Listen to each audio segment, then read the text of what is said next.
I met some people I know, but I only said hello and walked by myself. I didn't chant any slogan. I just saw a lot of police filming. Every 10 steps, there were riot police standing guard.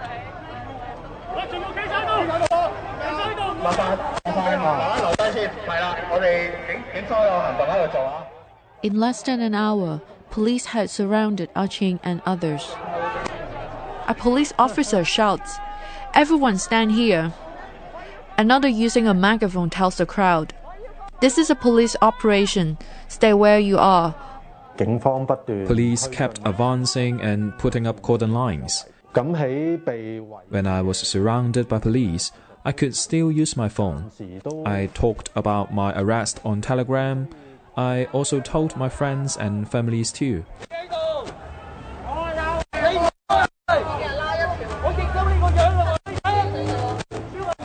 A white travel coach arrives. Ah-Ching is told to get on it. He walks quietly with the others onto the bus. Nearly 300 people, including Ah-Ching, were arrested that day. H was asleep in his Sheffield bedroom when the news came through. I was worried, and I was so far away and couldn't do anything. There's some helplessness. With everything, I felt a bit lost and didn't know what to do.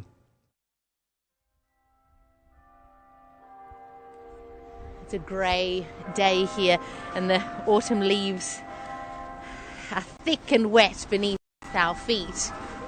We've walked up a hill to Hardcourt Road here in Sheffield. On one side, there's a little bit of English woods, and on the other side, residential houses. This name, Hardcourt Road, has a lot of meaning for those from Hong Kong. It's where the government buildings are and where many of the protests and clashes took place. H jokes as we walk along that this is Hardcourt Road without the tear gas, but he doesn't look happy to be here. Let's walk down here so we're away from the traffic a little bit.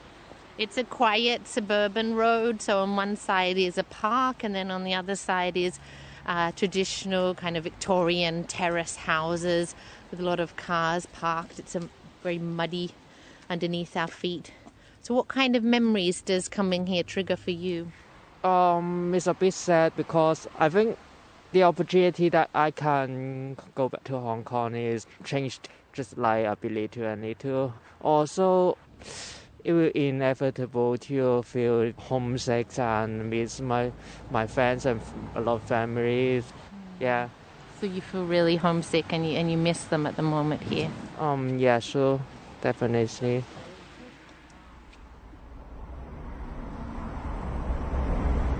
Martin wasn't there when Ah-Ching was released. 24 hours after his arrest, he walked out alone. Actually, I didn't know Martin had gone to the police station trying to find me.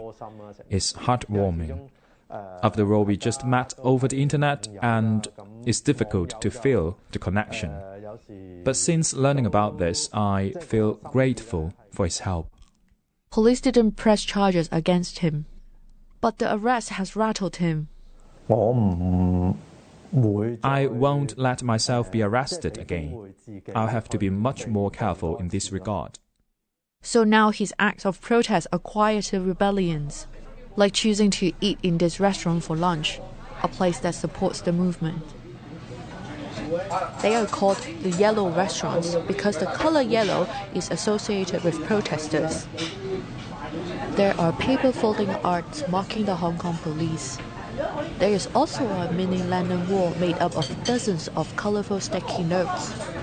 One of it says, "Hong Kongers, we have to persevere."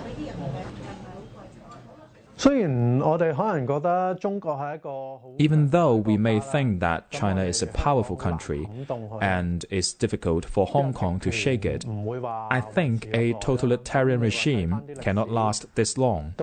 When we read history, the Soviet Union didn't last for 100 years. So in this regard, I have some hopes. I asked him whether he feels like he encouraged young protesters to go to the front line and how he feels about that now. What does he say to those that argue the protesters gambled the city's freedom away by pushing too hard, for being too violent? I'm a peaceful and rational protester who thinks that bloodshed is inevitable in democratization. To be more realistic, there will be people who will have to sacrifice. Around the world, young people sacrifice the most. I'm no longer young, and I have my own burden, so I choose to play a supporting role. Sometimes I ask myself too, am I pushing young people to the extreme? Some people will die, but no one wants this. Maybe I'll sacrifice heroically later, no one knows.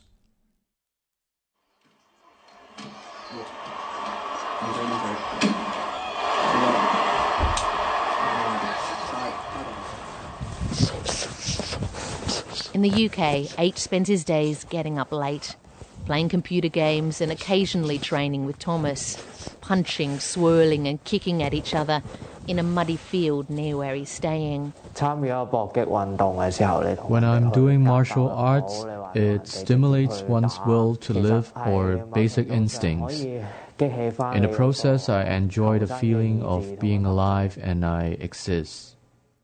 H doesn't call his mum. They text though. She has kept her son's room basically as he left it. One day, when he comes back, there's still a room for him. Joining him in the UK isn't really an option.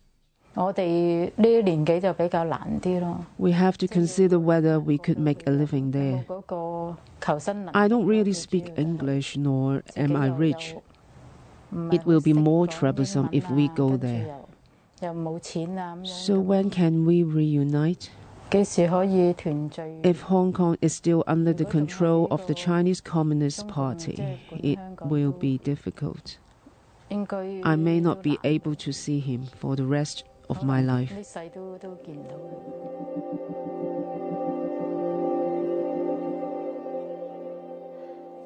We've driven out of Sheffield into the Peak District and are walking on the moors.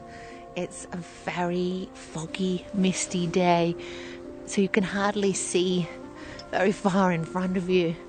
And we've come to an edge, a ravine of granite boulders. He says he's freezing. It's a very alien landscape for him as he stares off into the whiteness. Now I am in a foreign place, and about the future, well, on a Telegram group, a friend whom I'm not too close with talked about what he wanted to do in 5 years. As for myself, I don't even know what will happen in 5 days, not even 5 weeks. It is very difficult to have a concrete long-term plan. It's inevitable to feel lost. Visions of the past and possible future. Thomas and H sing together, a British pop song that's set in windswept Sheffield. It expresses the longing and confusion they're feeling so far from home.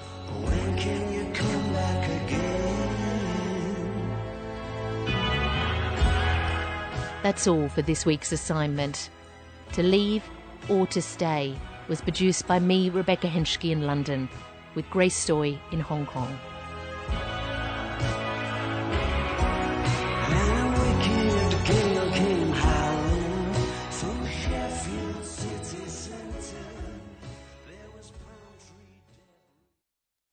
This is the BBC World Service, where we're asking, are we all suffering from compassion fatigue?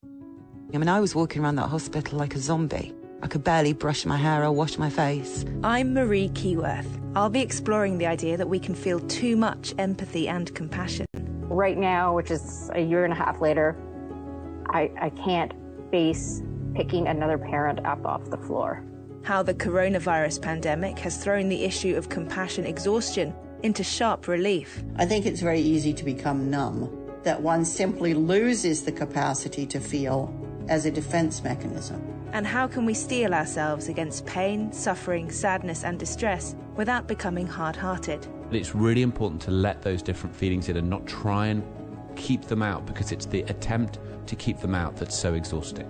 Compassion Fatigue, Sunday at 14 GMT. Hello, I'm Claudia Hammond in Health Check after the news, the latest on the COVID-19 crisis in the Brazilian city of Manaus, where many families have resorted to trying to find oxygen to treat their loved ones at home. Now that oxygen supplies to hospitals have begun to arrive and some patients are being flown to other cities, is the situation set to improve? And could statins give us side effects like painful joints just because we expect them to? Coming up very soon in Health Check. BBC News with Chris Barrow. President Biden has set out his plans for tackling climate change, which he said would be put at the heart of US foreign and national security policy. The measures include a freeze on new oil and gas leases on public land and offshore waters. The US government has suspended arms sales to the United Arab Emirates and Saudi Arabia as it reviews billions of dollars worth of deals made under President Trump. The move affects the sale of ultra-modern F-35 stealth fighters to Abu Dhabi and precision-guided munitions to Saudi Arabia. The US Department of Homeland Security has issued a nationwide terrorism bulletin warning of a continuing threat of violence by people angry at Donald Trump's election defeat. It said the storming of the Capitol building earlier this month could continue to inspire domestic extremists. The UN's refugee agency has strongly condemned what it called systematic efforts by a growing number of European states to prevent migrants from seeking asylum. The agency said there were continuous reports of expulsions and of refugees being turned back at land and sea borders. Apple, Facebook and other tech firms have enjoyed strong growth during the pandemic. Apple hit another sales record with reported revenues of more than $110 billion in the last 3 months of 2020. A former Australian school principal accused of sexually assaulting students has appeared in court hours after being extradited from Israel. Malka Leifer is accused of abusing 3 sisters at an ultra-Orthodox Jewish school in Melbourne. Ms. Leifer denies any wrongdoing. The Vendée Globe round-the-world yacht race has been won by the French sailor Yannick Bestevan. He beat his compatriot Charlie Dalin, who crossed the line first because of a time allowance awarded for coming to the rescue of a fellow competitor earlier in the race. BBC News. Hello, welcome to Health Check from the BBC, the show with the latest global health news. I'm Claudia Hammond. In a moment, we'll be looking at the alarming situation with COVID-19 in the rainforest city of Manaus in Brazil, where, with hospitals overwhelmed, people have been trying desperately to find oxygen to treat their relatives at home. And how people who've lost their sense of smell due to the virus can smell those roses once more with some smell training. I use essential oils of rose, clove, eucalyptus and lemon. I smell them every day for at least 20 to 30 seconds each smell. And Graham Easton, family doctor and Professor of Communication Skills at Barts and the London Hospital, is my guest this week. Hello, Graham. What do you have for us this week? Hello, yes, so I'll be looking at why an afternoon nap might be good for your mental agility. And also why just being told about the side effects of medications might actually make them more likely to happen. That one is absolutely intriguing. That is later on. Now, we are starting in the city of Manaus, the largest city in the Brazilian Amazon. Now, you may remember that last April, the city saw such a large outbreak of COVID that there were aerial shots of whole fields filled with lines of newly dug graves. Just a few weeks ago, research showed that 75% of the population had already had the virus, which you might have hoped would have protected many people. But since then, there has been another surge. A new variant of the virus has infected so many that hospitals are overwhelmed and people have been queuing in the streets to fill oxygen tanks to treat relatives at home. But even that oxygen ran short, as Katie Watson reported for the BBC. Everyone I speak to tells me the second wave is worse. Outside one of the local gas companies, there's a never-ending queue of people. Last week, the city ran out of oxygen and supplies are still patchy. A few minutes later, Elke arrives, a young woman in floods of tears. She's had to leave her mother at home with no oxygen. She only has one cylinder. There's no space for her at the hospital. If she goes there, there's no oxygen there either. Am I going to let her die there? We pay tax, and when our parents need it, there isn't any help. We have to come here and beg to keep a loved one alive. Marcus Lacerda is an infectious disease specialist at Fiocruz, a research institute in Manaus. And he told me what it's been like on the ground in the last week or so, starting with the point at which the oxygen ran out. And that was the saddest days of the crisis, because we had patients in intensive care units without access to oxygen. Private hospitals closed their doors because they didn't want people suing them because of the lack of oxygen. And was that just because of the sheer numbers? It was impossible to get enough oxygen in? That's what happened, and keep in mind that Manaus is a very isolated place. So we produce 30,000 cubic meters of oxygen, but we were needing something around 90,000 cubic meters of oxygen. And what's the situation now, today? The oxygen situation seems to be regular after the support of the federal government, the government of Venezuela, which is connected by road to Manaus. But still, we have a huge increase in the number of cases, and we are still reporting more than 200 burials per day, when in Manaus we bury an average of 40 people. Did you ever think that you would see something like this? No, it's like hell, because the more patients you see, the more families and relatives come sick. The situation apparently came to this point because we have definitely a more infectious strain of the virus. We saw the first wave, which started in March last year in Manaus, but the level of transmission is definitely much higher now. Now, only a few weeks ago, there was research published estimating that 75% of people in Manaus had already been infected by the virus. And so some were suggesting it might be approaching herd immunity, but it sounds as if that didn't happen at all. Is that because of this new variant? The discussion around herd immunity is very complex, because you count on herd immunity if you have the same levels of antibodies forever, and if you have the same strains, the same viruses. So what probably happened after October is that the level of antibodies started to decrease in the general population. And with this new strain, which has modifications in the spike protein, therefore it evades the immune system, then you cannot count on herd immunity. Herd immunity was useful for us from May to October, but it's clear now from the Manaus episode that herd immunity does not last forever, and more important than that, it triggers modifications in the virus that could actually compromise the efficacy of the vaccines we have available. Vaccinations have begun now in Brazil. What are your hopes for those in bringing this situation under some sort of control? Well, I think that's our only solution, to have more people being vaccinated. But the number of doses available is very small for the population. Unfortunately, the anti-vaccine opinion of the president and the ministers is making our lives very difficult. We never have faced anti-vaccine movements before in Brazil.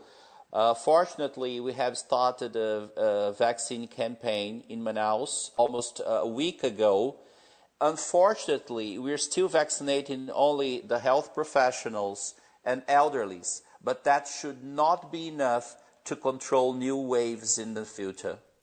And now that you have oxygen supplies again, are you seeing things start to settle down a bit in Manaus? Are you seeing fewer deaths, or do you think you're in this for some time, in this wave? Well, the government has removed many patients, hundreds of patients, to other states. There are new beds being set up now as we speak here.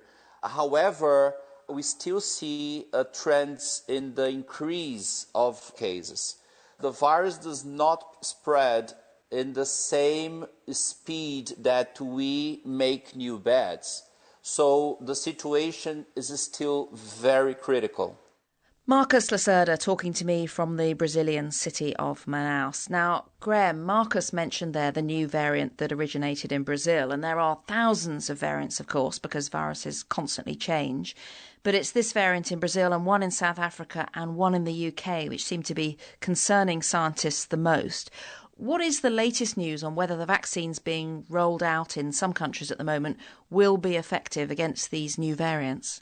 Well, a really interesting laboratory-based study from the Moderna vaccine team has looked at this, and they've sort of used the blood from people who've been vaccinated with their vaccine and, if you like, tested how it responds to these new variants. And what seems to be the case in these laboratory studies is that the vaccine seems to have just as big an effect with the variant that's come out of the UK, but it was slightly less effective against the South African variant, something like a 6-fold reduction in response in terms of antibodies and so on. And so their thinking is that it could mean that their vaccine is less effective or perhaps lasts slightly less long against the South African variant. But the consensus seems to be that it's probably not enough to stop the vaccine working completely, and it's probably strong enough to give some protection. What's particularly interesting here is, though, that they are looking at perhaps the idea of adding another booster to the first 2 vaccines, or slightly tweaking the vaccine so that it's more effective. Thank you very much, Graham, and do stay with us. Now, by now, the chief symptoms we need to look out for in case we have COVID are probably very familiar to you: a new continuous cough or a high temperature. But there is a third that is very common, and that is a loss or change to your sense of smell or taste, experienced by as many as 60% of people. And a sizable minority of these people have found that even many months later, their sense of smell has still not returned. Like fitness trainer Michelle Devine and nurse Lizzie Bullock, who both lost their ability to smell 10 months ago. I got ill on the Friday. I got the headaches and the cough and the muscle pain. And then on the Monday morning, 4 days later, I woke up with no taste or smell. I couldn't taste my breakfast, my food.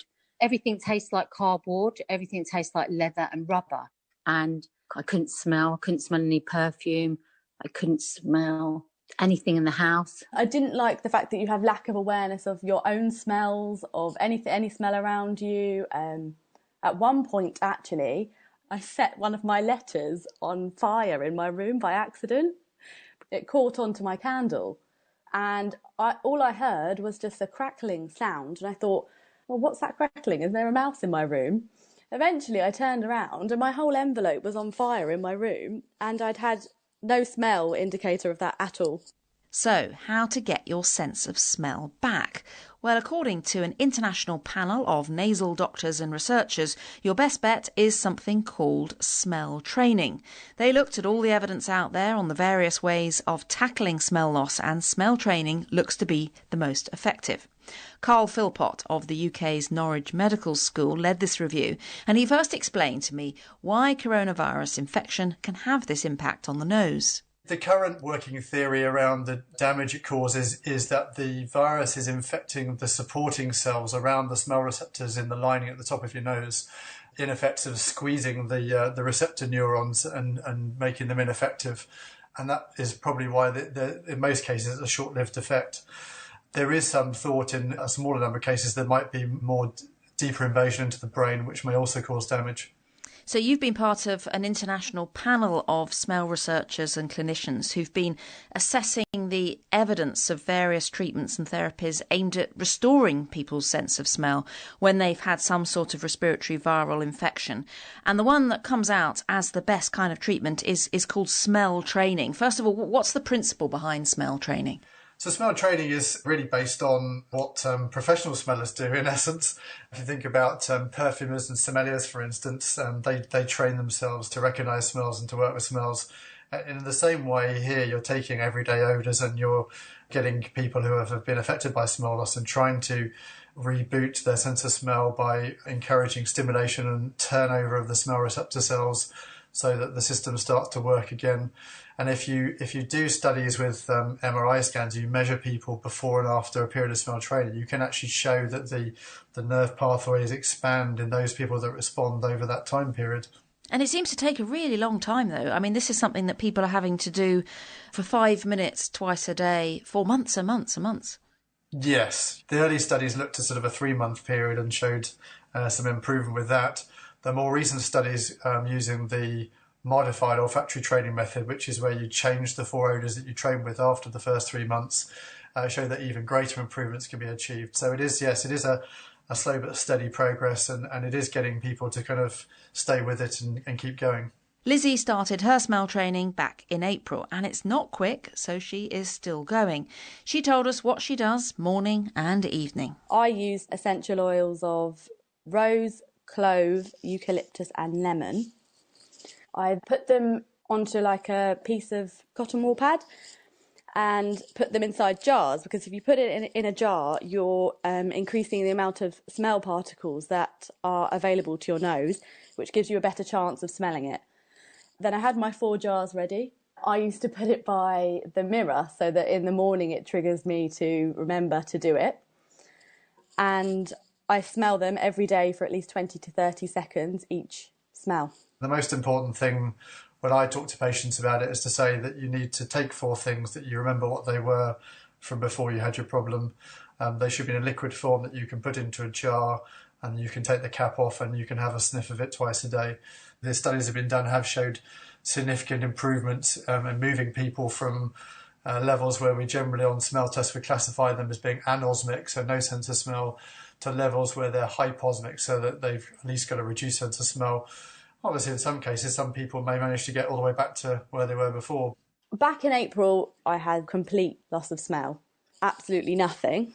Not even strong smells like bleach or garlic. But now, I actually walked into a fish and chip shop the other day, and I can smell the vinegar very potently. But the general smell of fish and chips that I remember, I didn't smell. But the smell of the vinegar reminds me of the fish and chips. So it's not having as big an impact on my life as it was. So I'm really happy with my progress 10 months down the line. Lizzie Bullock. So the beauty of smell training is that it's free and you can do it yourself at home. There's a link on our webpage to show you how. Now, Dr. Graham Easton is still with me. Graham, let me ask you something. Do you like an afternoon nap? I do. I have a regular nap whenever I possibly can. Don't tell my boss. So does that mean now that you're working from home a lot in these pandemic times, I'm guessing that's every afternoon? No, it's not at the moment, but certainly even since I was quite a young man, I've had a tendency to it. Well, there is new research from China on a link between taking naps and how good older people's memories and other cognitive skills are. And it's just been published in the journal General Psychiatry. So is this good news for the napper? What do they say? Yeah, it's very interesting. We know that as people get older, their sleep patterns change. Afternoon naps seem to become more frequent. But we also know that afternoon naps can be one of the early signs of dementia. So we're not sure whether afternoon naps might be perhaps an early sign of dementia or cognitive decline, or whether there may be something about them which helps to stave off cognitive decline.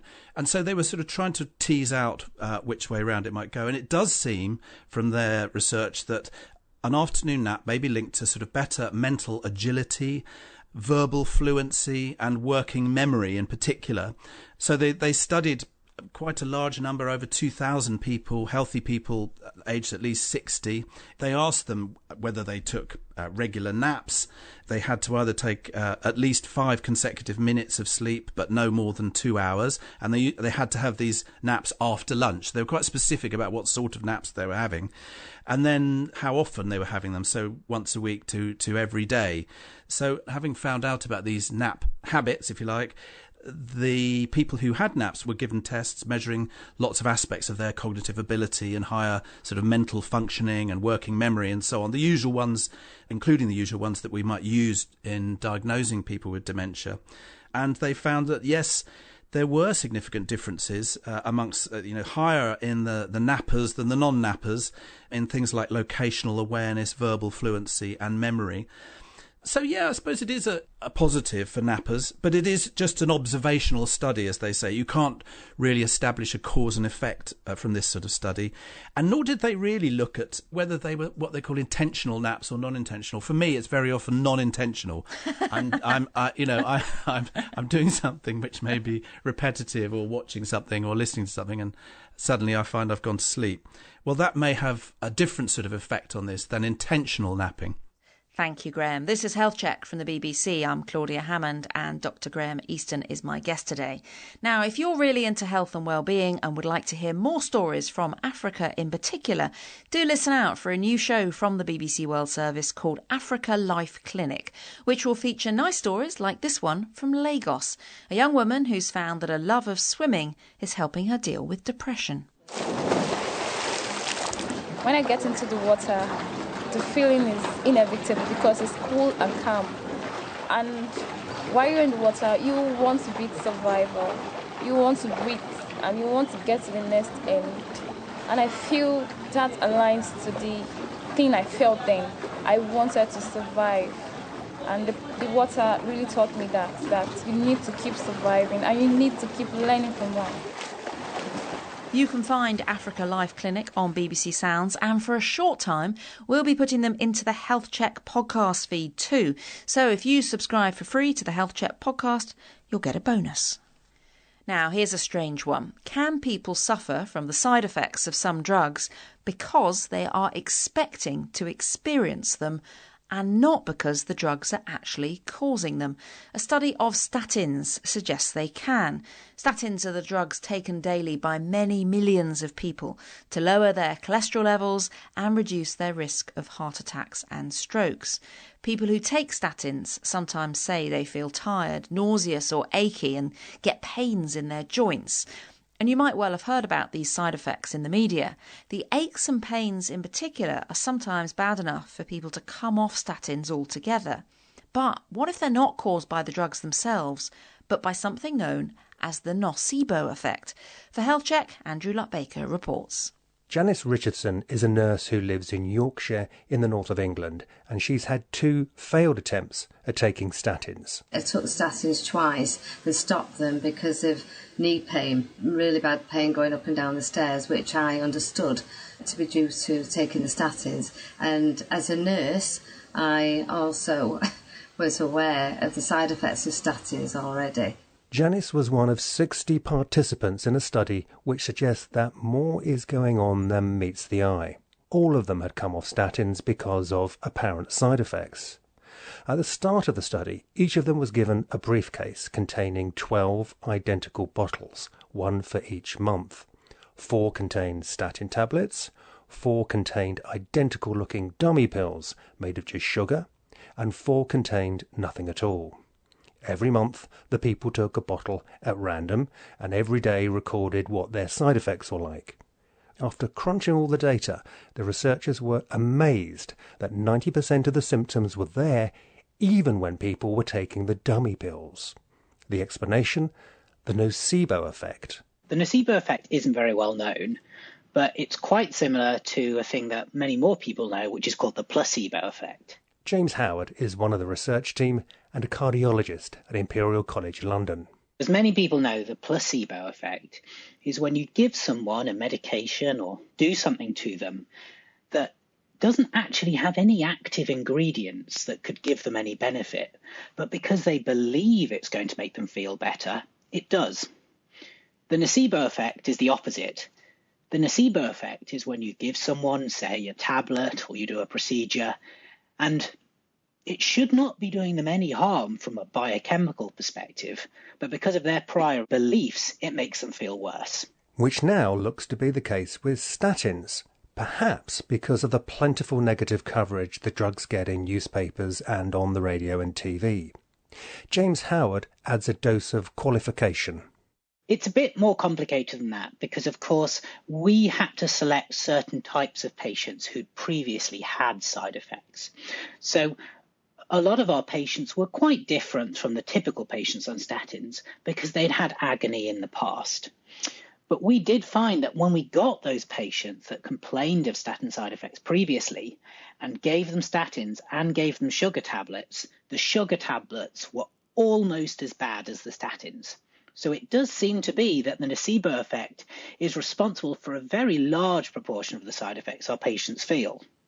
To be honest, I find it fascinating because I think when I took part in the study over the 12 months, I was convinced that I knew which was the placebo tablets and which was the actual statins I was taking due to the pain, and I was completely wrong. And actually, I think it's fascinating that probably there are other factors that actually cause you to have stiff joints and pain in your joints. We would not want anyone to think that we are saying our patients are making it up. They were truly suffering.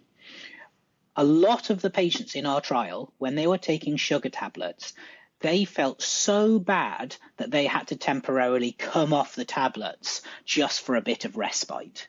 But what was interesting was that happened similar amounts in the sugar tablets as the statins. And it's worth noting that the funding for this study came not from a drugs company, but from a heart charity. So the advice to doctors who prescribe statins is tell your patients about the nocebo effect before they start taking the tablets. If you spend the time to sit down with your patients and talk to them about their side effects and explain the nocebo effect to them, it seems to make a big difference, because half of the patients in our trial, when we sat down with them and we showed them how they felt taking statins and how they felt taking sugar tablets, half of them were able to go back on statins and still taking them 6 months later. I take the statin now and realise often that when I do get really bad knee pain again, we live in Hebden Bridge, it's a valley. So to get to walk, which I walk a lot, are hills. So a lot of the cause of the knee pain is probably due to overexertion. I just feel now that you shouldn't really just put it down simply to statins and something that you're taking that often there's other factors that come into play. It must be partly mediated by the brain, because like we've said, one of the key factors in this seems to be patient beliefs. However, there are very good experimental data to show that, for example, levels of hormones in the blood and things like that change with the nocebo effect. So whilst it might be mediated by the brain, it is definitely going on in the body. There is something truly biochemical happening in the nocebo effect. It's not just all in the mind. Andrew Luck-Baker reporting. Now, Graham, you're a family doctor. Do you think this is the kind of thing that might have been happening in some of your patients? Oh, yes, definitely. I mean, my experience and that of lots of my colleagues is that this is quite a powerful thing. And we've got a real dilemma because on the one hand, of course, we have a duty to tell people about side effects of medications, for example. At the same time, we don't want to give them the suggestions that it's all going to be negative, because we know that as humans, we tend to perceive what we expect to perceive. And so we know, I think, from experience, over years and years of experience, that it can be rather a negative thing. If you list all the side effects, it can get quite daunting. But presumably there are still some people who are getting these side effects, like aching joints, from the actual statins. If not, Oh, yes. Where did it all start? Some people were getting these. Absolutely. Most people manage very nicely on statins without side effects, but about 1 in 10 will get some minor, although troubling side effects like sort of fatigue and headache and muscle aches and pains in particular people comment on, and a far, far smaller number have severe side effects. What's been difficult to do, even now after many, many studies, is tease out which are actual side effects and which are heavily influenced by the nocebo effect. Well, thank you very much, Professor Graham Easton, for joining us this week. And of course, thanks to Health Check producer Andrew Luck-Baker. I'm Claudia Hammond, and I'll be back on the BBC World Service on Saturday with The Evidence, where I'll be putting the many, many questions that you've been sending me on the coronavirus to our panel of international experts. Can you catch the virus twice? What about these new variants? When will this all be over? Do join me if you can.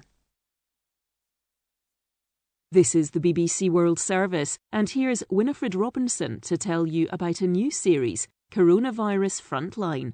We're following a vaccine trial at one of the UK's 5 clinical trial centres. Welcome to Team Bradford. Thank you for volunteering. You'll hear from the doctors and the volunteers. I trust science, I trust the process. Coronavirus Frontline, the search for a vaccine. Tuesday at 9:20 GMT. And at bbcworldservice.com, Digital Planet with Gareth Mitchell. In Malawi, a smartphone app is saving lives by helping tackle rabies.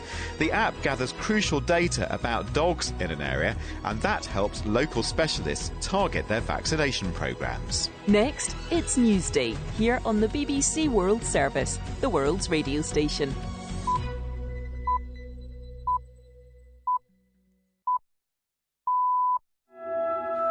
It's 5 o'clock in London. Hello and welcome to Newsday on the BBC World Service with Bola Mosero and James Copnell. President Joe Biden takes on climate change, which he describes as an existential threat. We get a glimpse from the pandemic frontline in South Africa. We're running a 24-hour shifts. We're running 7 days a week. We are trying our utmost best to keep all the customers, private ambulance services is all knocking on our doors as well, to keep up the demand with this. Also an extradition, a 6-year legal battle, and dozens of accusations of child sexual abuse in Australia. And hello from me, James Gregg, with the sport this morning on Newsday. It's being called the shock result of the season. Manchester United were beaten last night by bottom club Sheffield United in the Premier League. It's blown their chance to go top of the table. I'll have reaction to that on the programme. All that and more after the latest world news. Hello, I'm Chris Barrow with the BBC News. President Biden has outlined his plans for tackling climate change, which he said would be put at the heart of US foreign and national security policy. Mr. Biden's new climate envoy, John Kerry, warned a failure to tackle climate change could even result in conflict. Here's Lebu De Seco. They have tasked the intelligence services with preparing a briefing on the security threat that it poses. It's going to be central to foreign policy as well. John Kerry is going to be trying to convince other nations to really set more ambitious targets, improve on the target from the Paris climate deal. But it's worth bearing in mind that everything that was signed in the executive order, these are steps that they can take without Congress. The difficult bit, the real progress that Joe Biden wants to make, he is going to have to get through Congress. The US Department of Homeland Security has issued a nationwide terrorism bulletin warning of a continuing threat of violence by people angry at Donald Trump's election defeat. It said the storming of Congress earlier this month could continue to inspire domestic extremists.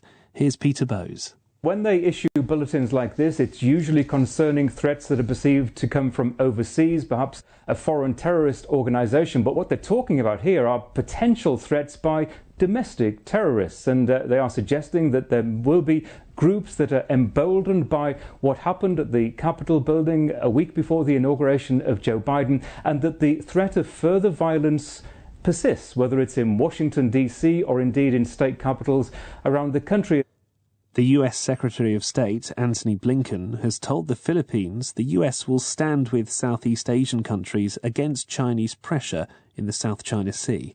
It comes after China authorized its Coast Guard to fire on foreign vessels in disputed waters. Howard Johnson reports. Secretary Blinken underscored that America rejects China's maritime claims in the South China Sea, citing the United Nations Convention on the Law of the Sea. Both China and the Philippines lay claim to shoals and rocky outcrops off the west coast of the Philippines, despite an international tribunal over the dispute ruling in favor of the Philippines in 2016. On Monday, the Philippine Foreign Secretary Teodoro Locsin tweeted that what laws China passes are none of our business. But yesterday, Mr. Locsin did a U-turn, tweeting that on reflection and given the area involved, China's new law is a verbal threat of war to any country that defies it. The UN's Refugee Agency has strongly condemned what it called systematic efforts by a growing number of European states to prevent migrants from seeking asylum. The UNHCR cited continuous reports of expulsions and of refugees being turned back at land and sea borders. BBC News. The tech giant Apple has hit another sales record with reported revenues of more than $110 billion in the last 3 months of 2020. That's a rise of 21% on the same period the previous year.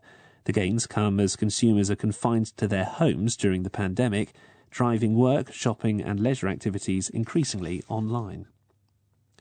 The European Union and the British-based maker of the AstraZeneca coronavirus vaccine have said they'll work together to resolve supply problems after a row erupted over a 50 million shortfall in doses to the EU.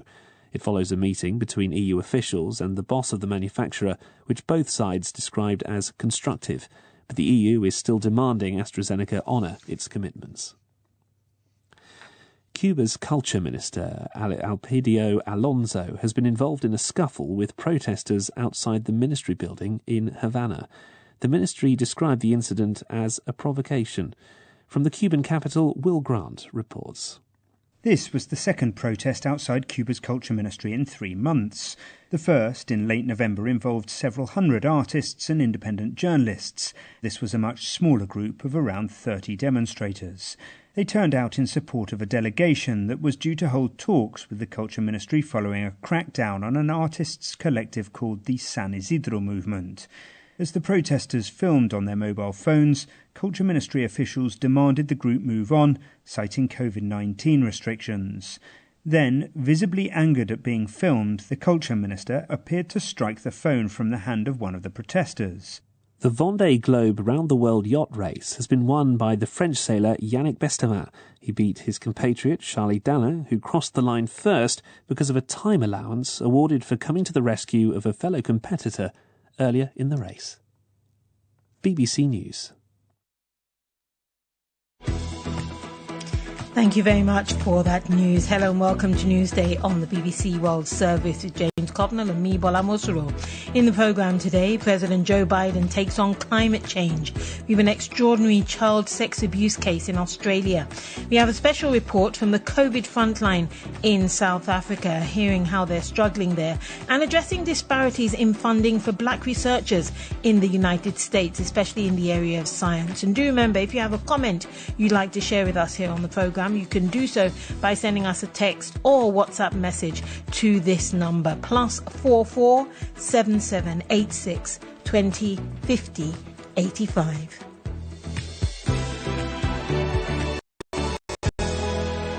We start with the United States, where President Joe Biden has taken some big steps on climate change, signing a series of executive orders that will include a pause on new oil and natural gas leases on public lands and offshore waters, and eliminating fossil fuel subsidies. Mr. Biden also pledged to announce specific targets detailing how the US would lower its carbon dioxide emissions under the Paris Accord. President Biden described climate change as an existential threat that had to be dealt with as a matter of urgency.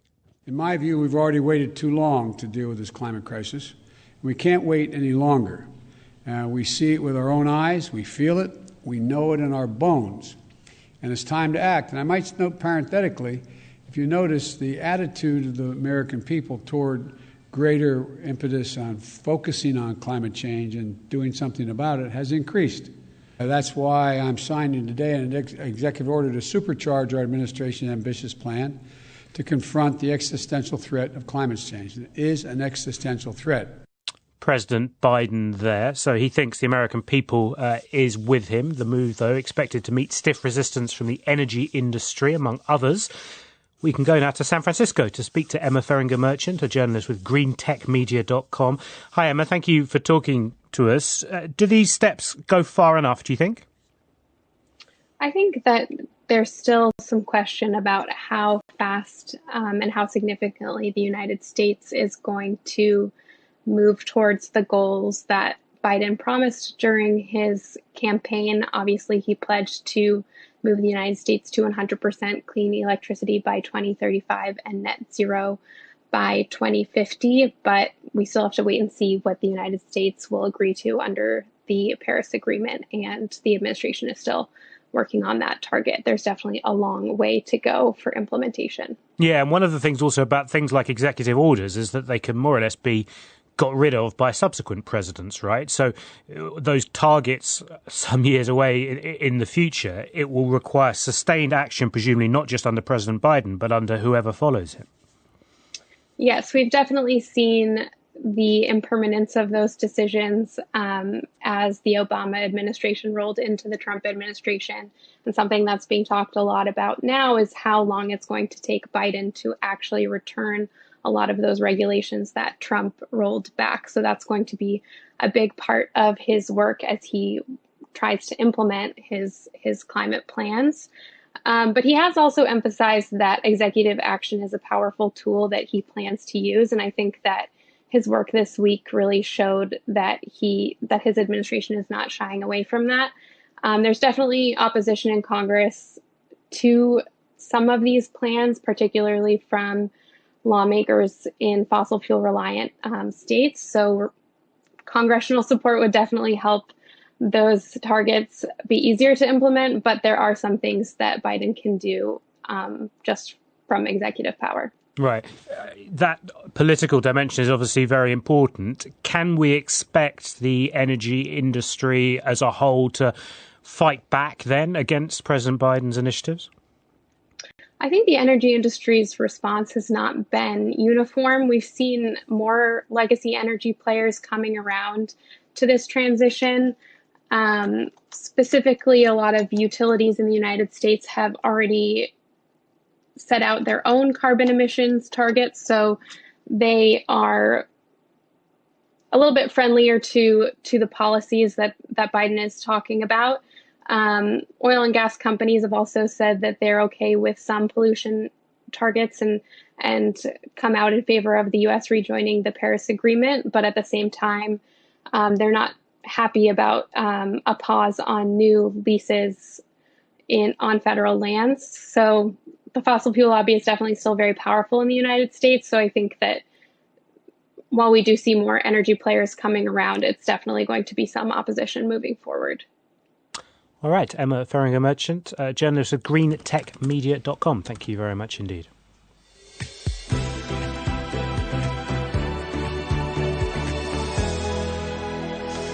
We go to Australia now, where a former school principal accused of sexually assaulting students has faced court in Melbourne for the first time after being extradited from Israel.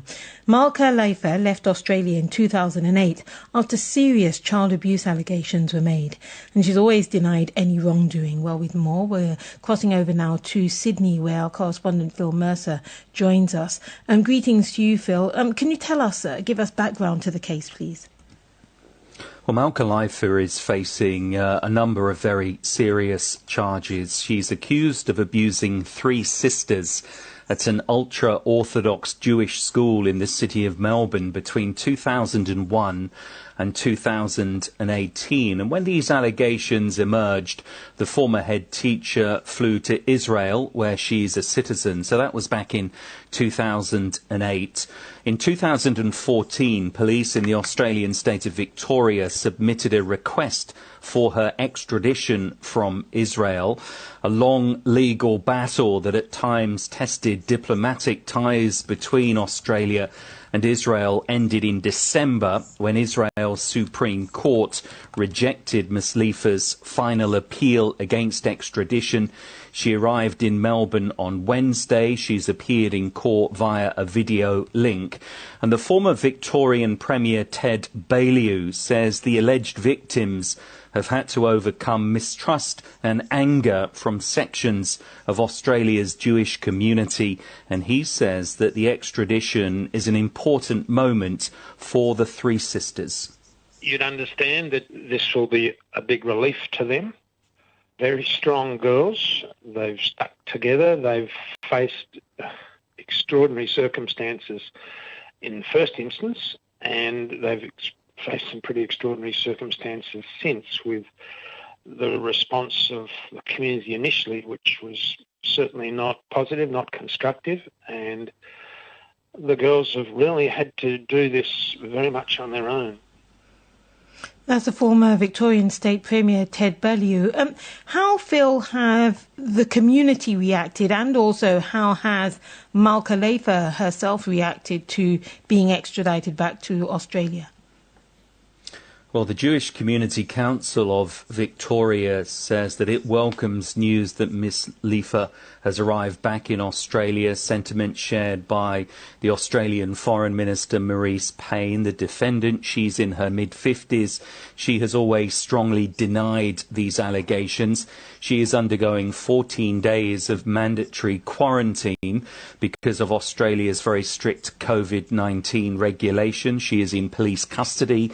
She said nothing during a brief hearing at the Bail and Remand Court in Melbourne a few hours ago. She was seen resting her head on her arms. Her lawyer is saying that she has significant mental health issues, and it's worth noting that in approving her extradition, Israeli judges had found that she had faked mental illness in order to try to avoid being sent back to Australia. It's amazing that this happened, the allegations, whether this happened over a long period of time. How is it that it had continued? Because there are scores of charges against her, aren't there, allegations? Scores of charges and dozens of hearings in the last 6 or so years as Malka Leifer attempted to avoid extradition to Australia. So what happens now? She's been remanded back into the custody of the police. Her lawyers are saying that she should be transferred to a prison as soon as possible. This case has been adjourned until the early part of April, and any trial might not take place until next year or even later because of backlogs in the justice system caused by the pandemic. So it could be quite a while before these very serious allegations are tested in an Australian court. Thanks very much, Phil. Phil Mercer there in Sydney. Let's turn to James Gregg now. He's got the sports headlines. Yes, well, basement boys Sheffield United stunned Manchester United at Old Trafford last night. 2-1 it finished to the bottom place club in the Premier League. It's just their second win of the entire season. But of course, in the title race, it means that Ole Gunnar Solskjaer's side are now a point behind rivals Manchester City.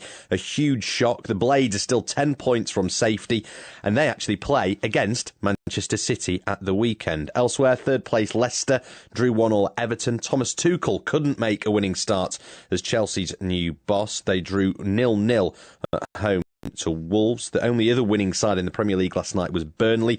The other results were all draws. At the African Nations Championship, Guinea and Zambia progressed to the knockout stages. Guinea's drawing 2-2 with Tanzania, and Zambia drew 0-0 with Namibia. In the quarterfinals, Guinea will play against Uganda, while Zambia will take on the holders, Morocco. And Jennifer King has made history by becoming the first black woman to be appointed a full-time coach in the NFL.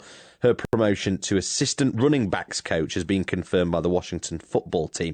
Full sports roundup from me in 30 minutes' time here on Newsday.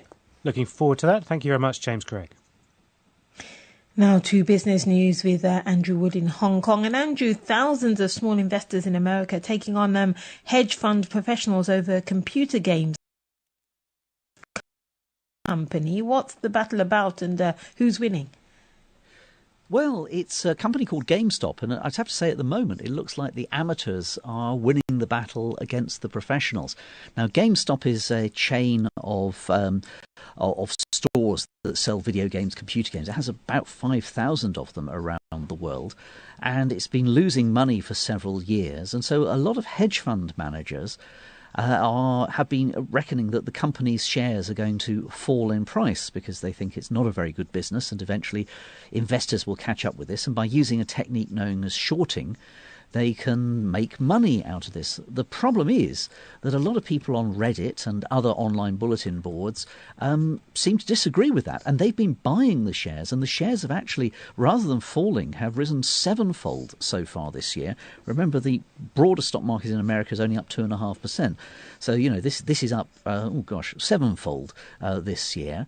And as a result, some of the hedge funds using this shorting technique, they're actually losing money. One hedge fund has actually stopped doing the shorting, and it's because it's reckoned it's lost $2 billion so far on this. And another short seller, another company called Citron Research, has just basically stopped dealing in the shares altogether because it just doesn't think it's going to win. And are there other companies getting the same kind of treatment? Yeah, there seems to be a sort of vigilante mentality, one professional investor called it, about these people who keep buying shares in companies that professional investors think are actually not doing very well. Companies, say, like Bed Bath & Beyond, the bathroom chain in America that sells all sorts of goodies to put into your bath. The cinema chain AMC, which has had an awful time during the pandemic. It's because it's people are just not going out and watching films, but because the shares have risen so much, it's actually been able to sell additional shares, and rather than borrowing money to get through this crisis, it's actually benefiting from this. So it's at the moment, I'd say the amateurs are winning, but the professionals may well win out in the long term. Very interesting indeed, Andrew Wood. Thanks very much indeed. You're listening to Newsday from the BBC World Service. South Africa is currently battling a second wave of COVID-19 infections. Hospitals are facing oxygen shortages, which is heaping pressure on an already fragile health system. With over 40,000 deaths to date and nearly 1.5 million total cases, the country is the hardest hit by the virus on the African continent. The BBC's Vumani Nkizi brings us this report. And the disposables, do we have all the disposables that we need? Yes. Everything is out, all the stock is ready. Private ambulance owner Ashwell Tiflin is getting his crew ready for what is set to be another grueling day in the battle against COVID-19. Ashwell also runs a home oxygen service for clients all over Johannesburg. People are struggling to breathe. Why not provide them with oxygen to give them time to heal? Since the beginning of the second wave, he's been inundated with calls daily. Most of the time, I don't enter the room. You just deliver the oxygen? I deliver the oxygen and just do the instruction if it's a new patient to the caregiver. Before he delivers oxygen cylinders, Ashwell puts on personal protective equipment. In 6 months of doing this work, he says he's yet to contract the virus. I have a whole routine in the morning where I start collecting empty cylinders. I then drop full cylinders at the patients, and immediately I go through to the suppliers for them to refill so that I can have enough oxygen for the following day. Ashwell fills his cylinders at a nearby oxygen company, Ecomed. The company supplies private individuals and hospitals, but with the demand so high, waiting times have also increased. This is our own oxygen plant. So we can take your cylinder, we can refill it with our own oxygen. Alrina van Blurk from Ecomed showed me around the expansive warehouse full of machinery and cylinders. Are you struggling to keep up with demand? We are struggling, but you know what? We're running a 24-hour shifts. We're running 7 days a week. We are trying our utmost best to keep all the customers, private ambulance services is all knocking on our doors as well. To keep up the demand with this. Yeah. And we're running our plant, like I say, 24 hours up and running. 31-year-old coronavirus survivor Ian Ross still hasn't shaken off his cough. If you don't get oxygen, you can't breathe. That's just simple what it is. He spent a week in hospital fighting for his life. When he was discharged, he used oxygen provided by Ashwell.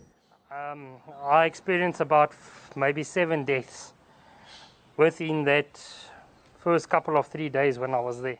For Ian, recovering with oxygen at home is much better than being in hospital. I thought the Lord's going to take me, to be honest. Everybody was praying for me, say you must fight, carry on. But you get to that point where your body just doesn't want to. But I survived.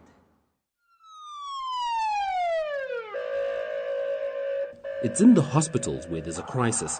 The severity of the second wave, exacerbated by a more transmissible strain of COVID-19, means hospitals are using up oxygen faster than it can be replenished. You have to make a choice between people because there's not enough oxygen ports or enough high-pressure oxygen to help patients. For Dr. Angelique Coetzee from the South African Medical Association, making these difficult decisions leaves a lasting psychological impact on health professionals. It's catching up with you. When you get to bed at night, they come back to you and they ask, why didn't you choose me? Or, you would ask yourself, did I make the right choice? Thank you. the beginning of January saw daily infections exceed 20,000 new cases. Though infection rates are coming down, the daily death toll is still high. Amidst the loss, frontline workers like Ashwell are trying to give patients a fighting chance. That report by Vumani Nkizi. Back now to the United States, and a newly published article in the scientific journal Cell is making waves. A national network of over 260 academics are calling on America's National Institutes of Health and other funding agencies to address disparities in allocating support for black researchers. One of those backing the Fund Black Scientists article is Omolola Eniola Adefeso, Professor of Biomedical Engineering at the University of Michigan.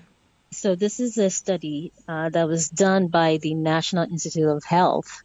We call it the NIH, which is the largest funder of biomedical research in the United States. So they looked at their own funding history over a certain period of time and then discovered that they were funding black scientists less, about 55% less. And this was after they made adjustment and corrections for level of education, accolades, and so on and so forth, so that these were disparities that they could not explain through any other means. Did you find that it's pure and simple racism? Or how did they, in the NIH, what conclusions did they reach as to why and how it's been occurring? I don't think we have had the conversation deeply as to what the source of the disparity is. I think the early studies that came out in 2011 attributed some of it to black scientists not having the kinds of network that the majority white scientists tend to have, which of course these kinds of things build up on each other: letters of recommendation, award nominations, publications in graduate school. All of these things build up in one sense, but then when you dig deeper and correct for some of those things, you still see that the disparity exists. So then the other hypotheses were that some of these black scholars and scientists were working on research problems that NIH and perhaps NIH reviewers did not think were mainstream problems. And so therefore, because of the small amount of research dollars allocated to those problems, you end up inherently having this funding disparities because those proposals were just not exciting. What then, Professor, can be done to change this, to address this disparity, this racial disparity? Because it then means that so many black scientists, competent black scientists, don't even have the recognition and they don't have that impact on science, even though we're hearing so much about the promotion of STEM among minority communities. I think it's exactly what we called out in the article, that we could have more studies to figure out why there's a disparity, or we could simply just pivot to fix the problem. Because it's, in some ways, we're arguing that maybe it's less about why, but what are tangible solutions that we can put in place now to begin to reverse the disparity. Are there alternative sources of funding, given that some of the private funding you talk about obviously is looking through a very myopic lens? Can you look elsewhere for funding? Yeah, so absolutely. One of the things we're calling on is our industries. They are a big player in medical technology, right? On the research side in academia, we come up with the technology, the basic research, but it really is our companies, our private entities that push those technology out to commercialization. And it is to their benefit if they have diverse workforce, and you cannot get that without a diverse faculty. So inherently, both academia and our industry's fates are linked. Companies can begin to view this as a problem of some sort for them as well and offer grants directly to scientists. And there was a time in the history of research in the U.S. where companies were a major funder of research. And you do still see some of that in the automotive industry. We're really just calling on biotech companies to start coming back to the table. Professor Omolola Eniola Adefeso, we'd love to hear from you. If you've been a victim of such disparity, such discrimination, do text us +44 7786 20 50 85. This is the BBC World Service, where our new series is examining how global warming is changing life in the Arctic Circle. As the ice melts, new opportunities are drawing the outside world further in. What we are seeing now, everybody looks to what they consider empty areas. I'm Alan Little, and in this new series I'll be exploring the future of mining for natural resources, of tourism, and how geopolitical tension is rising in the region. We are increasing our presence because the Russians are increasing their presence. In the first episode, I'll explore the impact climate change is having on the 4 million people who live there. Snow melting early in the spring. The avalanche hit and it destroyed 11 houses and it killed 2 people. Permafrost thawing. This building could collapse at any time. Yeah, the Arctic will kill you in a heartbeat. The New Arctic, Wednesday at 9 and 20 GMT. Hello, welcome to Newsday from the BBC World Service with Bola Mosuro and James Cotnell. The US tells Eritrea to withdraw its troops from Ethiopia. We'll discuss the implications with a former senior US diplomat. We'll follow a Hong Konger's journey to UK citizenship. We'll look into the problems of period poverty on the African continent. And we have a full sports bulletin for you too. First though, this news.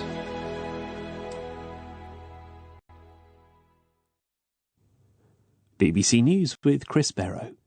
President Biden has set out his plans for tackling climate change, which he said would be put at the heart of US foreign and national security policy. The measures include a freeze on new oil and gas leases on public land and offshore waters. The US Department of Homeland Security has issued a nationwide terrorism bulletin warning of a continuing threat of violence by people angry at Donald Trump's election defeat. It said the storming of the Capitol building earlier this month could continue to inspire domestic extremists. A team from the World Health Organization, which is in the Chinese city of Wuhan, to investigate the origins of COVID-19, comes out of quarantine today. They've already spoken to their Chinese counterparts by video link, but will now have the chance of some face-to-face meetings. The new US Secretary of State, Antony Blinken, has told Manila that the United States will stand with Southeast Asian countries against Chinese pressure in the South China Sea. The Philippines is one of several countries who resist China's claim to almost all of the South China Sea. The UN's refugee agency has strongly condemned what it called systematic efforts by a growing number of European states to prevent migrants from seeking asylum. The agency said there were continuous reports of refugees being turned back at land and sea borders. The Vendée Globe round-the-world yacht race has been won by the French sailor Yannick Besteva. The competitors have covered nearly 25,000 nautical miles single-handedly since setting off in November. The US Senator and former presidential candidate Bernie Sanders has raised $1.8 million for charity through the sale of merchandise with his image at President Biden's inauguration. Senator Sanders was pictured with his arms and legs crossed, wearing a brown parka and recycled woolen mittens. BBC News. Thanks very much for that news. Hello and welcome to Newsday on the BBC World Service with Bola Mosuro and James Cotnell. In the next half hour, getting works in Swahili, publishing works that is, to a broader audience. We'll be hearing from a group of publishers. We also follow a Hong Konger's journey to getting United Kingdom citizenship. And Alan Kasuja today looks into the issue of period poverty on the African continent. And do remember, you can hear all the latest sports news and that a major defeat for Manchester United. James Gregg has all the details in sport coming up later. We start, though, in Ethiopia and some new pressure from the Biden administration over the crisis in the country's Tigray region. A US State Department statement has called on all soldiers from Eritrea to leave Ethiopia's Tigray region immediately and asked for an independent and transparent investigation into alleged abuses as the conflict there nears the 3-month mark. Ethiopia and Eritrea have always denied the presence of Eritrean soldiers in Tigray. For more on this, I've been speaking to the former US diplomat and senior advisor at the US Institute of Peace, Peyton Knopf. What's his take on this new US stance on Tigray?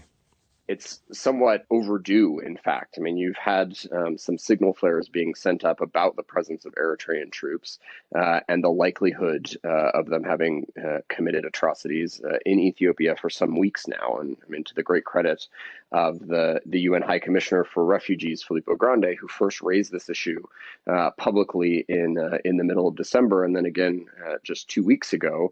It's clearly a brazen violation of international law if it's true. So I'm certainly glad to see the Biden administration calling a spade, but I think there's, in some ways, more questions than there are answers still today. Yeah, I mean, to be clear, if the troops are there, they're almost certainly there on the invitation of the Ethiopian federal government to support it in its war against the TPLF in Tigray.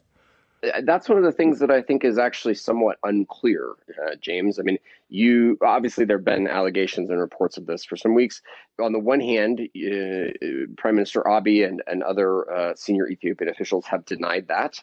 On the other hand, I think as recently as a week or two ago, a member of the Ethiopian General Staff, in fact, acknowledged that there were Eritrean forces and further said that they should leave. So it's actually been sort of a mixed bag. And so I think one of the critical questions is, are they there actually at the consent and at the request of the government?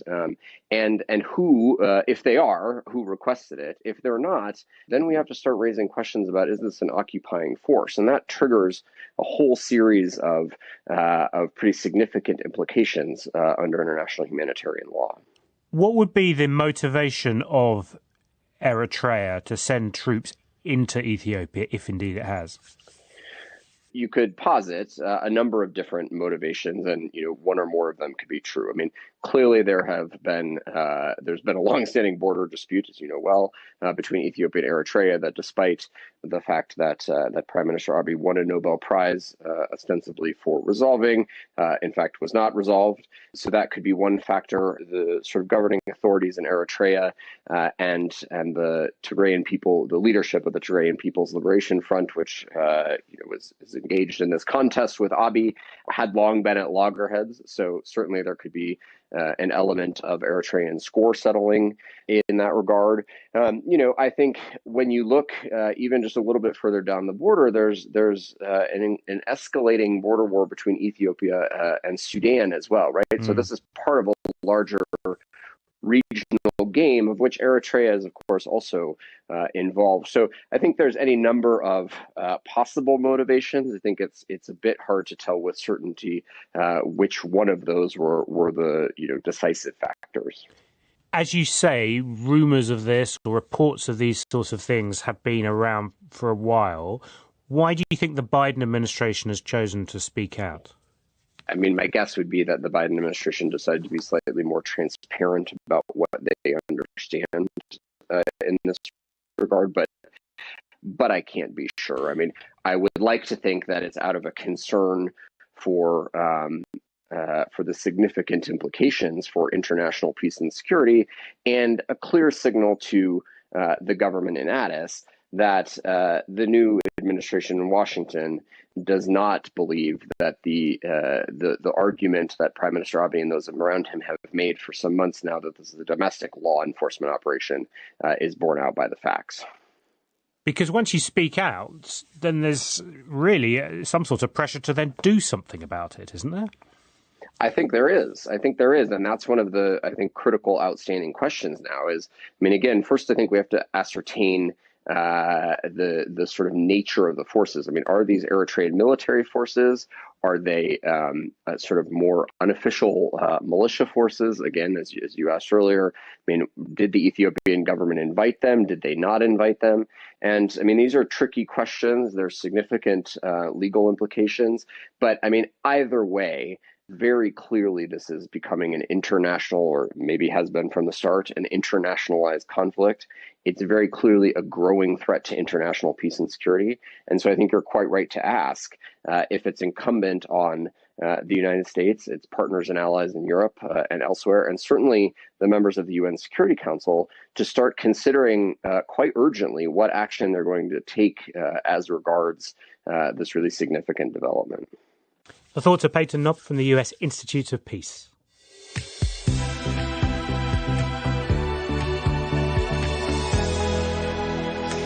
Now, there's a long-standing debate about language and literature, and a generation of African intellectuals led by the Kenyan novelist, the legend Ngugi wa Thiong'o, argued in favour of writing in their mother tongue, Swahili in his case.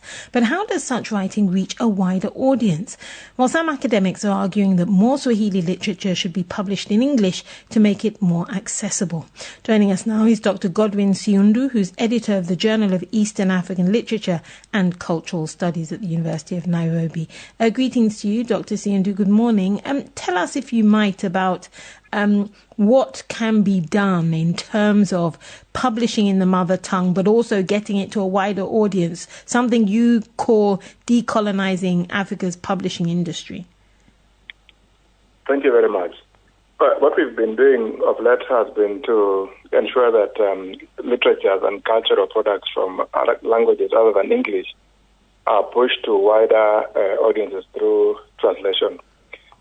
In the journal East African Literary and Cultural Studies, we launched a project that involved publishing a bilingual issue of Kiswahili and English literary articles simultaneously.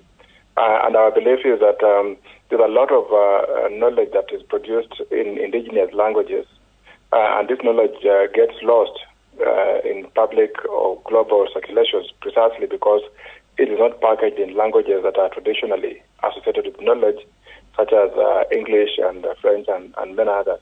So part of the decolonial project, in our view, involves publishing original research in languages that are dominant in specific areas.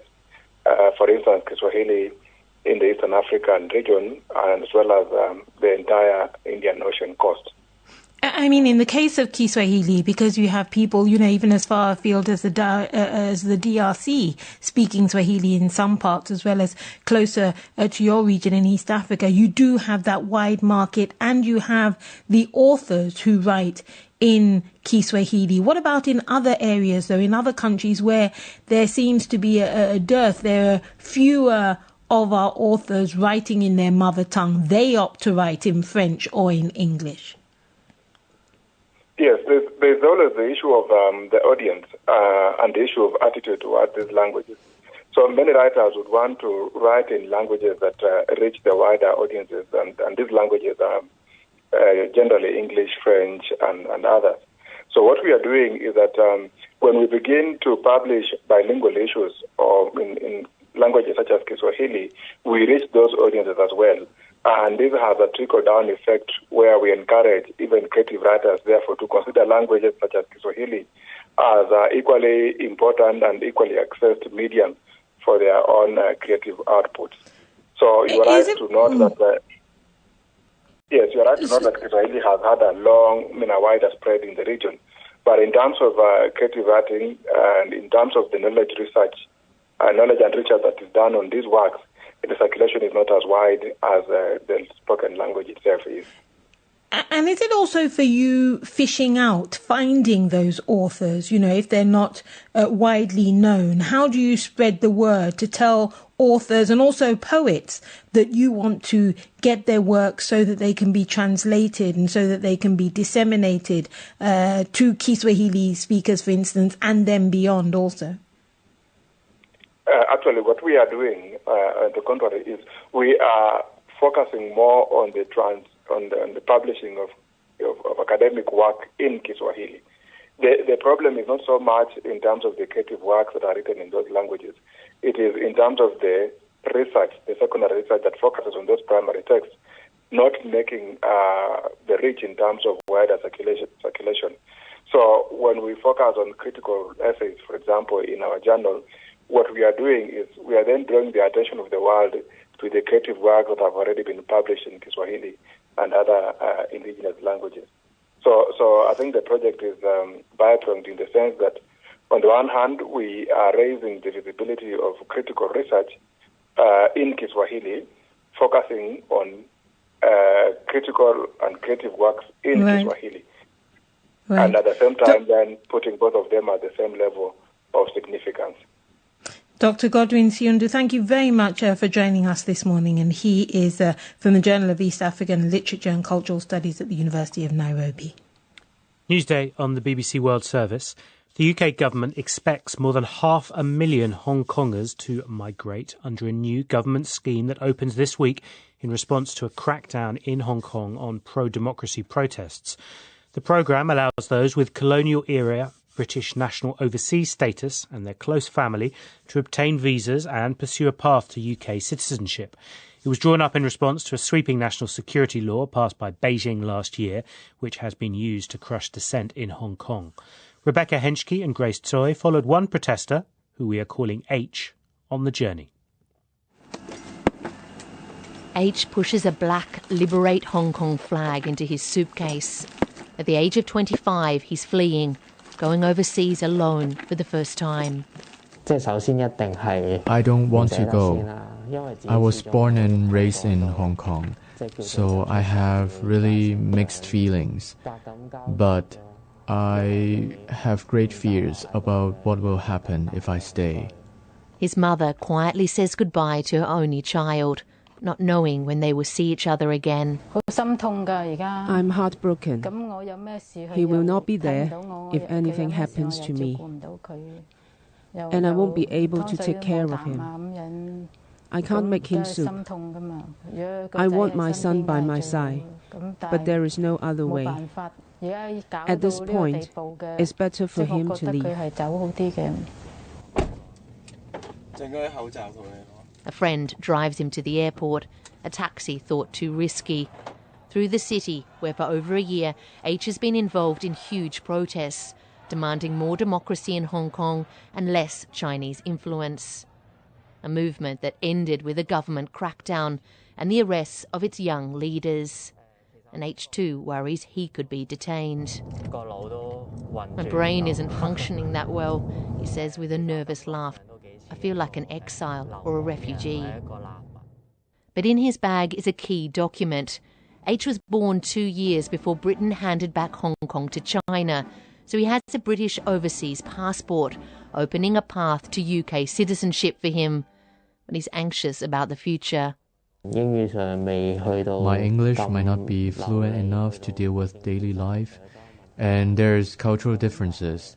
But when it comes to a moment like this, you can't worry too much and can only go step by step. This is the 1528. After flying to London, he caught the train to the northern town of Sheffield, where Thomas, his best friend who is living there, was relieved to meet him. I was very happy that he's here, because when he came to England at that time, it wasn't that safe to travel anyway. You heard stories saying that especially young people, people that try to leave Hong Kong got arrested in the airport. That's quite scary. So we've come into where you're staying in a small bedroom in a share house. And what are some of the things that you brought from Hong Kong? I can see a flag over here. It says, Liberate Hong Kong, Revolution of Our Times. Yeah, it is one of our famous slogans that in our protest last year. So it's quite meaningful for me. It's a reason that I brought from Hong Kong. Do you think you made the right decision? Probably it is the right decision because Hong Kong's situation is growing worse. We've walked up a hill to Hard Court Road here in Sheffield. On one side, There's a little bit of English woods, and on the other side, residential houses. It's a grey day here, and the leaves are thick and wet beneath our feet. This name, Harcourt Road, has a lot of meaning for those from Hong Kong. It's where the government buildings are and where many of the protests and clashes took place. H likes to come here. 4 months after moving to the UK, he's struggling. The opportunity that I can go back to Hong Kong is changed just like ability to and little. And also, it will be inevitable to feel a little bit homesick and miss my friends and a lot of families. Yeah. He doesn't call his mum. They text though. She's kept her only child's room as he left it, the bed neatly made, not knowing when they can meet again. If Hong Kong is still under the control of the Chinese Communist Party, it will be difficult. I may not be able to see him for the rest of my life, but his safety is most important. The mother of Hong Kong protester H, ending that report by Rebecca Henschke and Grace Tsoi. And you can hear more on their story on assignment here on the BBC World Service. You're listening to Newsday, and a couple of top headlines this morning. President Joe Biden has set out plans to place climate change at the heart of American domestic and foreign policy. And WHO specialists in China looking into the source of the coronavirus outbreak will be able to expand their investigations as they come out of quarantine today.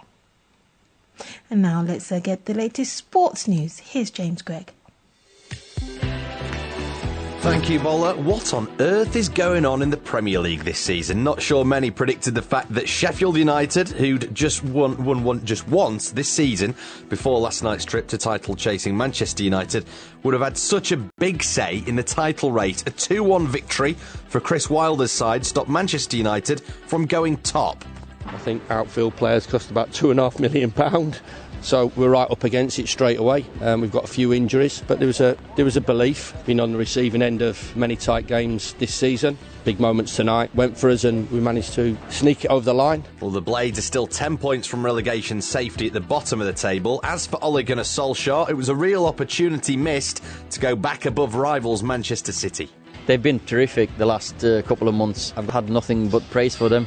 We've won tight games. Games like this we won. Tonight wasn't our night. It wasn't their night indeed. Sheffield United's next trip, by the way, is against Manchester City at the weekend. Elsewhere, Thomas Tuchel's first game in charge of Chelsea was one to forget as they were held to a really boring 0-0 draw with Wolves. In fairness to him, he'd only taken training once prior to last night's game. There is no room for disappointment now. There's no room for doubts. I was very happy with the performance, energy-wise, with our intensity. If this was our starting point, I'm looking forward where we will end up. There was only one other winning side last night, aside from Sheffield United. It was Burnley. They came from behind to beat Aston Villa at home. Elsewhere, around Europe, Juventus and Atalanta are through to the Coppa Italia semi-finals. But from the previous night's Milan derby, Zlatan Ibrahimovic has had to deny claims that he was using racist language towards Romelu Lukaku. Zlatan and Lukaku had a fiery exchange. That was before Lukaku scored. He helped Inter to the semi-finals of the Coppa Italia too. Lionel Messi scored last night as well for Barcelona as they beat Rayo Vallecano to get themselves through to the quarter-finals of the Spanish Cup. Now, the group stages have been completed at the African Nations Championships, or the rescheduled CHAN 2020. That's the tournament for locally based players. We've been talking about that a bit on the programme this week here on Newsday. Guinea and Zambia progressed. Guinea drew 2-2 with Tanzania and Zambia drew 0-0 with Namibia. So that means that Guinea will play Uganda in the quarter-finals and Zambia take on the holders Morocco. Jennifer King has made history by becoming the first black woman to be appointed a full-time coach in the NFL. Her promotion to assistant running backs coach has been confirmed by the Washington football team. And in Karachi, between South Africa and Pakistan in cricket, Pakistan have a lead now of over 150, 371 for 9 at the moment. What a recovery that is. South Africa with lots of work to do on day 3 of that match. And next hour, I'll be taking a deeper look at the Olympics. What's happening with that? I'm not sure it's going to be going ahead. Stay with us here on Newsday for more sports, or you can head to bbc.com/sports as ever.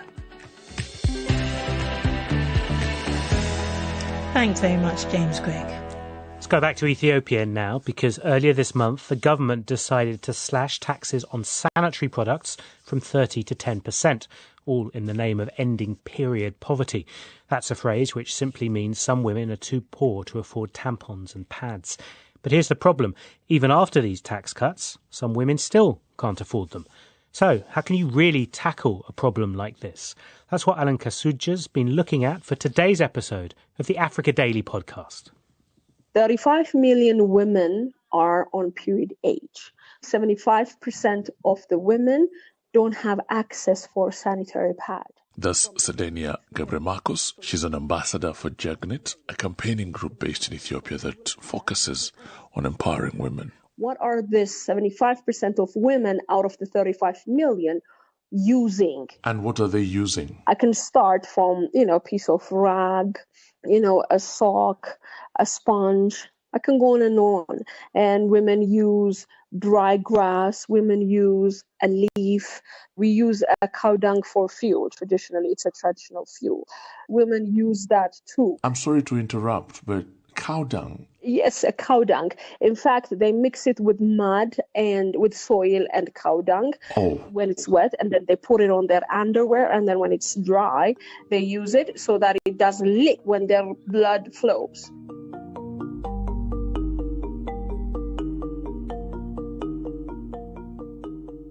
Now, that's shocking, isn't it? And as you can hear from Sedenia's words, this is a subject that's very close to her heart, and she's been speaking about it to people across the country. I was invited to go to Awassa University to just have a talk with the graduate students. And then we heard there is a company that provides a mattress for the students at the university. And then they always complain all over the country. Every time they collect the old one, the women dorm, the sponge, the inside part of the mattress has been cut out in so many spots. And then they always ask, why is the female mattress is always being cut out? It feels like a rat eat it. So the problem is the women, the girls, they don't get sanitary pad. They use the sponge, put it in a sock, and they use it as a pad. And then most of the time in very rural area, women, they're forced to stay outside during their menstruation period. When you say stay outside, what do you mean? The husbands, they don't want to be in the same room with them when they're seeing their period, because there is beliefs, she's dirty or she might bring bad luck to me. That's how the husbands stay. So they stay outside the house. So what do the women do? They will have a separate mud house, and then they dug up a hole. Probably they might fill it with an ash, or they might fill it with a soil, and they sat on that hole. And then when they finish, they just cover it. They cover the soil with a mud or with a soil or with an ash, because they don't have anywhere else to go or anything else to do. Wow. And that story about sitting outside and sitting on a hole is a story that I've heard about from northern Uganda. It's done there as well. And that is so difficult to hear. So difficult to hear. How easy is it to talk about periods in Ethiopia? It is a taboo. We came across a data that I may not be exact with the number, probably 10 or 12% of mothers only talk to their children about period. Most of the time, young girls find out about their period from their older sisters, or mostly they find it out from school and then from friends. So if mothers are not talking to their children about their period, I won't even ask you about fathers.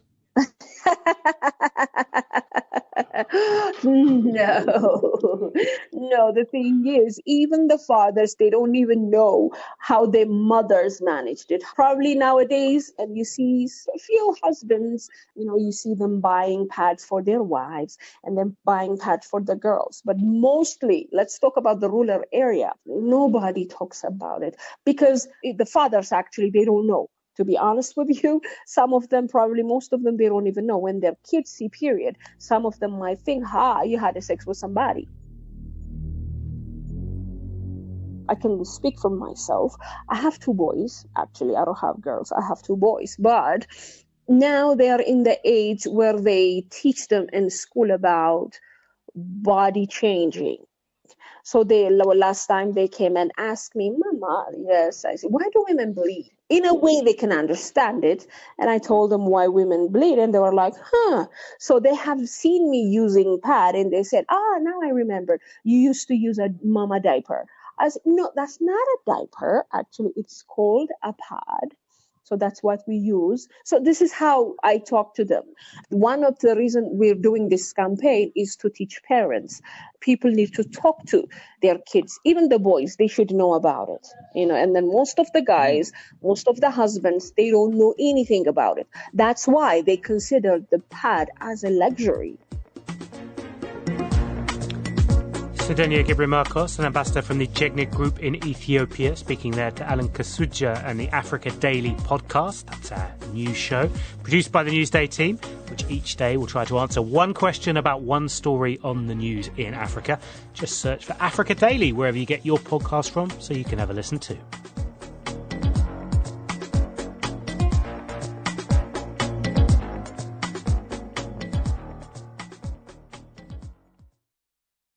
This is the BBC World Service.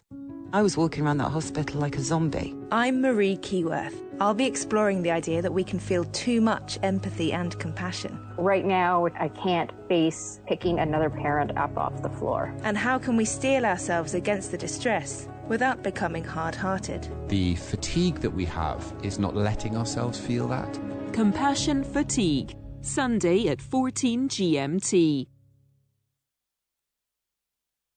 And at 8:30 GMT, Business Daily with Ed Butler. It's now a full year since Mongolia became the first nation in the world to close its school gates wholesale to fight COVID-19. Since then, 200 billion school days have been lost around the world. What is the real price of so much missed education? This is the BBC World Service, the world's radio station.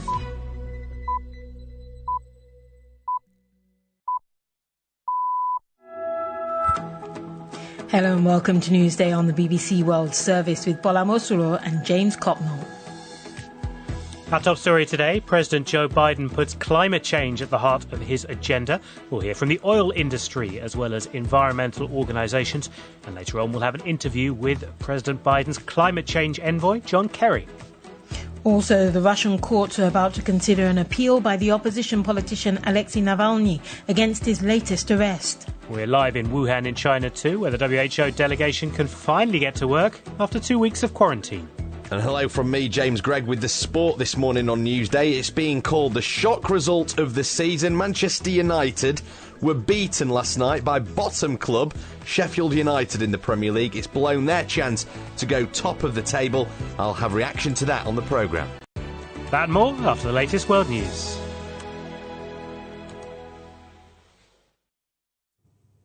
Hello, I'm Chris Barrow with the BBC News. A team from the World Health Organization, which is in the Chinese city of Wuhan to investigate the origins of COVID-19, comes out of quarantine today. They've said their investigation will be lengthy and complicated. Our China correspondent Stephen McDonnell reports from Wuhan. The end of quarantine will mean the possibility of at least some face-to-face meetings for the WHO scientists. They've already been working here in Wuhan for 2 weeks, speaking to their Chinese counterparts via video link. The team is not here to conduct its own research, but rather to assess the existing data already collected by scientists on the ground regarding the possible sources of the coronavirus outbreak, which led to the city of 11 million people being locked down a year ago. The US Secretary of State, Antony Blinken, has told the Philippines the US will stand with Southeast Asian countries against Chinese pressure in the South China Sea. It comes after China authorized its Coast Guard to fire on foreign vessels in disputed waters. Howard Johnson reports from Manila. Secretary Blinken underscored that America rejects China's maritime claims in the South China Sea, citing the United Nations Convention on the Law of the Sea. Both China and the Philippines lay claim to shoals and rocky outcrops off the west coast of the Philippines, despite an international tribunal over the dispute ruling in favor of the Philippines in 2016. On Monday, the Philippine Foreign Secretary Teodoro Locsin tweeted that what laws China passes are none of our business. But yesterday, Mr. Locsin did a U-turn, tweeting that on reflection and given the area involved, China's new law is a verbal threat of war to any country that defies it. The US Department of Homeland Security has issued a nationwide terrorism bulletin warning of a continuing threat of violence by people angry at Donald Trump's election defeat. This report from our North America correspondent Peter Bowes. It's a rare occurrence for the Department of Homeland Security to issue such a broad warning of potential violence. Bulletins mostly alert Americans to threats from foreign terrorist groups. But following the assault on the Capitol and the continuing rancor over the election result, government officials have warned that while there are no specific and credible threats, the risk of further trouble will persist for weeks. The bulletin said domestic violent extremists were also motivated by anger over COVID-19 restrictions and long-standing racial and ethnic tensions. The UN's refugee agency has strongly condemned what it called systematic efforts by a growing number of European states to prevent migrants from seeking asylum. The UNHCR said there were continuous reports of expulsions and of refugees being turned back at land and sea borders. UN officials highlighted such practices in Greece, Italy, Malta, and said that the list was growing. BBC News. The tech giant Apple has hit another sales record with reported revenues of more than $110 billion in the last 3 months of 2020. That's a rise of 21% on the same period the previous year.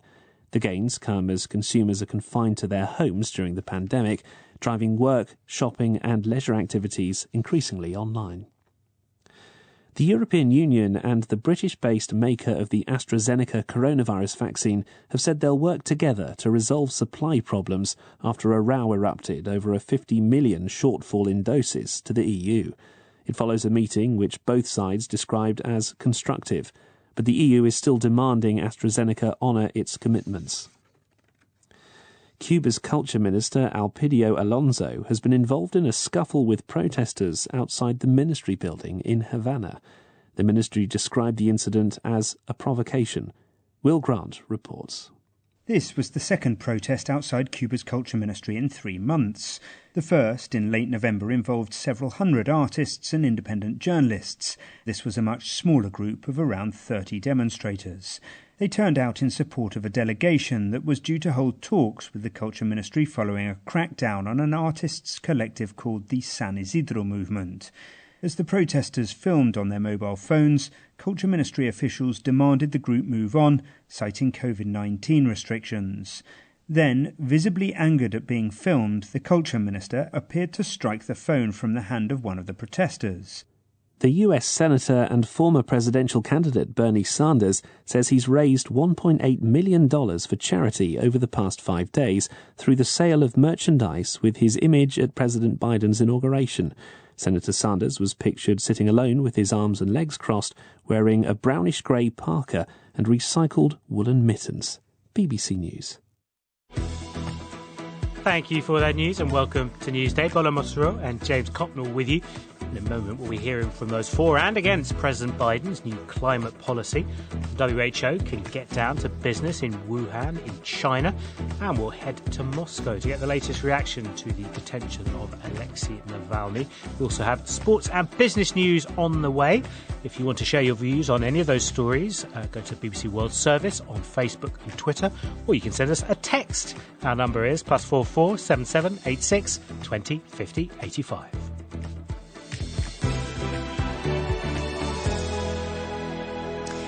And we start in the United States, where President Joe Biden has signed a series of executive orders designed to address climate change, including a new ban on some energy drilling. In fact, it's a complete overhaul.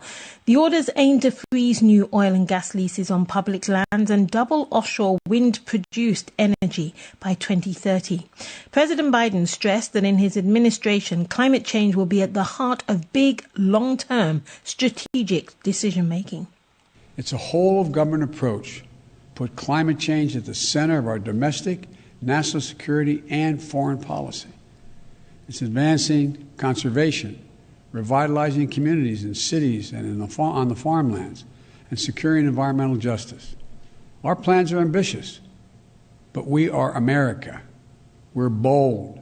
We're unwavering in the pursuit of jobs and innovation, science and discovery. We can do this. We must do this, and we will do this. Well, Mr. Biden's plans are expected to meet stiff resistance from the energy industry, including from our next guest, Kathleen Scammer. She's president of the Western Energy Alliance, which represents the interests of oil and gas companies across many U.S. western states. And they're launching a legal move against part of the president's initiatives. And she joins us now. Greetings to you, Ms. Scammer. Can you first react to what President Biden announced? You know, he said in particular that climate change is an existential threat to the United States. Do you agree with that? Well, I'm not sure I totally agree with that, but it is certainly a major issue that we need to address. And that's why in the oil and natural gas industry, we're very proud that we are the number one reason the United States has reduced so many greenhouse gas emissions. The increased use of natural gas in the electricity sector has reduced more greenhouse gas emissions than wind and solar energy combined. And we do that by producing it here in the United States in an environmentally responsible manner. You're suing the president, though, saying that his executive order exceeds presidential authority, his executive order on freezing of oil and gas leases. What kind of revenues are generated by this extraction, and is that why you're challenging what he's done? Well, we return around $4.5 billion to the American taxpayer every year from onshore federal development in the western states. His order banning leasing would result in a GDP drop of $33.5 billion a year, and it would kill 58,000 jobs annually. I'm sorry, that's $33.5 billion over his first term. So, you know, his plans would result in fewer jobs in the West. He's decided that he wouldn't pay a political price for killing jobs in the West. But, you know, we have an important energy resource here in the West, and a lot of it is on public lands where we develop it to protect the environment and return revenue to the American taxpayer. However, he said that his new policy will actually create jobs. He said, you know, in terms of producing power without carbon pollution in the electric sector, he said it's also creating jobs because of economic competitiveness. You don't agree with that? Well, we heard the same thing at the beginning of the Obama administration, and that administration spent billions of dollars in subsidies and really didn't create that many jobs, whereas we in the oil and natural gas industry managed to increase jobs. We provide about 10.3 million jobs. We support 1.3 trillion in economic activity every year. And by shutting down U.S. oil and natural gas production, we don't take away the demand for people to drive their cars and heat their homes. All we do is put that energy at risk, and we risk our national security by having to import it from Russia, Saudi Arabia, and other countries. Kathleen Scammer, president of the Western Energy Alliance, thank you very much for joining us. And listening to that is Kieran Suckling, Chief Executive of the Centre for Biological Diversity, a non-profit conservation organisation which seeks to protect endangered species and wild places. Hi, Kieran. Welcome to the programme. What did you make of those arguments then? I really don't think they make sense. The pause that the president has put in place is only on new oil and gas leases and only on public lands. Public lands only produce about a quarter of the oil and gas in the United States, so it's not nationwide. And of the public lands that are already leased for oil and gas, 50% are unused to date on land, and 77% are unused to date in the water. So the fact of the matter is the oil and gas industry has plenty of years left of drilling on land and water while we make the transition to clean energy, which will produce far more jobs. Well, that's an interesting point, isn't it? Because the argument you just heard there was that this is going to hurt the economy. It's going to cost jobs. It's going to cost money to the American Treasury. Yeah, that won't be the case because they have plenty of leases in hand. This only applies to new leasing. And while that existing leases get played out, that is the time to transition our economy and start producing millions of jobs in clean energy, because it turns out clean energy is more labor intensive than oil and gas. So it's going to produce more jobs per energy unit produced. Possibly also, though, it'll be less financially lucrative for the US if it is more energy intensive. Maybe there might be more jobs, but America might be poorer as a consequence. Of course, you might think that's a reasonable trade-off, but is it a reasonable statement of facts? Well, I think that we will export less energy than we do today, because much of the energy drilled on our lands is export. It's not used here in this country. So the U.S. will have plenty of jobs, plenty of energy. It will export less. And that means, less money for the big corporations, more money for workers, because there's more of them getting paid higher dollar jobs. Do you think the measures that President Biden has announced so far go far enough, specifically perhaps in terms of protecting wildlife and wild places? Well, two things he did today. One is to commit the U.S. to protecting 30% of its land and water by 2030. That is very ambitious and completely in line with the national effort to protect 50% of the planet in 50 years. So he's right on target there. Now we'll see, can we actually implement that? But the plan's right on target. With fossil fuel reduction, it's really not fully where it needs to be. Right. For example, this pause he talks about, that's a pause to do a study to figure out what we need to do. He's not turning off the spigot here permanently. Okay, so plenty more to be done, you believe. Kieran Suckley, I'm afraid we're going to have to leave it there. Chief Executive of the Centre for Biological Diversity.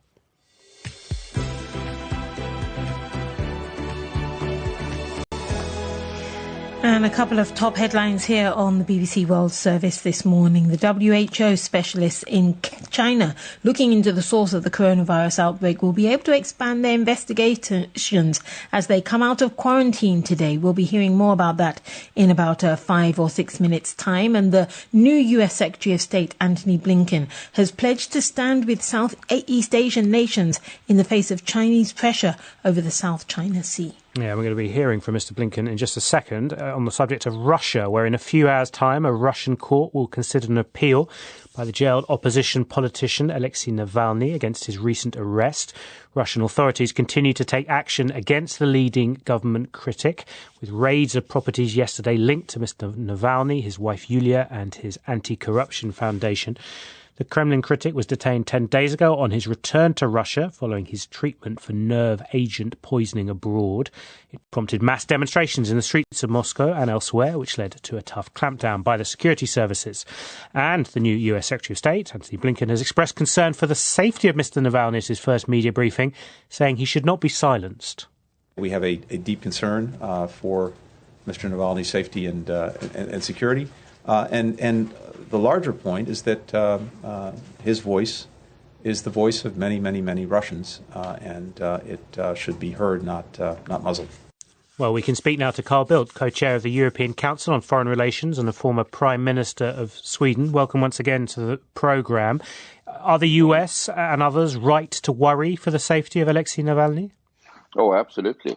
We can be absolutely certain that the Russian authorities, they will do whatever they can to stop what they have seen happening on the streets of more than 100 different locations around Russia. And to have him in prison or in Siberia for as long as possible. Unfortunately, that is the case. So that is your conclusion on what is likely to happen next, then? He will go to prison, out of sight, out of mind? I think that is undoubtedly the intention of the authorities. And unless there are not very strong, much stronger international reactions, I fear that is what's going to happen. Yeah, talk us through then a potential scenario for international reactions. You want a stronger response on behalf of Europe, for example? Yes, I think that would be appropriate. I think the message coming out of the meeting of the EU foreign ministers on Monday was rather feeble, because they said, Mr. Borrell said there were no concrete plans on the table by anyone, and he intends to go to Moscow. Well, it's true. It takes some time to take the measures, and you need to prepare them. But the combination of that particular, or the different things that were said, was a rather feeble message from Europe. I don't know if London has said anything, but that doesn't count to the same extent any longer. Why feeble? Because of internal divisions? Because they're simply not prepared to take on Russia over this issue? I hope they are prepared to take on Russia. I think there's a recognition that it might be difficult. It is always difficult. You don't know if you really can influence the behavior of the Russian authorities. But I think it's very important as a signal of support to those who want to have respect for human rights and the rule of law and all of those things in Russia, that action is taken. And what might be done is what we call restrictive measures, that is targeted actions against individuals that are responsible for the repression against Mr. Navalny and those now supporting him that we see. And also for those who are not taking the action that should be taken. I mean, we should not forget that there were people who tried to kill Mr. Navalny. That's the origin of this particular crisis. And there have been repeated calls for something to be done against those. And of course, nothing whatsoever has been done. And there must be people responsible for that as well, that could well be on the list for restrictive measures by the EU and by the US and by others who stand on the same ground of democracy and human rights. Carl Bildt, co-chair of the European Council of Foreign Relations, former Prime Minister of Sweden. Thank you very much for joining us. And now let's head to China, because real work can now begin for a team of investigators from the World Health Organization. They're preparing to leave quarantine in the Chinese city of Wuhan and begin their investigation into the origins of the coronavirus pandemic. Well, the team arrived in China on January the 14th, but had to stay in mandatory quarantine for the past fortnight. Joining us now is our correspondent Steve McDonald, who's in Wuhan. Greetings to you, Stephen. So what exactly will this team be able to do now that they're allowed to get out to work? Well, the crucial difference is they can have face-to-face meetings from now on. So where I'm standing is outside the quarantine facility where they've been locked down for the last 2 weeks. They've already been having meetings with their Chinese counterparts via video link. They've started to do their research. But from now on they can, well, in theory, meet anybody they think is worth meeting. That could be people who've been sick with the coronavirus. It could be doctors.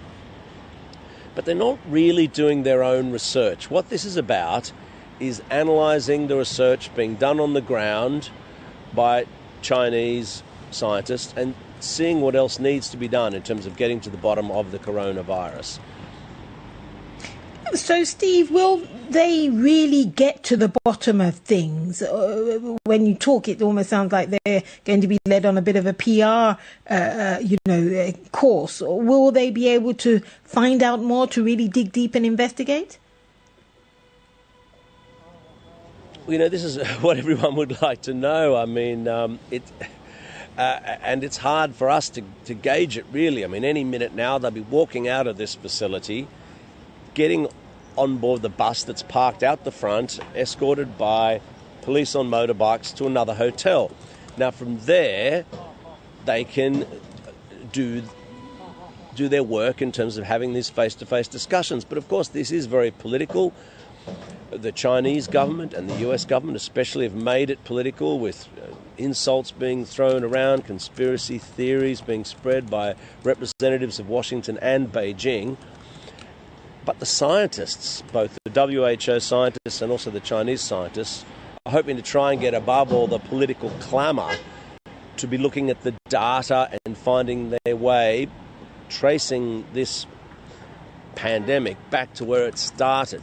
What they won't be doing, though, is looking at the lab leak theory. That's not really, at the moment, even on the cards. Focusing more on the possibility of it coming from, say, a bat into an intermediary animal and then into human beings. Again, what's not going to happen is in the next 2 weeks, they're not going to come out and say, we've found the origins of the coronavirus. They're stressing this is going to take a long time. It's very complicated. They'll be heading back to Geneva, I guess, putting a report together and then moving to the next stage. Steve, is much being made of them in Wuhan? Is the press talking about them? Are people excited, or is it more the other way round, that people are rather suspicious of them and rather irritated that the WHO have sent this team there? Oh, no, I don't. I mean, look, they're not getting massive coverage in the local press. And in a funny way, I don't know that the Chinese authorities want to draw so much attention to it, but nor are they denying that they're here either. You know, they're being made welcome by officials here in Wuhan because, you know, people here would also surely like to know how this all started, despite the fact, as I say, it's become very political and the blame game is making it hard to really get to the bottom of it. Nevertheless, it is what it's all about, and we need to, as human beings, find out how this started so that we can get ready for next time. I mean, we haven't seen a debilitating pandemic like this for like 100 years or something like that. So to get to the bottom, to be ready for the next one, we've got to find out how, well, this coronavirus started in the first place. Steve McDonald, thank you very much indeed, and he's our correspondent there live in Wuhan.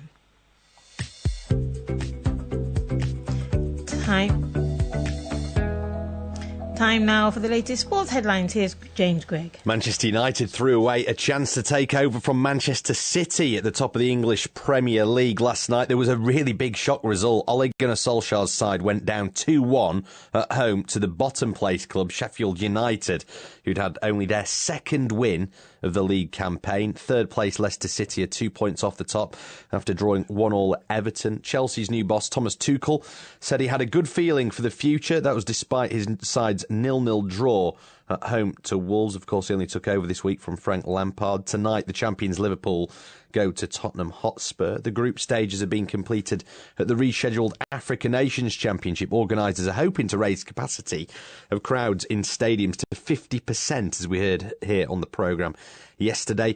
And the International Olympic Committee is targeting a safe and successful rescheduled Tokyo Olympics and Paralympics this year. The IOC President Thomas Bach says all stakeholders, including the Japanese government, were fully united. More on that in half an hour. Thanks, James. Now, Andrew Wood joins us from our business desk in Hong Kong. And Andrew, it's a big week for tech. Yeah, it was a big night in particular last night on Wall Street. We heard financial results from Apple, Facebook and Tesla. Apple set a new record for selling more than $100 billion, actually $111 billion worth of equipment and services in the last 3 months of last year. Now, on the line now is Ed Moyer from Oanda.com. He's in New York. Thanks for staying up late for us, Ed. It sounds like it was quite an exciting time on Wall Street last night. Very much so. I think we had a lot of big tech results, and for the most part, I think there was a little bit of cautious outlook for Apple and Facebook, and Tesla somewhat disappointed. So we did see a little bit more weakness after the big three reported. But I think overall, I must say, Apple's results were outstanding. And I think that you could still make the strong case that their super cycle thesis remains intact.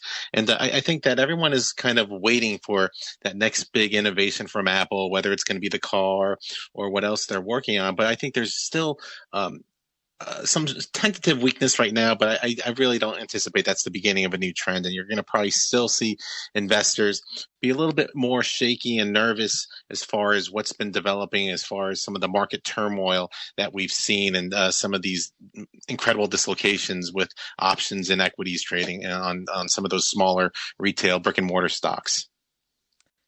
Just go back a little bit. You talked about Apple's super cycle. Exactly what is that?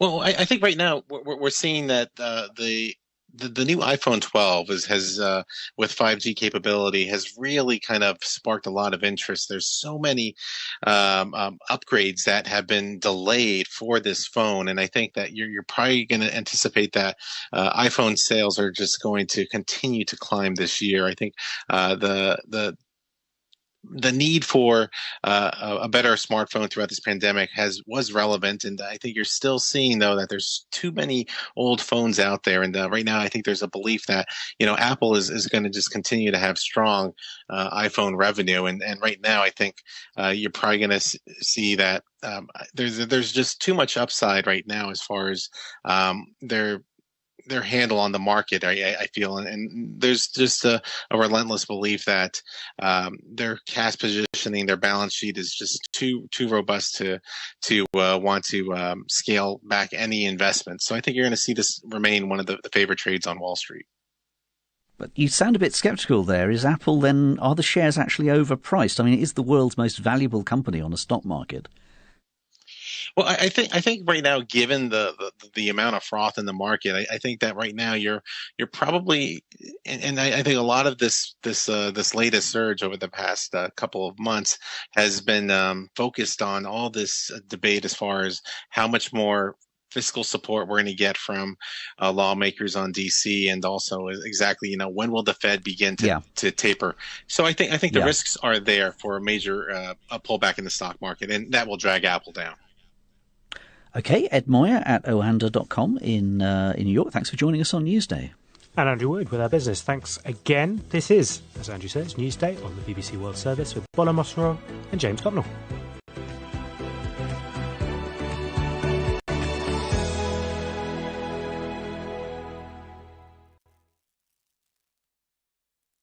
This is the BBC World Service, where our new Coronavirus Frontline series follows a vaccine trial at one of the UK's 5 clinical trial centres. Thank you for volunteering. Welcome to Team Bradford in our race to find a vaccine for COVID-19. We've been given access to medical teams and hear their recordings as events unfold. Tuesday the 6th of October. The pandemic is clearly here to stay, and there is only one way out. Bradford is at the forefront of this search, probably the greatest scientific race of all time. As fast as we are digging the graves, we're filling them up. We hear from the volunteers. I trust science, I trust the process. And about the efforts to dispel vaccine myths, particularly among Bradford's South Asian community. They're actually scared. They've heard lots of rumours. It's just all misconceptions that we're trying to correct. Coronavirus Frontline, the search for a vaccine. Tuesday at 9:20 GMT.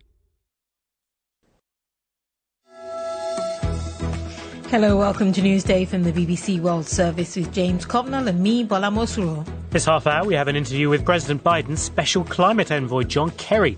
Will the US be doing more than just reversing the policies of the Trump administration? The former leader of the CAR Seleka rebels makes his first appearance before the International Criminal Court. And we talk to the 2 young Kenyans who've developed a robotic arm controlled by brain signals. First, the news. News with Chris Barrow. A team from the World Health Organization, which is in the Chinese city of Wuhan to investigate the origins of COVID-19, comes out of quarantine today. They've already spoken to their Chinese counterparts by video link, but will now have the chance of some face-to-face meetings.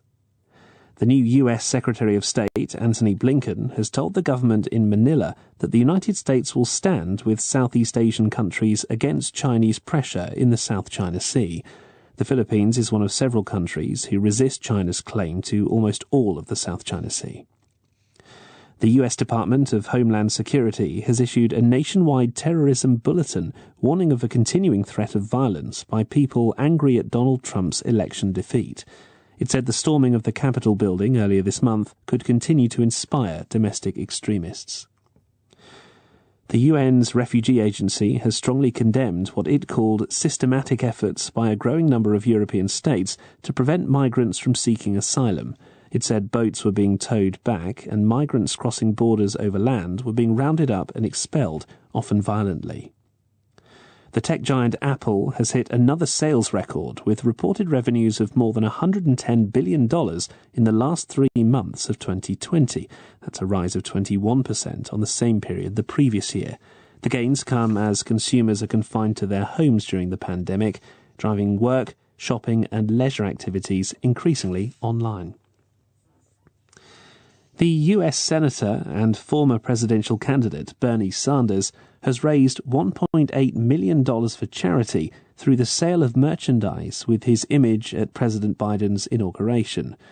Senator Sanders was pictured with his arms and legs crossed, wearing a brown-grey parka and recycled woolen mittens. BBC News. Thank you very much, Chris Barrow, for that news. Hello and welcome to Newsday on the BBC World Service with James Copnell and Bola Mosuro. We'll be heading to the Central African Republic to hear about the war crimes trial, which is beginning against a rebel leader. We'll also be heading to the Gambia and Kenya this half hour to hear from two innovative young men who've developed a bionic arm using very rudimentary skills, but bringing out very sophisticated technology. James Gregg has the sports news, and we'll be talking to the man whose pictures of a lake in Serbia went viral. It was once a beauty spot which attracted many visitors, and its surface is now completely covered in plastic waste. A floating sea of plastic bottles and other refuse. More on that this half hour on Newsday. We're going to start with an issue which is clearly at the very top of the agenda for the 46th President of the United States. Yesterday, Joe Biden, in signing a series of executive orders, made it clear he intends to take climate change head on. It's a complete reversal of the policy under the Trump administration. In fact, President Biden spoke of climate change as a global emergency that will be key to US foreign policy. It's a whole-of-government approach. Put climate change at the center of our domestic, national security, and foreign policy.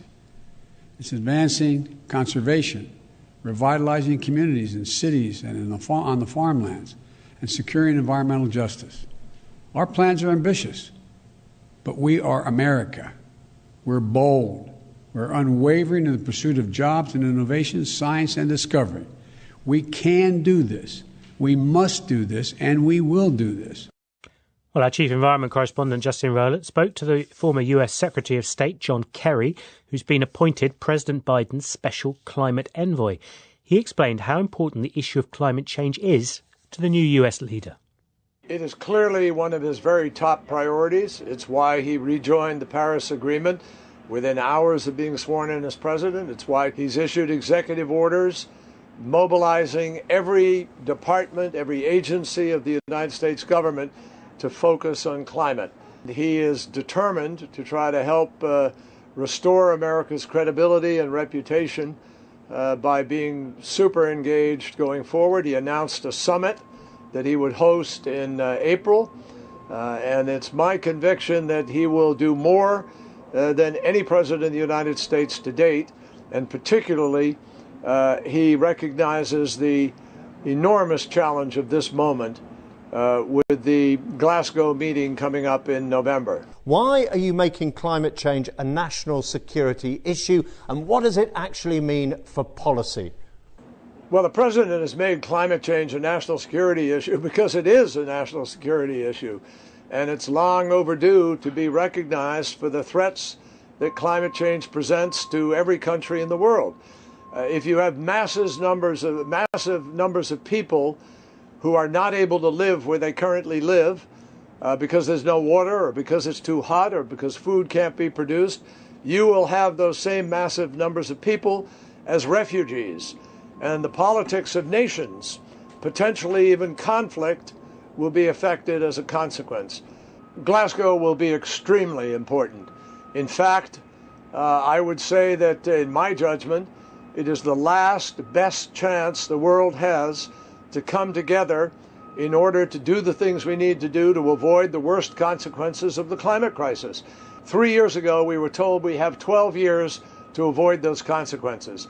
3 of those years were lost because we had Donald Trump, who didn't believe in any of it, and now we have 9 years left to try to do what science is telling us we need to do. And our hope is that in Glasgow, the private sector will be front and center, helping with the finance necessary to do what we need to do. You've got bold plans for transforming the US economy, but the majority in the Senate is as thin as it could possibly be. How confident are you that you can actually deliver ambitious action in the US? Well, a lot of the action that the President Biden is going to seek to put in play is going to come from the private sector. He's not going to wait for the Senate or the House to get their act together. He's going to go to private sector and help them to be able to engage in a way that helps to build the future immediately. Now, that's not to say the president isn't going to try to get Congress to be part of this. Of course he wants them. But it isn't going to be solely dependent on one source. This has to be multi-sourced, it has to be multilateral, all countries working together. And I think the marketplace is going to have a lot to say with what happens. That's John Kerry. He's President Biden's special climate envoy.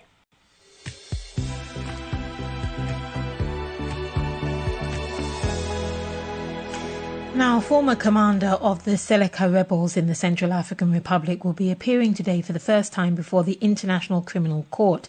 Mahamat Said Abdelkani is accused of war crimes, and his transfer to the ICC in the Netherlands comes amidst a crisis in the country where rebel groups are surrounding the capital city in an effort to destabilise the newly elected president, Faustin Touadéra. The government has accused the former president, Francois Bozize, of plotting a coup. Well, joining us is our correspondent, Kilian Ngala Chimtom, who's been covering the conflict from neighbouring Cameroon. Morning to you, Kilian. Tell us more, please, if you may, about this Mahamat Said Abdelkani. What exactly is he accused of? Good morning, Bola. Mahamat Said Abdelkani was born on February 25, 1973 in the Central African Republic, and authorities in the Sahel referred to the ICC on May 30, 2014. Now, as per the ICC release announcing the trial, he will be facing trial for war crimes and for crimes against humanity. Now, the court says there are reasonable grounds to believe that the rebel leader, committed crimes against humanity such as imprisonment, torture, persecution, and enforced disappearances, as well as war crimes like torture and cruel treatment. Remember that he was the commander of the Seleka rebel coalition, which was a coalition of militia supportive of former President Francois Bozize. And now, when Bozize was overthrown in 2013, the Seleka launched attacks in efforts, to bring him back to power. It led to an all-out war with the anti-Balaka that were against him. And so it's within the context of this war that the rebel leader is suspected of having committed these crimes. So that's why he's facing trial. However, why him? As you say, he was the leader of the Seleka rebels, but with the anti-Balaka too, why were they? Why are some of the anti-Balaka not also seen and now to be tried at the War Crimes Tribunal? No, he's the third warlord, so to speak, to be facing trial at the ICC. A former anti-Balaka chief, Alfred Yekatom, is also accused of crimes against humanity, and he was handed over to the ICC in 2018. And before then, he was joined in 2019 by CAR football chief Patrice Edouard Ngaisona, who was arrested on an ICC warrant that described him as the most senior leader of the anti-Balaka. So both sides are actually being tried, Paula.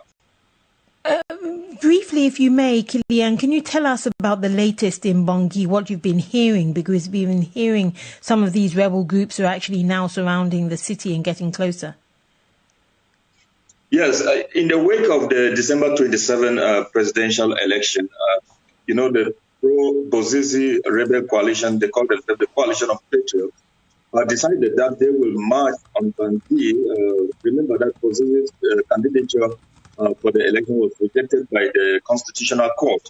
And so they felt that it would be right for them to somehow overthrow the victory of President Archange Touadéra. So they started marching on Bangui, and that sparked a lot of conflict.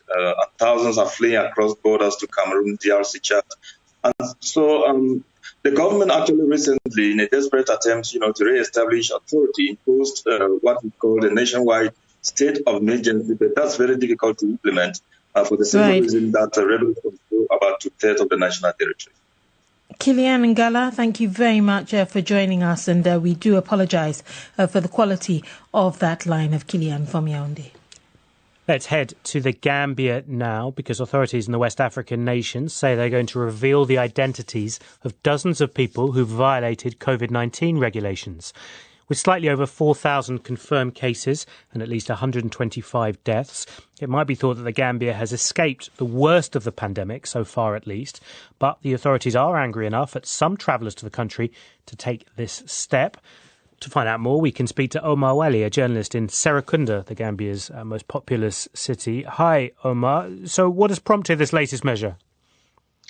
Good morning, James. The Minister of Health said 40 positive patients of COVID-19 refused isolation and they absconded from the treatment center. So the ministry said they are endangering the lives of many people because they are interacting with the public and threatening to publish their identity if they refuse to surrender themselves to the authorities. So to be clear, these are people who had tested positive rather than people who were just isolating in case they were infected? Yes, they were tested positive and they were taken to centers, treatment centers, but they decided to leave the place. Out of 155, 40 of them decided not to abide by the COVID rules. Gosh, and talk us through then what the ministry intends to do next. In a place like the Gambia, naming people is quite a big step. Yes, this is a small country, and the ministry said they should come forward and not to endanger the lives of many Gambians, the population, because the ministry has the Public Health Act also give them powers to take strict measures against those people. So the ministry intends to publish their names and their identities on the media, so that people can know them and be careful not to interact with them. And do you think that that sort of threat from the authorities is going to have an impact? Will people perhaps come back to the treatment centres because they're scared of being named publicly? Well, that is the million-dollar question, because many people still don't believe that this COVID exists. So if government can go ahead or the ministry go ahead and publish their names is one thing, but whether those people will abide by it or come to the treatment centres, that's another thing. On that issue of people simply not believing the disease exists, why is that, do you think? Because until November, December last year, only when few prominent people in the country died of COVID-19, that was the time. But after December, coming to January this year, many people realized that while the leadership of the country was engaged in political activities and or some opposition parties as well. So they realized that without face masks, without social distancing, so they're like, well, they don't think that there is COVID in the country. And so that means, does it, that people are interacting almost as normal? They're not taking, in many cases, the precautions that you see elsewhere in the world? Exactly. So this is unlike our neighboring country, Senegal, where people wear face masks. But here, we go to the mosque, the churches, and even in public places, most people don't wear face masks, and even in public transport and so on. Omar Wali, thank you very much indeed, bringing us the million Dalasi question, the local currency. Love that from Omar Wali. Indeed, keeping it local. You're listening to Newsday on the BBC World Service, and our top headlines this morning, as we heard earlier, WHO specialists in China looking into the source of the coronavirus outbreak will be able to expand their investigations as they come out of quarantine today. And the US Department of Homeland Security has warned that the country will face a continued threat from domestic extremists for weeks. And now, noted Sheffield United supporter James Gregg is here with the sports. Well, I'd have definitely put $1 million Dalasi on this happening last night, or maybe I wouldn't. There was a huge shake-up in the Premier League last night. Burke with a shot, which is deflected into the back of the net, and incredibly, for the second time tonight, Sheffield United lead at Old Trafford. Yes, Manchester United denied the chance to go top of the Premier League table. They lost at home to the side that had previously only won once in the Premier League before last night's game. Sheffield United beat them 2-1. Ole Gunnar Solskjaer's side are a point behind Manchester City now, and he says that his side deserved nothing from last night's game. In the Premier League, this happens, and in the year we're in, this happens. We've seen it so many times, the surprising results. You've got to earn the right to win a game of football. We dominated possession, we had more shots than them, but they've got players as well that can hurt us. Set plays, pace, so, we didn't deserve the points. Third place, Leicester City drew 1-1 at Everton, whilst Thomas Tuchel's first game with Chelsea since taking over this week ended 0-0 against Wolves. I had 21 guys who were totally awake, totally there to try what we're trying to do, tactically wise, structure wise. I didn't expect it to be like this on this level, right from one training and 2 meetings. Hard to make an impact after one training session, isn't it? Tonight, champions Liverpool travel to Tottenham in the Premier League.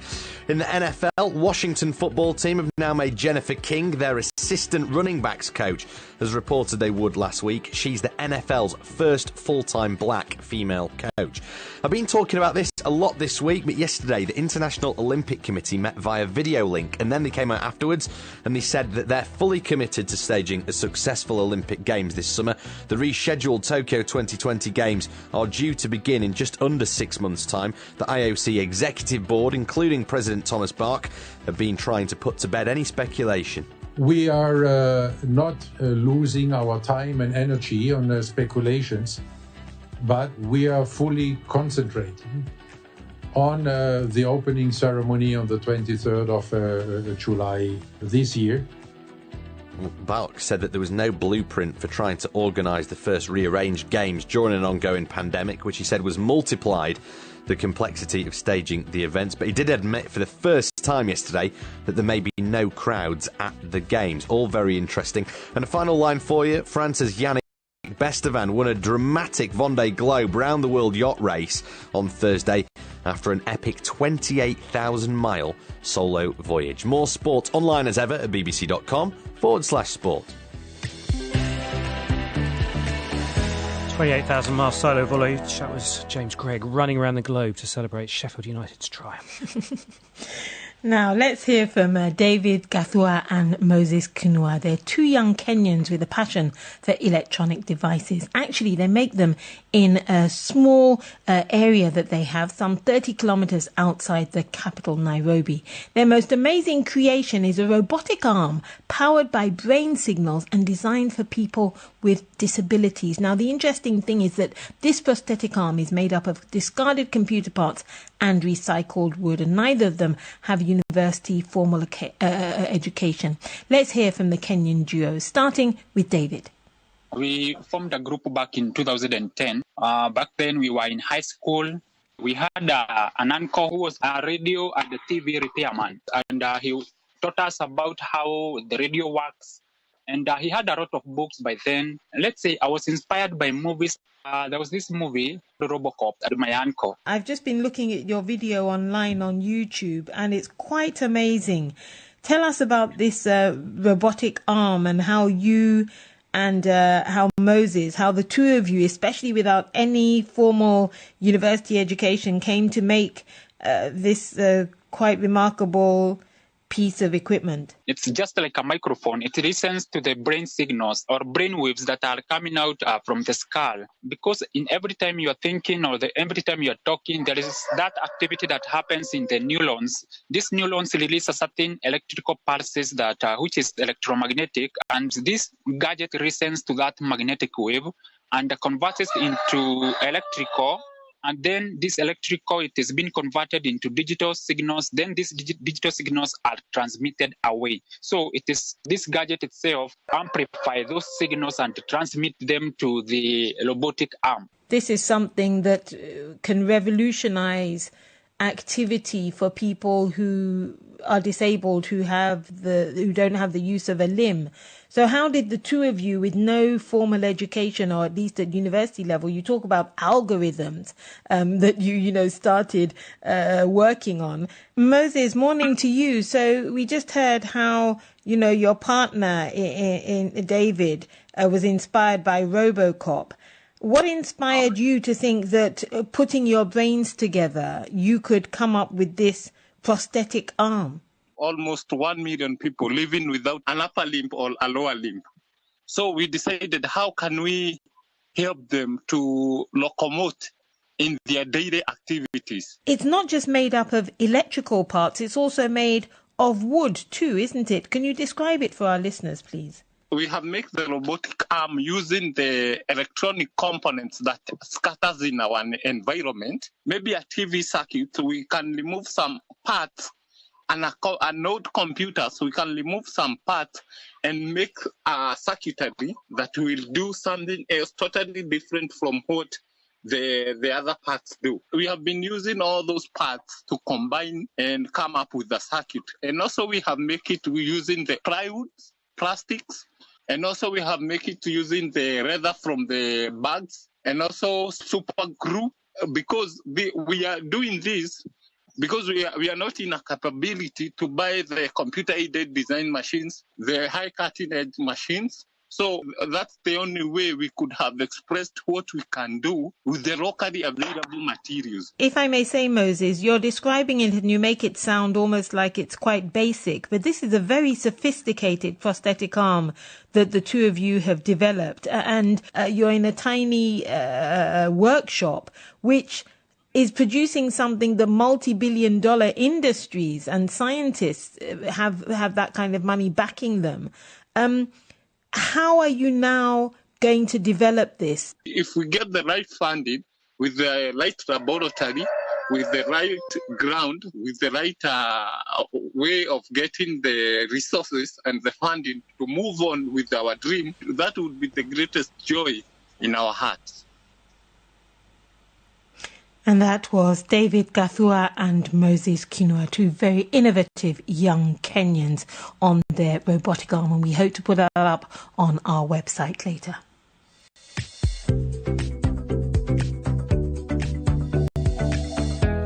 Throughout the programme, we've been hearing a lot about the climate, about the environmental action needed. So spare a thought now for Podpeć Lake in southwestern Serbia, generally known as a tourist attraction.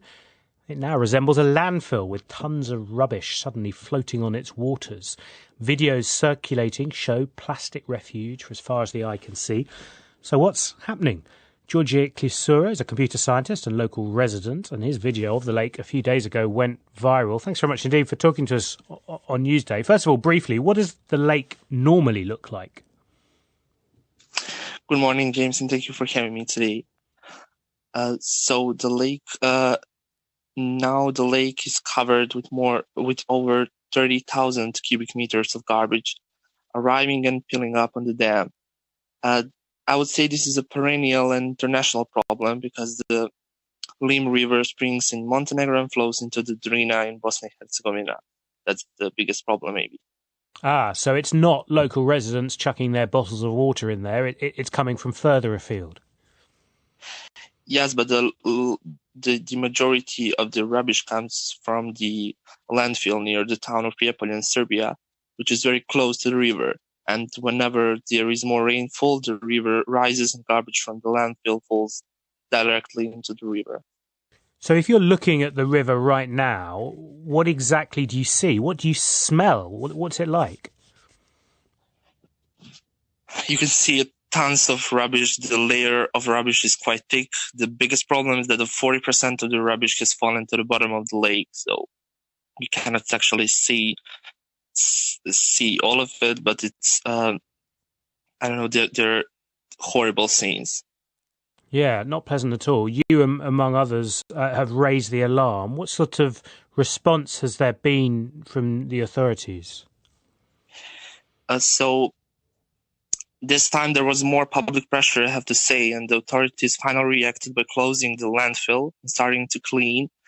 And the lake started to clean the lake at the beginning of the year. So the works were suspended due to the bad weather, but now were resumed a few days ago. The Minister of the Environment visited our city and promised a solution to this problem and the problem of the landfill in Prijepolje. So we hope. You hope? Do you believe the authorities here? Do you think they're going to get the job done? I don't know, to be honest, because every year they say the same story. They will close that landfill, but now I hope they will, because in permanent. Yeah, and what happens if they don't? I mean, it must be a horrible thing to live alongside. Yes, it is. And is this something that has had a big impact in Serbia? Is it the kind of thing that the local papers and radio stations and so on are talking about? Yes, they were talking about a lot. I mean, all the TV stations, which really surprised me. Yes, but it's like, as I said, it's perennial problem. Every year is the same, so I don't know really what to think about it. All right. Well, I hope it does get resolved soon. That's George Klisura, computer scientist and someone who lives nearby the Podpeć Lake in southwestern Serbia. And if you go online and have a look, the images are pretty shocking. Just bottle after bottle, waste covering, carpeting what should be a beautiful natural lake and landscape.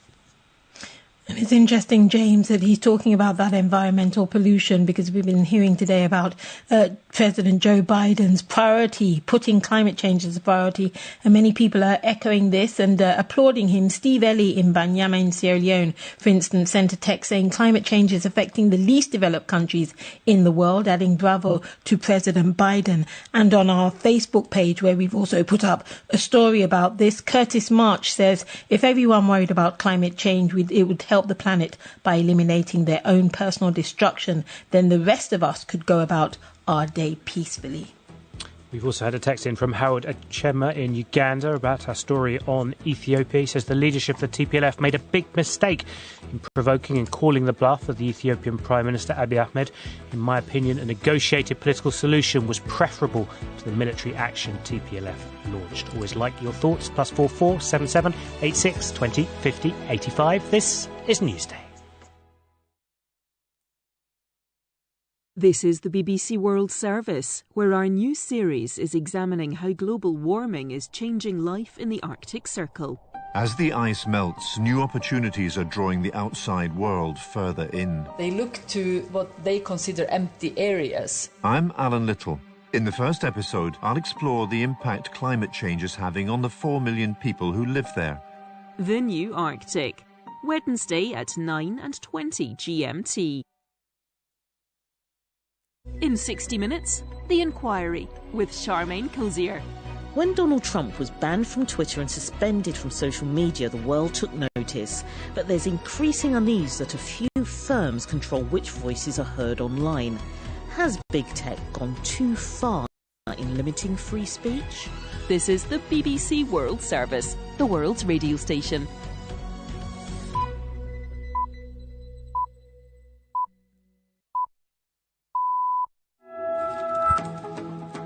Hello and welcome to Newsday on the BBC World Service with Bola Mosuro and James Copnell. Thanks for joining us.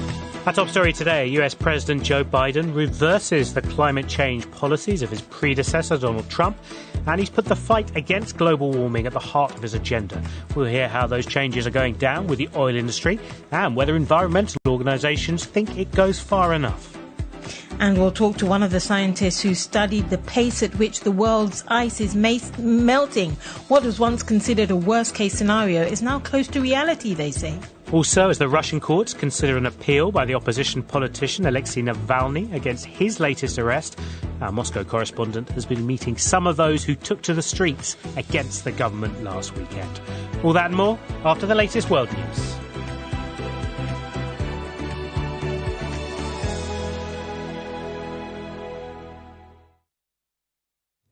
Hello, I'm Chris Barrow with the BBC News. A team from the World Health Organization, which is in the Chinese city of Wuhan, to investigate the origins of COVID-19, comes out of quarantine today. They've already spent 2 weeks in the city speaking to their Chinese counterparts by video link. Stephen McDonnell reports from outside their hotel in Wuhan. From now on, they'll be able to have face-to-face meetings. What they're doing in this investigation is looking at the research Chinese scientists have done on the ground to see what further work needs to be done to get to the bottom of how the coronavirus started, a virus which initially brought this city to a complete shutdown for 5 months, 11 million people locked down. But I don't think anybody should expect that in the coming 2 weeks, this team is going to come out and declare we've found the origins of the virus. It's not going to happen that quickly. The US Secretary of State, Antony Blinken, has told the Philippines the US will stand with Southeast Asian countries against Chinese pressure in the South China Sea. It comes after China authorized its Coast Guard to fire on foreign vessels in disputed waters. Howard Johnson reports. Both China and the Philippines lay claim to shoals and rocky outcrops off the west coast of the Philippines, despite an international tribunal over the dispute ruling in favor of the Philippines in 2016. On Monday, the Philippine Foreign Secretary Teodoro Locsin tweeted that what laws China passes are none of our business. But yesterday, Mr. Locsin did a U-turn, tweeting that on reflection and given the area involved, China's new law is a verbal threat of war to any country that defies it. The US Department of Homeland Security has issued a nationwide terrorism bulletin warning of a continuing threat of violence by people angry at Donald Trump's election defeat. It said the storming of Congress earlier this month could continue to inspire domestic extremists. Here's Peter Bowes. When they issue bulletins like this, it's usually concerning threats that are perceived to come from overseas, perhaps a foreign terrorist organization. But what they're talking about here are potential threats by domestic terrorists. And they are suggesting that there will be groups that are emboldened by what happened at the Capitol building a week before the inauguration of Joe Biden, and that the threat of further violence persists, whether it's in Washington, D.C. or indeed in state capitals around the country. The tech giant Apple has hit another sales record with reported revenues of more than $110 billion in the last 3 months of 2020. That's a rise of 21% on the same period the previous year. The gains come as consumers are confined to their homes during the pandemic, driving work, shopping and leisure activities increasingly online. World news from the BBC. Cuba's culture minister, Elpidio Alonso, has been involved in a scuffle with protesters outside the ministry building in Havana. Mr. Alonso appeared to have hit a demonstrator's phone and then helped his staff push demonstrators. The ministry described the incident as a provocation. This was the second protest outside the culture ministry in the last 3 months. The British Prime Minister, Boris Johnson, is due to visit Scotland later, despite the country's First Minister questioning whether the trip is essential, considering coronavirus travel restrictions. Mr. Johnson is expected to use the visit to emphasise the strength of the UK working together in the fight against COVID-19. Here's our political correspondent, Nick Eardley. A series of polls over several months has suggested Scottish voters now prefer independence to the Union. The pandemic has put the Scottish Government at the heart of key decisions on things like lockdown, and polls also suggest Nicola Sturgeon is considerably more popular than Mr Johnson. The SNP said today's visit was a sign of panic and that trying to block an independence referendum would only lead to increased support for it. The Vendée Globe round-the-world yacht race has been won by the French sailor Yannick Bestevin. He beat his compatriot Charlie Dalin, who crossed the line first, because of a time allowance awarded for coming to the rescue of a fellow competitor earlier in the race.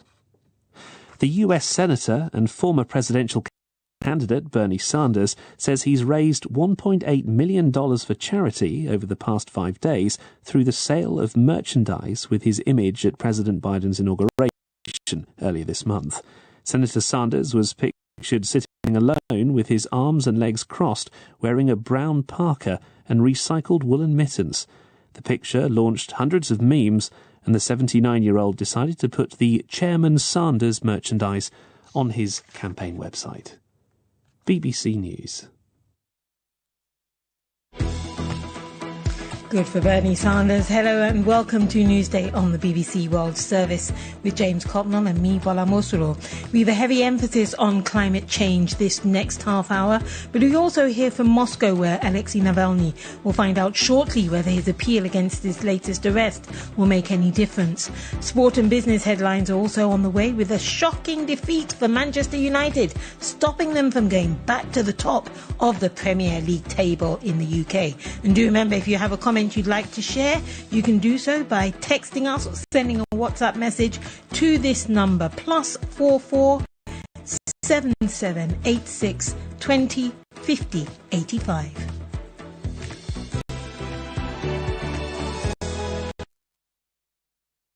We start in the United States, where President Joe Biden has signed a series of executive orders designed to address climate change, including a new ban on some energy drilling. In fact, it's a complete overhaul.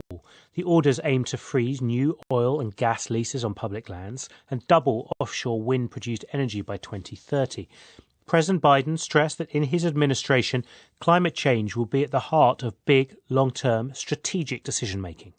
It's a whole-of-government approach. Put climate change at the center of our domestic, national security, and foreign policy. It's advancing conservation, revitalizing communities in cities and on the farmlands, and securing environmental justice. Our plans are ambitious, but we are America. We're bold. We're unwavering in the pursuit of jobs and innovation, science and discovery. We can do this. We must do this, and we will do this. Well, Mr. Biden's plans are expected to meet stiff resistance from the energy industry, including from Kathleen Skammer, who's the president of the Western Energy Alliance, and that represents the interests of oil and gas companies across many US western states. They're launching a legal move against part of the president's initiatives. Well, I put it to her earlier that President Biden believes climate change is an existential threat. So does she not agree with that? I'm not sure I totally agree with that, but it is certainly a major issue that we need to address. And that's why in the oil and natural gas industry, we're very proud that we are the number one reason the United States has reduced so many greenhouse gas emissions. The increased use of natural gas in the electricity sector has reduced more greenhouse gas emissions than wind and solar energy combined. And we do that by producing it here in the United States in an environmentally responsible manner. You're suing the president, though, saying that his executive order exceeds presidential authority, his executive order on freezing of oil and gas leases. What kind of revenues are generated by this extraction, and is that why you're challenging what he's done? Well, we return around $4.5 billion to the American taxpayer every year from onshore federal development in the western states.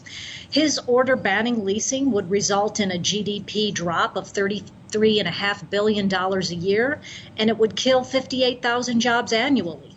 I'm sorry, that's $33.5 billion over his first term. So, his plans would result in fewer jobs in the West. He's decided that he wouldn't pay a political price for killing jobs in the West. But, we have an important energy resource here in the West, and a lot of it is on public lands where we develop it to protect the environment and return revenue to the American taxpayer. However, he said that his new policy will actually create jobs. He said, in terms of producing power without carbon pollution in the electric sector, he said it's also creating jobs because of economic competitiveness. You don't agree with that? Well, we heard the same thing at the beginning of the Obama administration, and that administration spent billions of dollars in subsidies and really didn't create that many jobs, whereas we in the oil and natural gas industry managed to increase jobs. We provide about 10.3 million jobs. We support 1.3 trillion in economic activity every year. And by shutting down U.S. oil and natural gas production, we don't take away the demand for people to drive their cars and heat their homes. All we do is put that energy at risk, and we risk our national security by having to import it from Russia, Saudi Arabia, and other countries. And she's Kathleen Skammer, who's president of the Western Energy Alliance in the United States. So that's a view from the energy lobby. What about environmentalists? We turn to Kieran Suckling of the non-profit conservation organisation, the Centre for Biological Diversity. I began by getting his reaction to Kathleen Skammer's comments from a moment ago. I really don't think they make sense. The pause that the president has put in place is only on new oil and gas leases and only on public lands.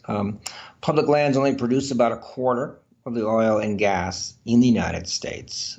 so it's not nationwide.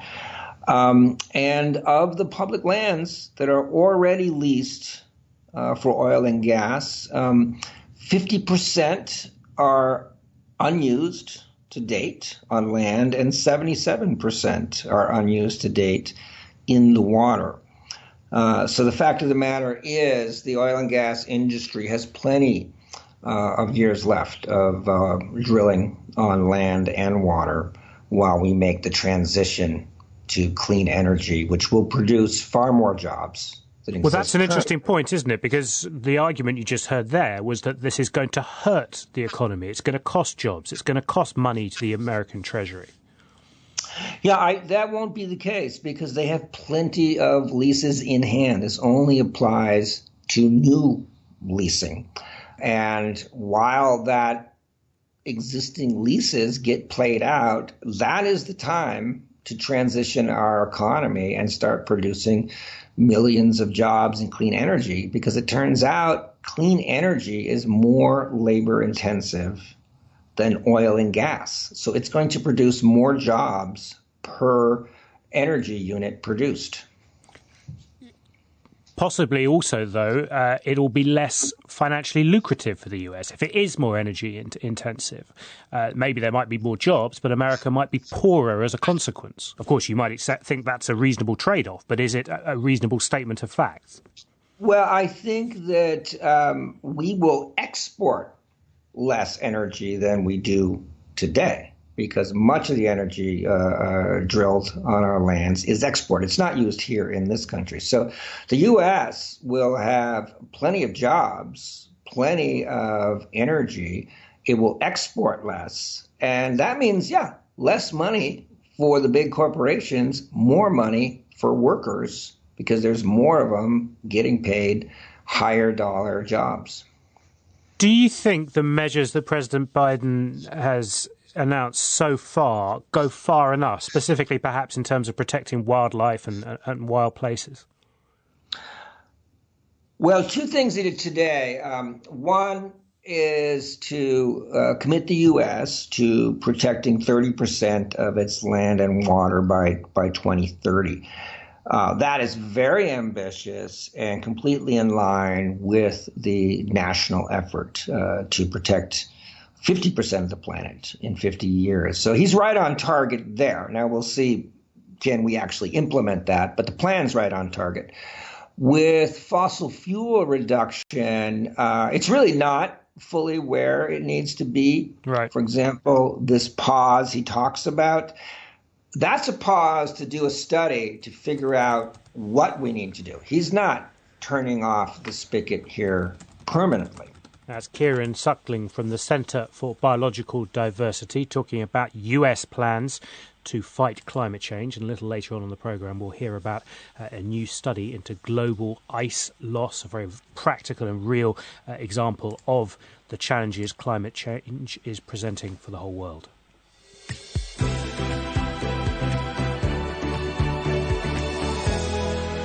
You're listening to Newsday on the BBC World Service. A couple of top headlines this morning. WHO specialists in China looking into the source of the coronavirus outbreak will be able to expand their investigations as they come out of quarantine today.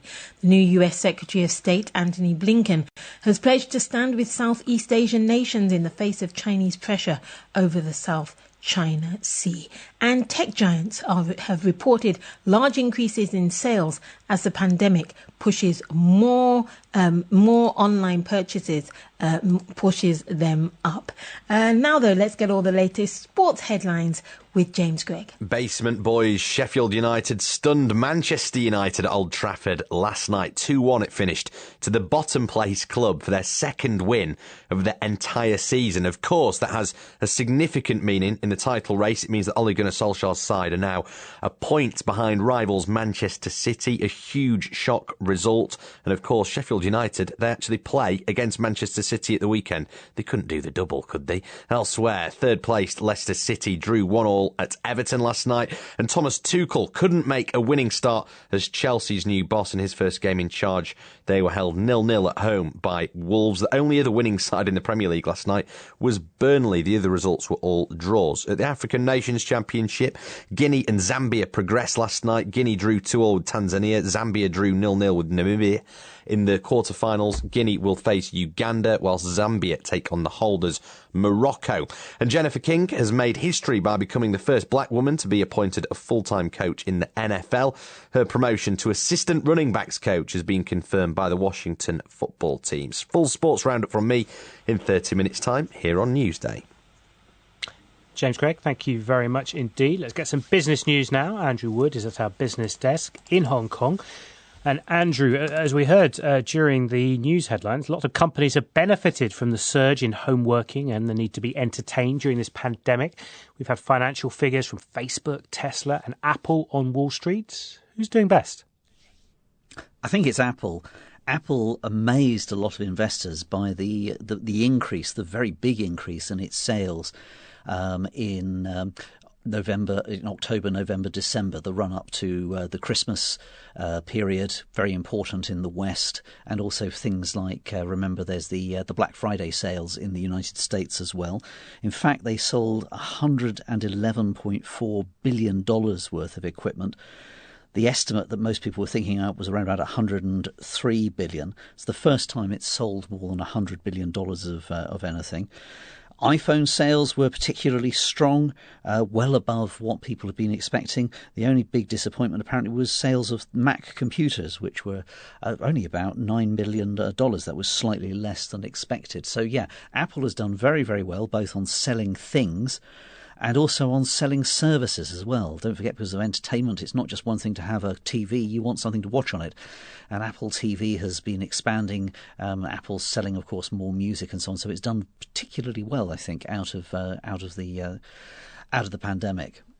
Given all that, why did shares fall then last night on Wall Street? Well, I think there was a lot of disappointment from the other two big companies, Facebook and Tesla. There was good news from Tesla in the sense that it's managed to have the first year in which it's made a profit continuously in the first, second, third and fourth quarters. But despite the fact that it delivered record numbers of vehicles in the last 3 months of last year, the profits weren't actually as high as people had been hoping. And I mean, the other big problem with a lot of these big companies is it's very easy for people to get so excited that the slightest downturn, or if the figures miss estimates, that people, get a bit manic depressive about this. One minute they're overexcited and the next minute they're over disappointed. Facebook shares, they fell a lot. Basically, their results weren't too bad, but we've seen sort of in the past few months, investors beginning to think about what they call headwinds and issues perhaps with the regulators, and that seems to have put people off Facebook shares a bit. Andrew Wood, thank you very much indeed. You're listening to Newsday on the BBC World Service, and the Russian opposition politician Alexei Navalny is due in court later today for an appeal hearing against his detention on arriving back in Moscow earlier this month. On the eve of the hearing, police raided the homes and offices of many of his key allies as part of criminal investigations linked to a mass protest last Saturday calling for Mr. Navalny's release. Well, with another rally planned nationwide this weekend, our Moscow correspondent Sarah Rainsford has been speaking to protesters.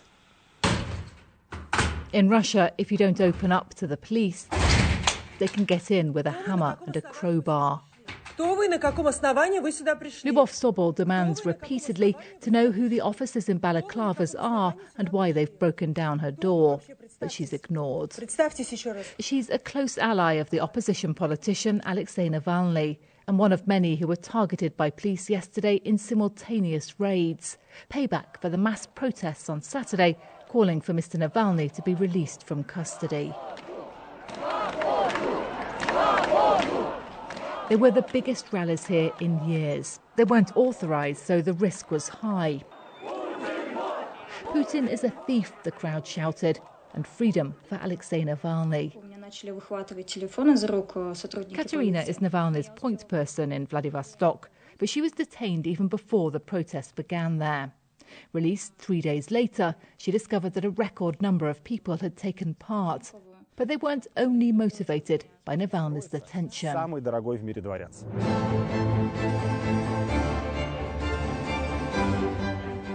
They'd also seen this, his latest investigation into corruption, and this one focused on Vladimir Putin himself. Navalny's video explores a giant palace on the Black Sea that he says was made for Mr. Putin, kitted out with a casino, an aqua disco and Italian toilet brushes that cost hundreds of dollars apiece. Katerina finds that offensive when so many Russians are struggling now to make ends meet. I think Navalny's investigation on Putin played a big role in the protests. I think people in the regions are really much angry, and that's why they protested. Vladimir Putin denies any link to the palace, calling Navalny's report cobbled together to brainwash people. But the fact he even mentioned it suggests he's rattled. It's been watched by almost 100 million people in just a week.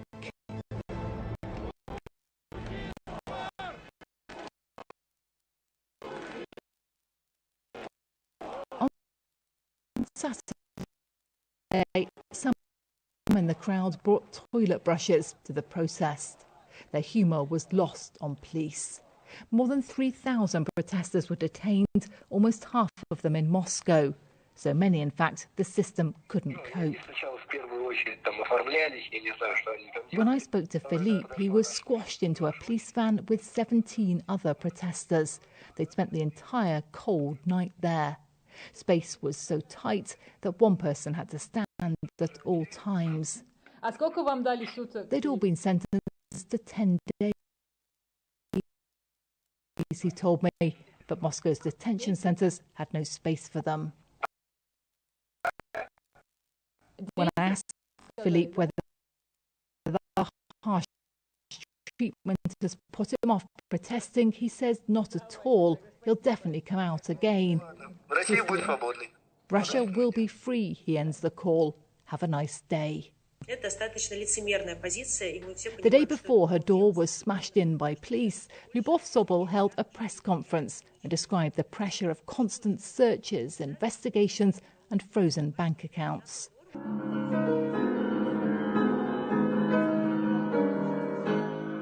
But now Lyubov and others have been detained too. They include Anastasia, Navalny's doctor, who played the piano non-stop as her flat was searched. The women are now under investigation for staging a protest in the midst of a pandemic. The risk of resistance here is clearly increasing. But for some Russians, so are the reasons for refusing to stay silent. The BBC's Sarah Rainsford in Moscow.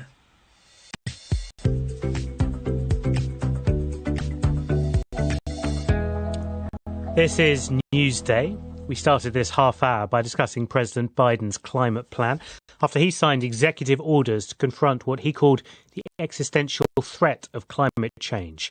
We can look now at a concrete example of what climate change is doing to the world. A new report argues that ice melting across the globe is speeding up to the point that it's now in line with the worst-case climate scenarios outlined by the Intergovernmental Panel on Climate Change. One of the authors of the report is Dr. Isabel Lawrence, Research Fellow at the University of Leeds here in the United Kingdom, who joins us now. Hi, welcome to the programme. What are the main findings of the report then? I mean, this is not one glacier where things are going badly. This is across the planet. Yeah, that's right. So in our study, we wanted kind of for the first time to look at ice losses from all of the elements of Earth's ice field, which is called Earth's cryosphere. So we use satellite measurements and numerical kind of model observations to look at losses from all of these different components. So that includes sea ice in the Arctic and the Antarctic. That's where the surface of the ocean freezes in the winter. We looked at the Greenland and the Antarctic ice sheets, ice shelves that perimeter the Antarctic continent, and also glaciers in Earth's high mountain regions, so for example in the Himalayas and the Andes. And yeah, we found, we added up all of those components and found this kind of headline number, this 28 trillion tonnes of ice lost over this 23-year period we looked at, and also that these rates are accelerating. And as you mentioned, are tracking the kind of worst case predictions from the IPCC reports from 2013. Can you help us just sort of visualise 28 trillion tonnes of ice? Because figures are sometimes difficult to get. Yeah, that's certainly a difficult number to put into perspective. So a good example, I mean, I'm based in the UK and I know our listeners are worldwide, but it's a nice sheet covering the entirety of the UK that would be 100 metres thick. And it's actually quite a small percentage of all of the ice that remains on Earth. And some people have kind of chosen to focus on that as a way to suggest that it's not a kind of important result. But actually that's sort of missing the point, which is that even though that is a small percentage of all the ice on Earth, the consequences of that are still very real and will have potentially devastating impacts. So talk us through those consequences. Yeah. What will happen, do you think? Well, so for example, half of that 28 trillion tonnes, that amount has melted from ice that's on land. So that's the Greenland and Antarctic ice sheets and glaciers. That meltwater, ultimately ends up in the ocean, and that raises global sea levels. And so for that study period that we looked at, the contribution of those components has raised global sea levels by about 4 centimetres.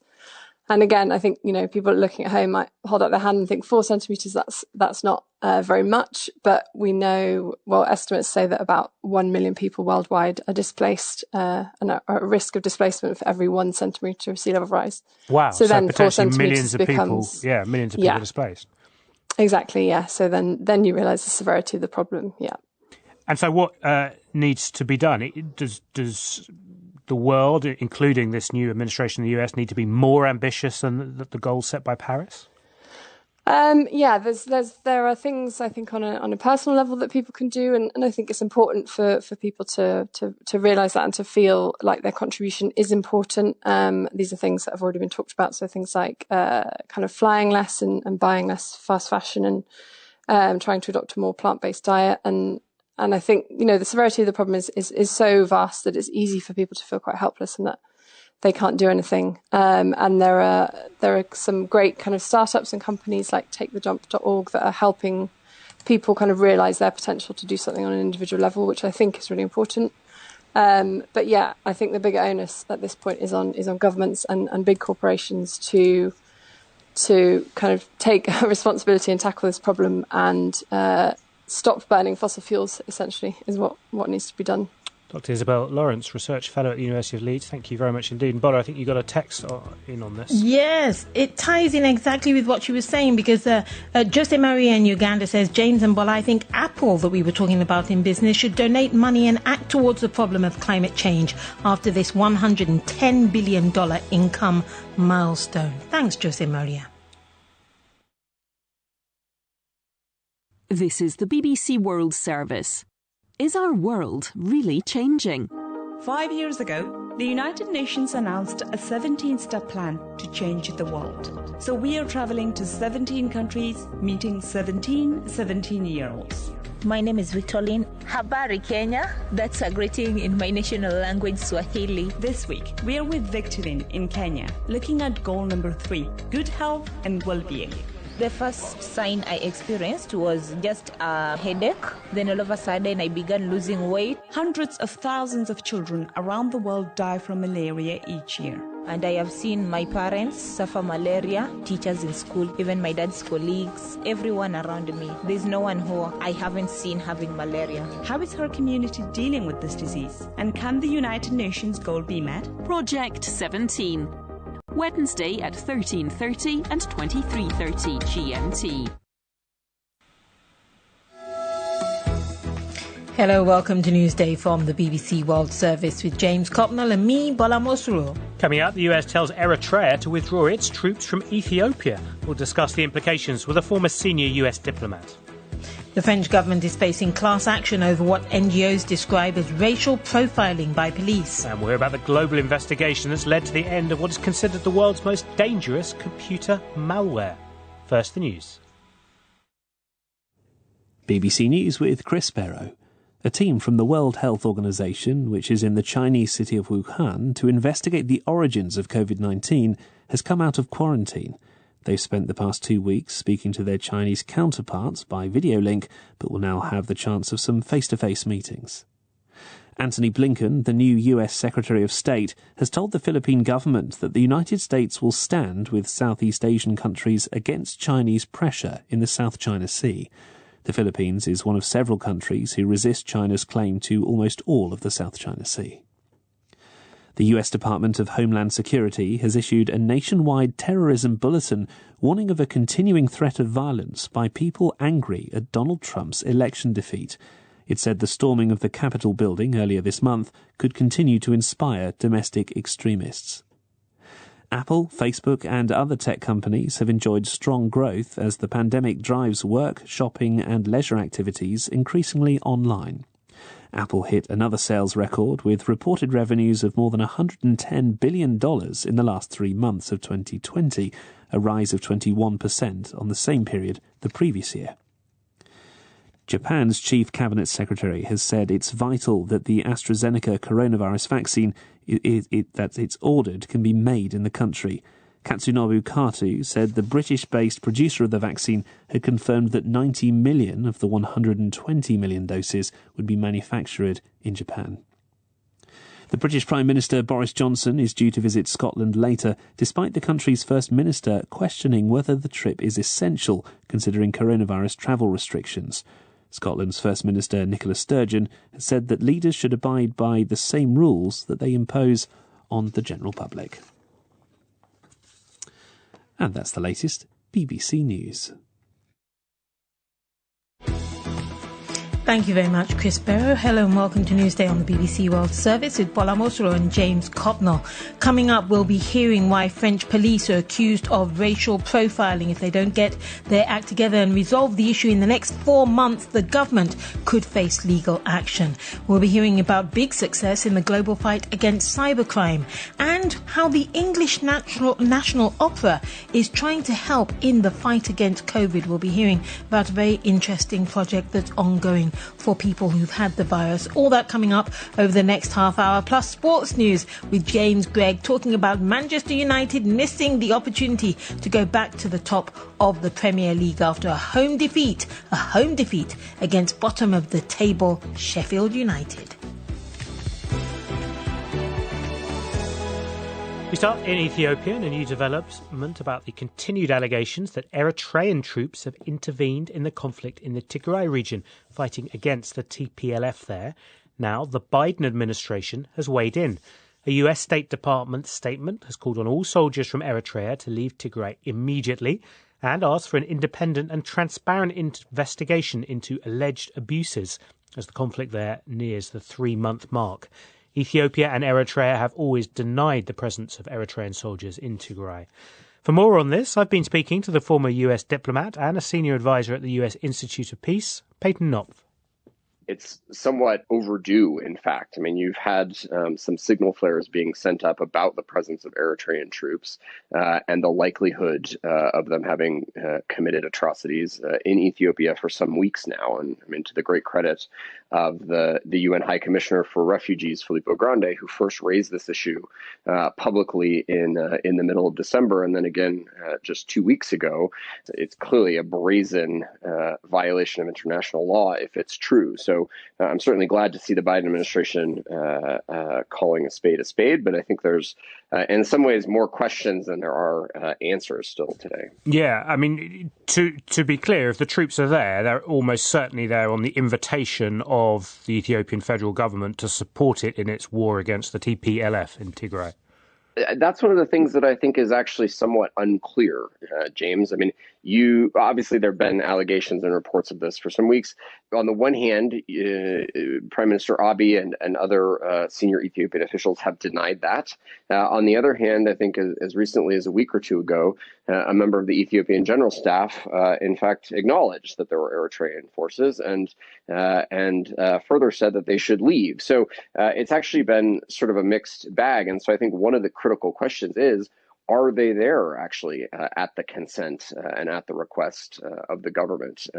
And who, if they are, who requested it? If they're not, then we have to start raising questions about, is this an occupying force? And that triggers a whole series of pretty significant implications under international humanitarian law. What would be the motivation of Eritrea to send troops into Ethiopia, if indeed it has? You could posit a number of different motivations, and one or more of them could be true. I mean, clearly there's been a longstanding border dispute, as you know well, between Ethiopia and Eritrea. That, despite the fact that Prime Minister Abiy won a Nobel Prize ostensibly for resolving, in fact was not resolved. So that could be one factor. The sort of governing authorities in Eritrea and the Tigrayan people, the leadership of the Tigrayan People's Liberation Front, which is engaged in this contest with Abiy, had long been at loggerheads. So certainly there could be an element of Eritrean score settling in that regard. I think when you look even just a little bit further down the border, there's an escalating border war between Ethiopia and Sudan as well, right? So this is part of a larger regional game of which Eritrea is, of course, also involved. So I think there's any number of possible motivations. I think it's a bit hard to tell with certainty which one of those were the decisive factors. As you say, rumours of this or reports of these sorts of things have been around for a while. Why do you think the Biden administration has chosen to speak out? I mean, my guess would be that the Biden administration decided to be slightly more transparent about what they understand in this regard, but I can't be sure. I mean, I would like to think that it's out of a concern for the significant implications for international peace and security, and a clear signal to the government in Addis that the new administration in Washington does not believe that the argument that Prime Minister Abiy and those around him have made for some months now that this is a domestic law enforcement operation is borne out by the facts. The thoughts there of Peyton Knopp from the US Institute of Peace.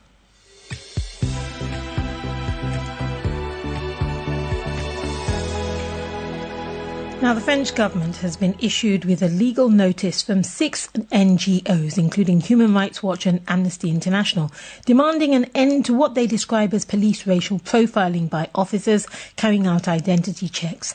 Now, under French law, both parties have 4 months to resolve the dispute, or the case will end up in court.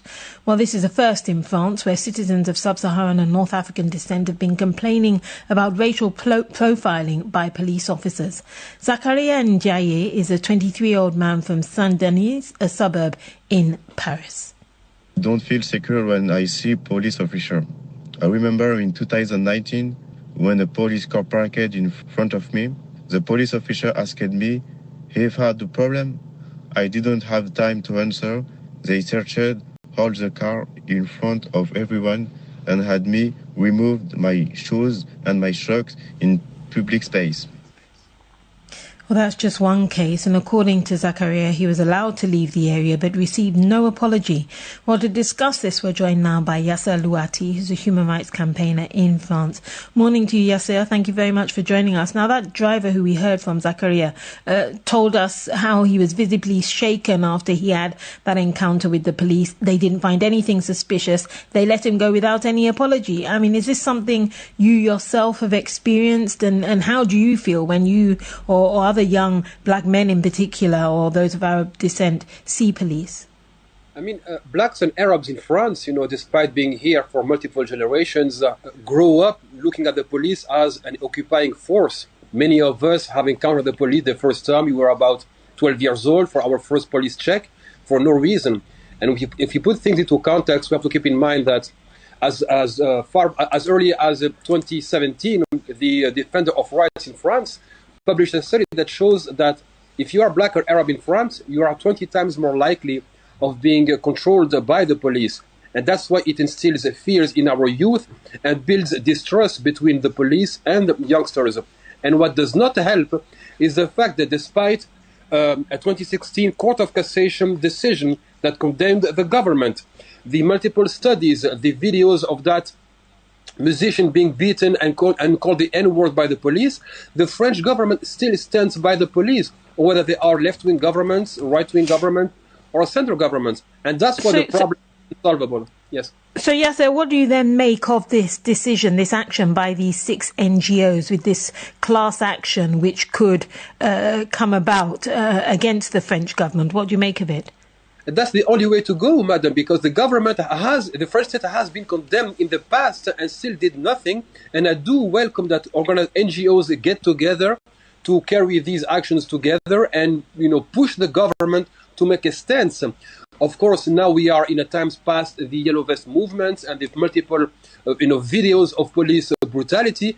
Now, what we hope is more than words by Emmanuel Macron, but literally to shake up the police institution, because even the recruitment of the police is problematic. No, to hire people, they had to lower the grades to make people acceptable. Before it was a score of 7 out of 20. Today it's 5 out of 20. And on top of it, police officers have a sense of impunity, and that's a disaster for police-population relations. Recently, there was an expose, I'm sure you're familiar with, when a young journalist went undercover, and he was a white journalist, recruited, and it caused a massive wave. But how can that, even though it showed the kind of horrors, the racism that these officers have, and now this action, how can it actually change? What kind of agreement, for instance, can come within 4 months? I mean, what does not help is the fact that the police is only a reflection of the dominant ideology, which is the supremacy of what we call securitarianism and the normalization of racist ideas, that the police is justified by the need for further security, and that these populations are a problem in France. We have to remember that a few years ago, a notorious far-right TV pundit, Eric Zemmour, said that it is normal to overcheck blacks and Arabs because most criminals are blacks and Arabs. And this is a fallacious argument, because if you keep checking blacks and Arabs, of course, your statistics will show that you have more problems with these populations. But if you check people on an equal foot basis, you will see that you have these problems across the segments of the population. And this is, again, a more complicated problem. Now, what the government needs to do is to say enough is enough. We will prosecute police officers that cross the line, but also to review police practices, because police officers are hired, they are not checked to what kind of ideology they abide, and when they are caught, using the N-word or the filthy Arab, term against Arabs, they are never, punished for doing that. So we have to. Yes, madam. Yassa, thank you very much for speaking to us and very comprehensive in your response. Yassa Louati, who's a human rights campaigner, speaking to us live from France. Newsday on the BBC World Service. Police have seized thousands of computers running what's believed to be one of the most dangerous hacking networks worldwide. The Emotet network obtains access to victims' computers via malicious email attachments, then sells it to criminals who install more dangerous malware. Police from the UK, EU, US and Canada work together to disrupt Emotet. Europol called it one of the most significant botnets of the past decade and one of the main door openers for computer systems worldwide. To tell us more, we're joined now by Zeki Toureddi, a Chief Technology Officer for Europe, Middle East and Africa with CrowdStrike, a cybersecurity company. So tell us a little bit more about Emotet then, if you could, Zeki. Yeah, good morning. Actually, we've been tracking Emotet at CrowdStrike for a long time. It was originally a banking Trojan all the way back in 2014. And actually, we attribute it to the criminal group we call Mummy Spider. But as you mentioned, the last few years, Mummy Spider changed their tactics and started to use Emotet's capabilities for other criminal groups to support enterprise ransomware schemes, and unfortunately, with a lot of success. It's obviously a global issue, as many of these things are. How difficult is it then, in a case like this, to coordinate police forces from different parts of the globe to get this sort of result? It is quite complex, but it also requires that global initiative. You have to remember these botnets are situated across the globe. Their infrastructure that's being ran by Mummy Spider is also across the globe. And for a takedown to really be successful, the law enforcement need to be able to take control, push out new information to those botnets, and make sure they're now communicating back to law enforcement infrastructure, making the botnet completely useless from the attackers. Has that happened, do you think? Has Emotet been put out of business, or is it still too early to tell? Yeah, the future is quite uncertain. What we can say right now, and what is certain, that they have been successful, and this is going to be a substantial impact to Emotet and Mummy Spider. But what's also key and crucial, it's going to be impactful to all the other criminal groups who used to harness Emotet. So this has been a big win for law enforcement and probably a bad day for a lot of criminal actors. Has this sort of these sort of hacking networks and so on, these sort of attacks on people, have they increased during the pandemic simply because lots of people are at home doing nothing or on their computers? Unfortunately, they have, but we also have to remember that e-crime groups, like similar to Mummy Spider, in most cases they are opportunists, like other criminal groups. Organizations have been really struggling to deal with the new way of working since the start of the global pandemic, and this has provided the right set of circumstances needed for those e-crime groups to attack. So, unfortunately, here at CrowdStrike, we've seen a huge uptick in ransomware attacks, with some e-crime groups making off with hundreds of millions of dollars from a single attack, and this has simply made it extremely desirable to other e-crime groups and e-crime gangs to start trying to get a slice of the action. And people, in some cases, just accept that as one of the risks of being online. Unfortunately so, and actually quite interestingly, we've just conducted some research on this exact same topic to coincide with Data Privacy Day, which is actually today. The research suggests that consumers are way too relaxed or just completely feel defeated with the notion of data protection, and with more than 1 in 3 people in the UK now accepting the risk of personal data theft is just a part of being online. Seki Turedi from CrowdStrike, thank you very much indeed. That's a bit scary, isn't it? Now let's have all the latest sports headlines, sports news with James Gregg. Well, this Premier League season shows no signs it's ready to become predictable. Burke with a shot, which is deflected into the back of the net. And incredibly, for the second time tonight, Sheffield United lead at Old Trafford. Near perfect from our point of view against world-class players, and obviously a team that's flying high. Took our big moments, obviously. The second goal was a huge moment for us and got a big win. Chris Wilder's bottom of the table. Sheffield United beat high-flying Manchester United at Old Trafford last night. 2-1 win for the Blades. It moves them within 10 points from safety. They couldn't, could they? Ole Gunnar Solskjaer complained of 2 key refereeing decisions. His United are second, 1 point behind leaders Manchester City.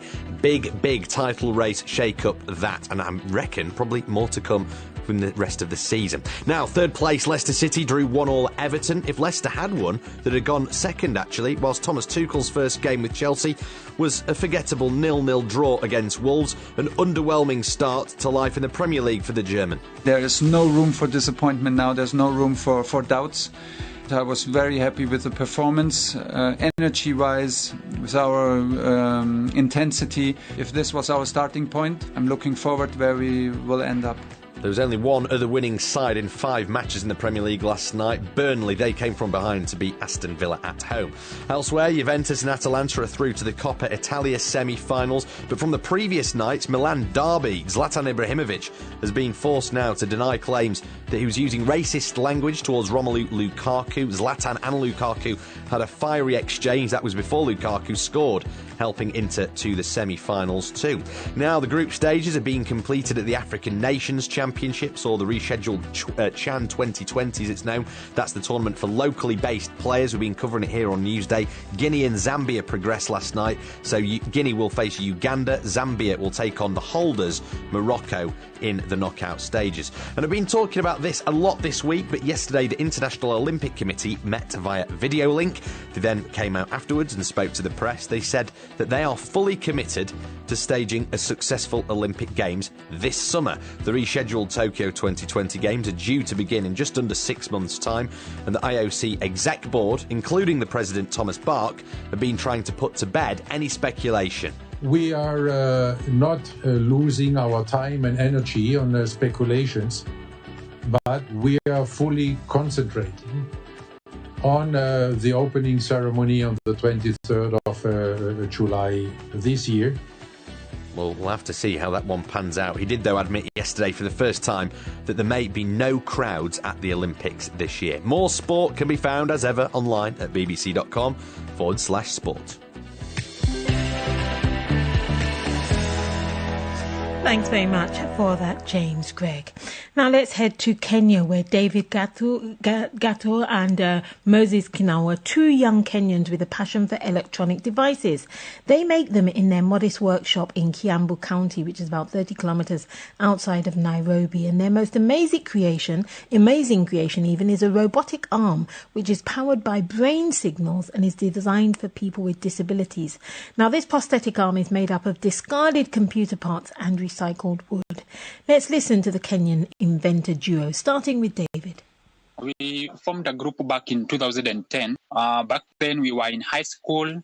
We had an uncle who was a radio and the TV repairman, and he taught us about how the radio works. And he had a lot of books by then. Let's say I was inspired by movies. There was this movie, Robocop, at my uncle. I've just been looking at your video online on YouTube, and it's quite amazing.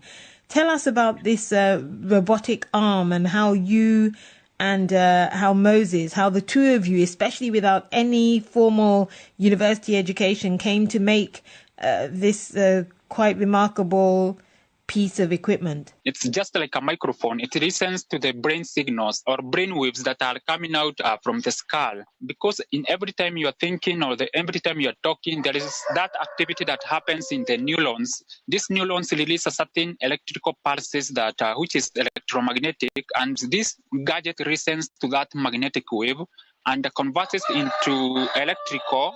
And then this electrical, it is being converted into digital signals. Then these digital signals are transmitted away. So it is this gadget itself amplify those signals and transmit them to the robotic arm. This is something that can revolutionize activity for people who are disabled, who don't have the use of a limb.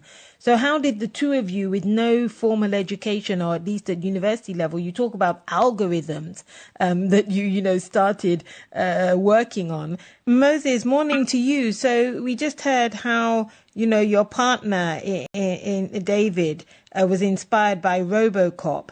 What inspired you to think that putting your brains together, you could come up with this prosthetic arm? Almost 1 million people living without an upper limb or a lower limb.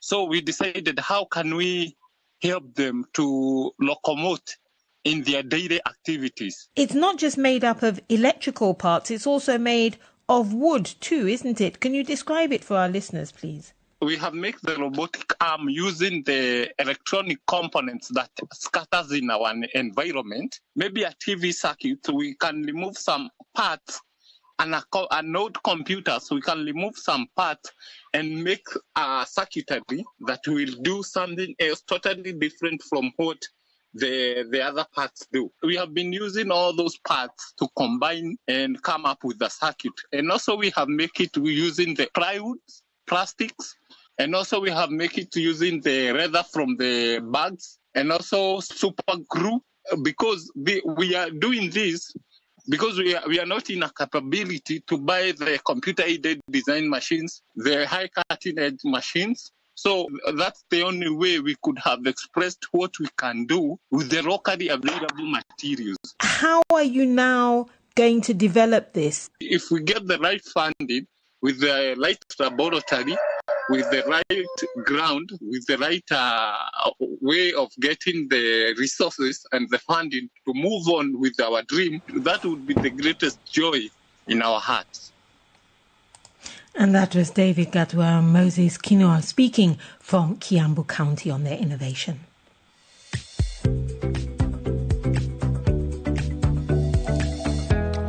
And let's end this programme with a very interesting idea from here in Britain.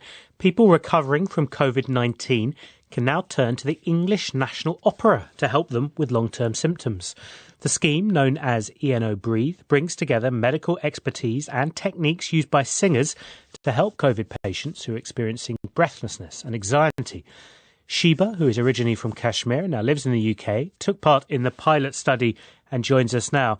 Hi, and thanks very much for speaking to us on Newsday. Just tell us a little bit about the sort of impact COVID's had on you. Thank you, David. James.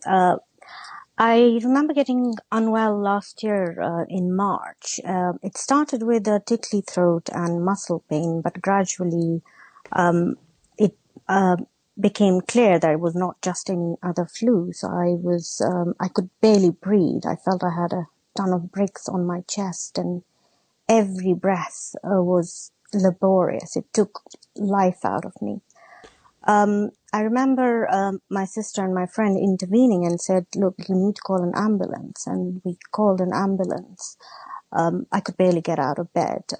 So I couldn't see my children or my husband because I was isolating and I didn't want them to be infected. My children were completely distressed, and I remember my daughter saying to me, Mommy, please promise me not to die, because at that time the statistics were that 1 out of 5 didn't make it.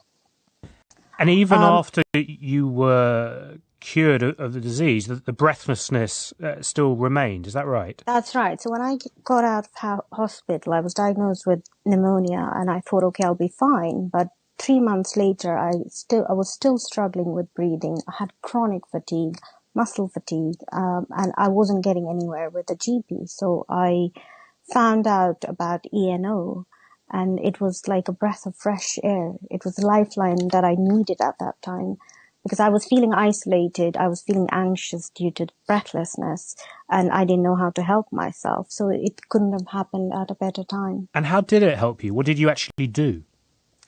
So there were a few aspects to it. I remember when I saw the brochure, I thought, well, I'm not a singer and I'm not a native English speaker, so how am I going to fit in this program? But they made everyone feel welcome. They started with gentle exercises and moved on to lullabies, which, as you know, lullabies have a calming effect anyways.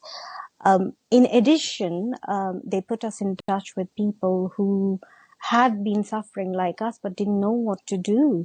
So we all connected in a way where the atmosphere was so positive, energetic, that we were empowered with these tools that helped elevate the symptoms of breathlessness.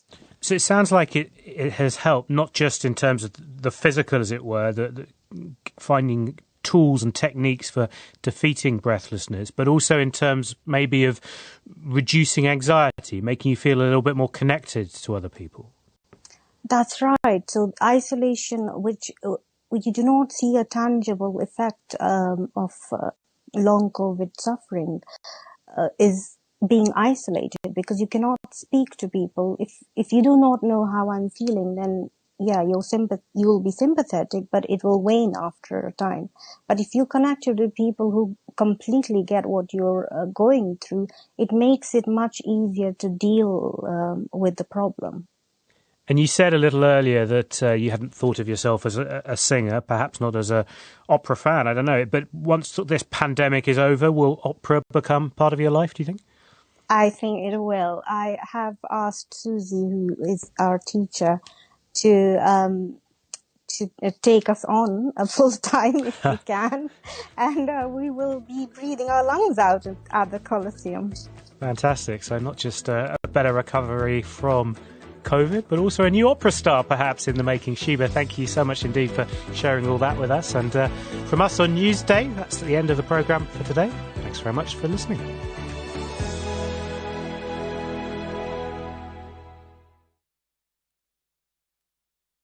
This is the BBC World Service, telling the story of a secret project from World War II. Its codename was Oynik Shabbos, an archive documenting the lives of 500,000 Jewish people trapped in a prison city. The voices you'll hear come from its pages. Yesterday we sat up until late in the night, since we were not certain whether we would live until today. Voices from the Ghetto at bbcworldservice.com/documentaries. And in half an hour, we join Ed Butler for Business Daily. It's now a full year since Mongolia became the first nation in the world to close its school gates wholesale to fight COVID-19. Since then, 200 billion school days have been lost around the world. What is the real price of so much missed education? This is the BBC World Service, the world's radio station.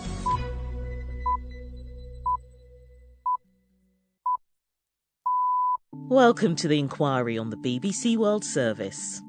A recent wave of social media bans has raised fears that free speech is under threat in America. Basically, it is shutting down people on the right side of the spectrum. There's a law that shields social networks from being liable for what people post. If they remove content that is protected First Amendment free speech in the United States, they are not liable for removing that content if someone tries to sue them for it. Some want it scrapped. The internet would be entirely useless because it would be filled with harmful content and garbage. While others say it's bigger than the law. The problem is that we have gathered decision-making over that very vital part of our culture into the hands of a half dozen technology executives. So we're asking, has big tech gone too far in limiting free speech? The inquiry starts after the news. Hello, this is Danielle Yawowiecka with the BBC News. A team from the World Health Organization, which is in the Chinese city of Wuhan to investigate the origins of COVID-19, comes out of quarantine today. They will now have the chance of some face-to-face meetings with their Chinese counterparts. Stephen McDonnell says their work has inevitably become politicised. We've seen government representatives, politicians from Beijing, from Washington, throwing mud at one another, spreading conspiracy theories about the origins of the virus. Now, what the scientists are hoping, they can somehow get above the politics and that they will be able to work with one another, just talking about data and tracking and this type of thing. One of the things they've said is they might move to another country because there's a possibility that the virus first came from somewhere else into China, even though the first clusters were here. Now, of course, anything's possible, so they have to look at that option. The new US Secretary of State, Antony Blinken, has told the Philippine Foreign Minister America will stand with Southeast Asian countries against Chinese pressure in the South China Sea. The minister, Teodoro Locsin, recently filed a diplomatic protest against a new Chinese law that allows its Coast Guard to fire on foreign vessels in the disputed waters. Several countries resist China's claim to almost all of the South China Sea. The US Department of Homeland Security has issued a nationwide terrorism bulletin warning of a continuing threat of violence by people angry at Donald Trump's election defeat. It said the storming of the Capitol building earlier this month could continue to inspire domestic extremists. Here's Peter Bowes. Essentially, the story isn't over. There's still a lot of very angry feeling and sentiment around the country about the election, the baseless claims made by the former president, and the fear is that that trouble that we saw a couple of weeks ago could start again, perhaps in cities, in capital cities especially, around America. The tech giant Apple has hit another sales record with reported revenues of more than $110 billion in the last 3 months of last year. Other firms, such as Facebook, have also enjoyed strong growth. Our technology correspondent, James Clayton, is in San Francisco. What's really clear is that these big tech companies have done incredibly well out of the pandemic. If you think about what people have been doing at home, they've been online, they've been shopping online, they've been talking to people online. So tech has done very well from the pandemic, but there is investor nervousness because there is an end to the pandemic now. People are being vaccinated. There is this idea that perhaps in the summer maybe, or maybe even before then, things might start to get back to normal. And investors are a little bit worried. Will they do as well when things get back to normal? World News from the BBC. Japan's chief cabinet secretary says it's vital the AstraZeneca coronavirus vaccine it's ordered can be made in the country. Katsunobu Kato said the British-based producer of the vaccine had confirmed that 90 million of the 120 million doses would be manufactured at facilities in Japan. There are concerns it may not be able to secure sufficient supplies when it starts its delayed inoculation campaign in late February. The British Prime Minister Boris Johnson is due to visit Scotland later, despite its First Minister questioning whether the trip is essential considering coronavirus travel restrictions. Mr Johnson is expected to use the visit to emphasise the strength of the UK working together against COVID-19. Nick Eardley reports. A series of polls over several months has suggested Scottish voters now prefer independence to the Union. The pandemic has put the Scottish Government at the heart of key decisions on things like lockdown, and polls also suggest Nicola Sturgeon is considerably more popular than Mr Johnson. The SNP said today's visit was a sign of panic and that trying to block an independence referendum would only lead to increased support for it. A former Australian school principal accused of sexually assaulting students has appeared in court hours after being extradited from Israel.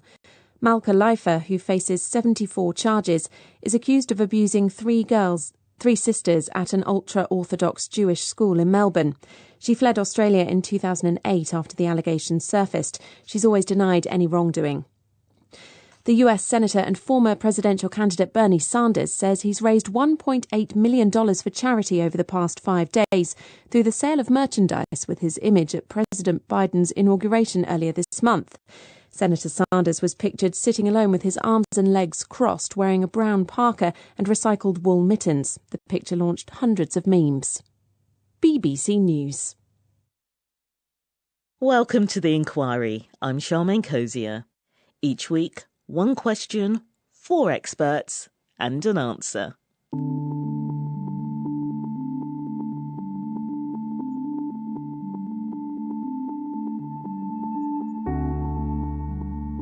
It's December 2016. Tim Cook from Apple and Sheryl Sandberg from Facebook share a long, shiny boardroom table with other executives, including from Amazon and Google. The biggest names in tech are there to discuss ways of working together with their host, the US President-elect. This is a truly amazing group of people, he says. I'm here to help you folks do well, he adds. A lot's happened since that gathering on the 25th floor of Trump Tower 4 years ago. Donald Trump's moved in and out of the White House, been banned from Twitter and suspended from other social media, including Facebook and YouTube, which is owned by Google. Then Parler, a Twitter alternative for conservatives, went offline after Amazon stopped web hosting. Twitter suspended 70,000 accounts linked to QAnon conspiracy theories. It's raising serious questions about who should allow voices to be heard or silenced on social media. So this week we're asking, has big tech gone too far in limiting free speech?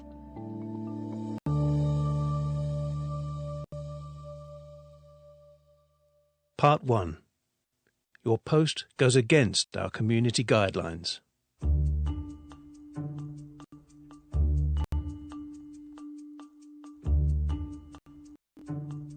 Basically, it is shutting down people on the right side of the spectrum. I am Rachel Alexander. I am a recovering lawyer and a columnist for several political sites, including Town Hall, WND, and the Christian Post. Rachel says conservative voices like hers have been vanishing from social media for a while, including people she knows offline. Oh my gosh, too many to count. My friend's son got kicked off of Facebook, and that's just the ones I know in person. Just hundreds and hundreds of people I hear all the time are being kicked off of Facebook, Twitter, Instagram, YouTube, you name it. She's been noticing it for years and thinks she's next. I want to have my voice reach everyone,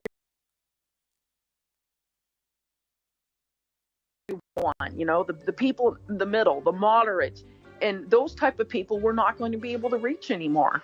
I predict that I will be kicked off of Facebook and Twitter within a year, and I am starting to receive warnings. I've received one warning on Instagram that basically says if I keep posting things like I did, then I will be kicked off. So what type of things have you posted that have attracted these warnings? Well, the one that I posted that they threatened me with was a meme that said if Justice Ginsburg had retired earlier when she was 80, Obama would have replaced her with a very liberal justice. I got a little message in my inbox at Instagram that said a fact-checking thing has been, assigned to your post. And then if you go and look at my previous posts now, there's a gray over it. You can't even see it. You have to click on it in order to actually view what I'd posted. That meme was a viral one. It surfaced as the Trump administration moved forward with its pick to replace the late Supreme Court Judge Ruth Bader Ginsburg. It was challenged on the ground she'd always said she'd never retire, and also there's no certainty her replacement would have been ultra-progressive. Rachel now checks memes before she shares them, but doesn't see a problem with the one Instagram flagged. There's a bunch of people in control of these social media companies who are on the left, and they have decided that this is how they are going to defeat the argument. They are going to shut the voices of those of us on the right down, kicking us off of their platforms. And what makes you come to the conclusion that this is being done along political lines by the firms? Because I don't ever hear anything about left-wing people being kicked off. It's very rare. And I do have some trolls that spend all day long on my Facebook page and Twitter responding to me. And if they had been getting kicked off, you'd think I would hear maybe once.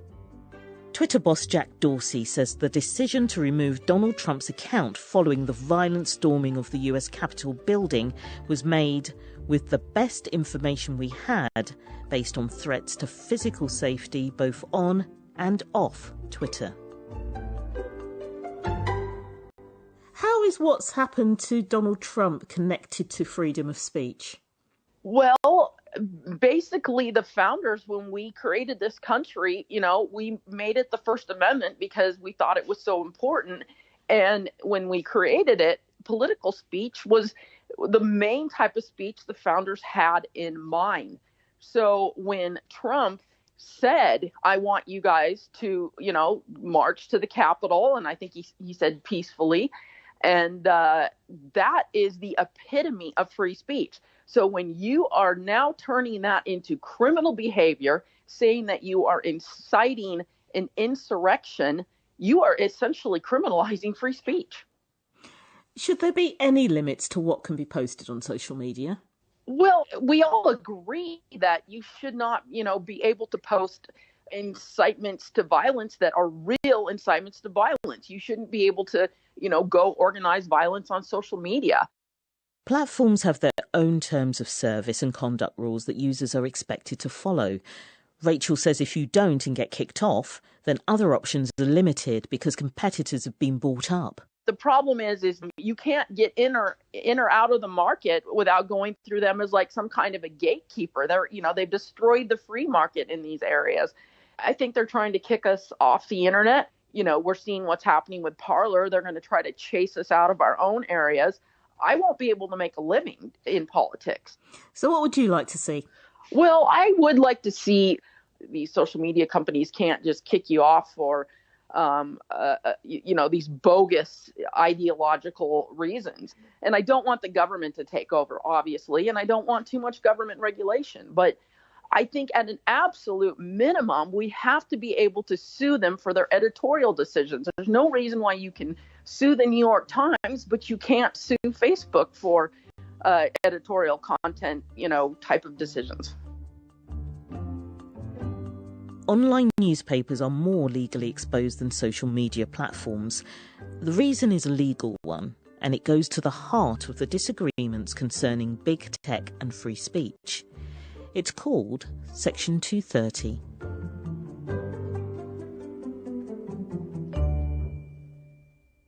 Part 2.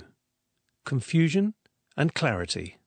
So the First Amendment freedom of speech protects individuals from the government punishing them or censoring their free speech. It actually doesn't protect us from private companies like Twitter or Facebook removing our speech off of their platforms, which is a common misconception. It just protects us from the government. Ashley Johnson is an analyst for the non-partisan Information Technology and Innovation Foundation in Washington, D.C. Her specialism is internet policy issues, including Section 230 of the Communications Decency Act. That basically means whether or not an online service is legally responsible for the third-party content on its platform. Section 230 protects websites. For instance, say you have one and a user posts an offensive comment. Section 230 means you're not blamed for it. So as well as helping big tech, it also supports platforms which don't have the time, money or staff to moderate content. And there's more. Section 230 also lets your small website take down that offensive comment if it's done in good faith. So that basically means, if they remove content that is protected First Amendment free speech in the United States, they are not liable for removing that content if someone tries to sue them for it. So if someone posts something about me online, I can go after them, but I can't go after the platform that they posted it on. Exactly. And you also can't go after anyone who reposted that content. Say someone said something about you in a tweet, you can't go after anyone who retweeted that tweet. It's the reason why the Me Too movement could keep naming famous names on Twitter. Section 230 sprung from two landmark court cases in the 1990s. The first decided an online service was more like a bookseller than a publisher because it didn't moderate the content it hosted, so therefore it could not be sued for defamation. The second case decided a different online service was liable because it deleted posts that broke in-house rules, a form of editorial control. Section 230 provided clarity. Platforms could moderate harmful content with immunity. Now US politicians from both parties want to change it, for different reasons. The Democratic Party, they argue that because 230 protects online services from liability for third-party content, that these online services don't have enough of an incentive to remove that content. And that can be things like hate speech, harassment, child sexual abuse material, and non-consensual pornography, anything harmful or illegal. And then on the other side, many critics, primarily conservative critics from the Republican Party, argue that online services remove too much content, so sort of the opposite. They accuse them of censoring conservative political speech. Section 230 has become political, but Ashley says that's not what it's there for.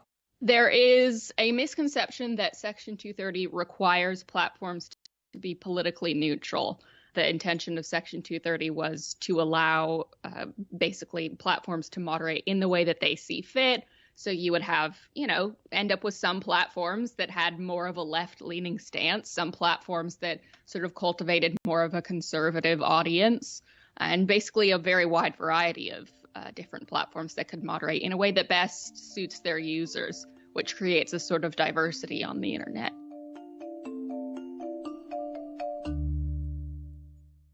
Part 3. 230 or not 230?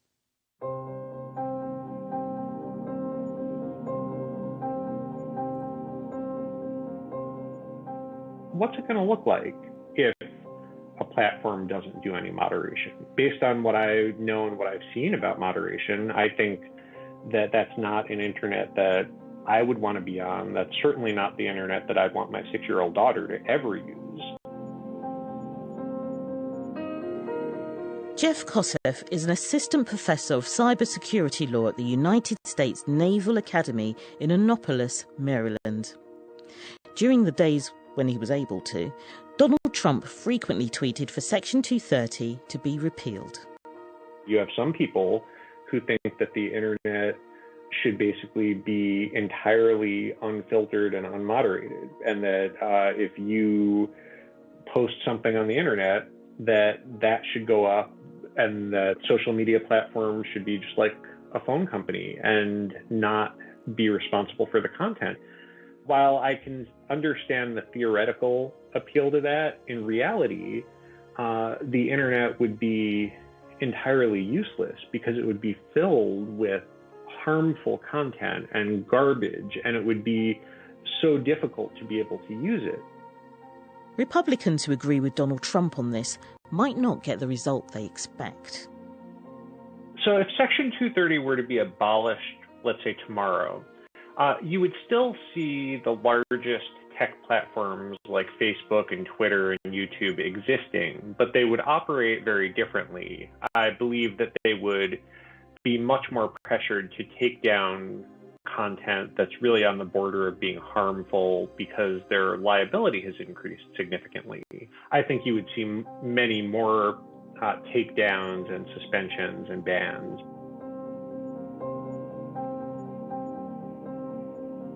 Jeff says Democrats who want Section 230 removed because they think more bans and takedowns are a good idea might also be disappointed with the results of a repeal. For the people who think that there is too much harmful content, I think that their calls for repeal are at least more in line with what their goals are. But I think the problem is that a full repeal of Section 230 won't necessarily accomplish that as well, just because we still have protections under the First Amendment for a lot of speech that in other countries is not protected. Without Section 230, big names will survive. Smaller ones worried about getting sued might stop allowing posts or even shut down, shrinking the market even further. I think getting rid of Section 230 altogether would make it very difficult to innovate and create a new platform. And you think about like Twitter and Facebook and YouTube, and you think about whether they would have been able to have been created in a world without Section 230. These are businesses that are based almost entirely on content that users create. Now we're going to have them try to come into an existence when they're liable for what all these users create. Section 230 does not call for social media platforms to be politically neutral. Even if it did, would that even be possible? I personally don't think so, because I think that would have to mean that there would be no moderation at all. When you moderate the first bit of content, that by definition is not neutral. You're making a value judgment. Jeff thinks tweaking it might be the way things go, but that's open to interpretation too. Some people are saying let's amend Section 230 to require some sort of neutrality. I don't even know what that would mean. Others are saying let's amend Section 230 to say it only applies if the platforms exercise some sort of reasonable moderation. I don't know exactly what that reasonable moderation would be. My concern with that would be making sure that it's not something that just lets Facebook and Twitter and Google get bigger and everyone else disappear from the marketplace. Part 4. Reining in Big Tech. The problem is that we have gathered decision-making over that very vital part of our culture into the hands of a half dozen technology executives.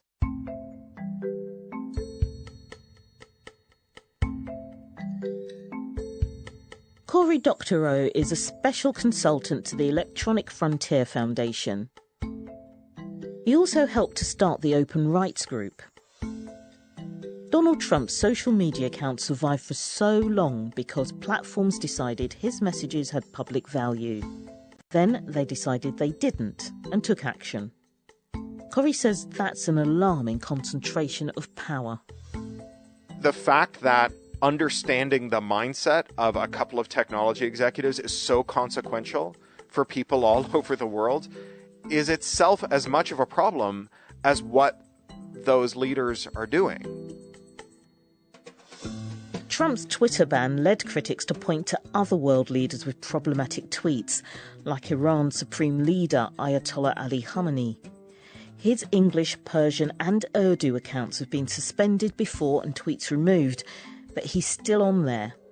Enforcement of speech policy isn't consistent or transparent.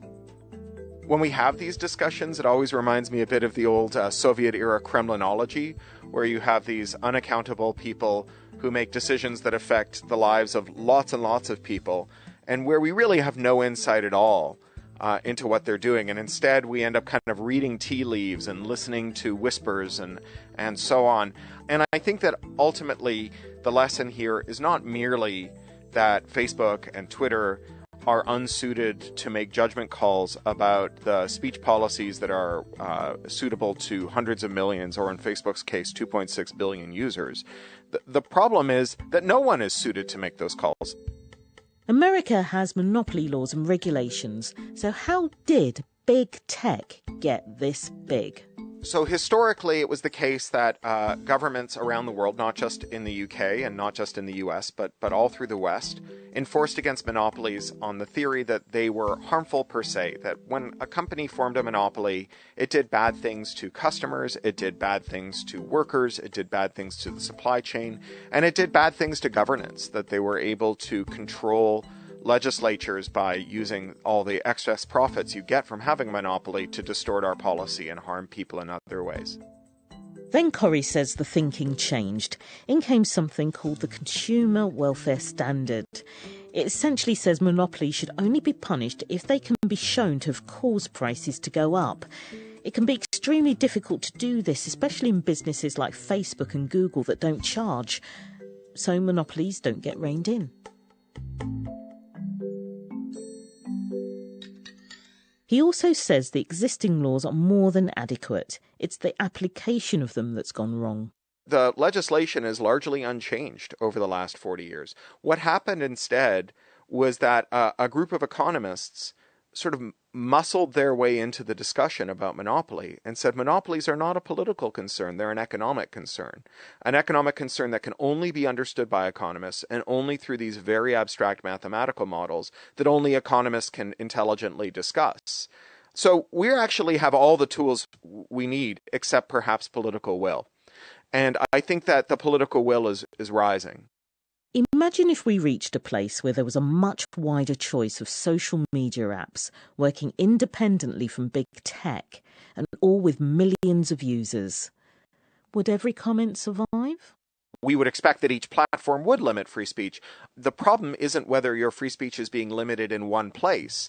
The problem is whether there are no forums for other kinds of speech apart from the ones that big tech has adopted. There is no one-size-fits-all set of rules for speech. You know, the language that I use when I talk to my daughter is not the same language that I use when I talk to her teacher, and it's not the same language I use when I talk to you, and it's not the same language I use when I talk to my wife. These are all different free speech norms. And the point is not to have one set of rules that apply to all contexts. The point is to have lots of contexts. And the way in which free speech is most significantly compromised by big tech is not by the rules. It's by the bigness. It's by the fact that we only have 3 or 4 sets of rules that are supposed to cover all of those different circumstances.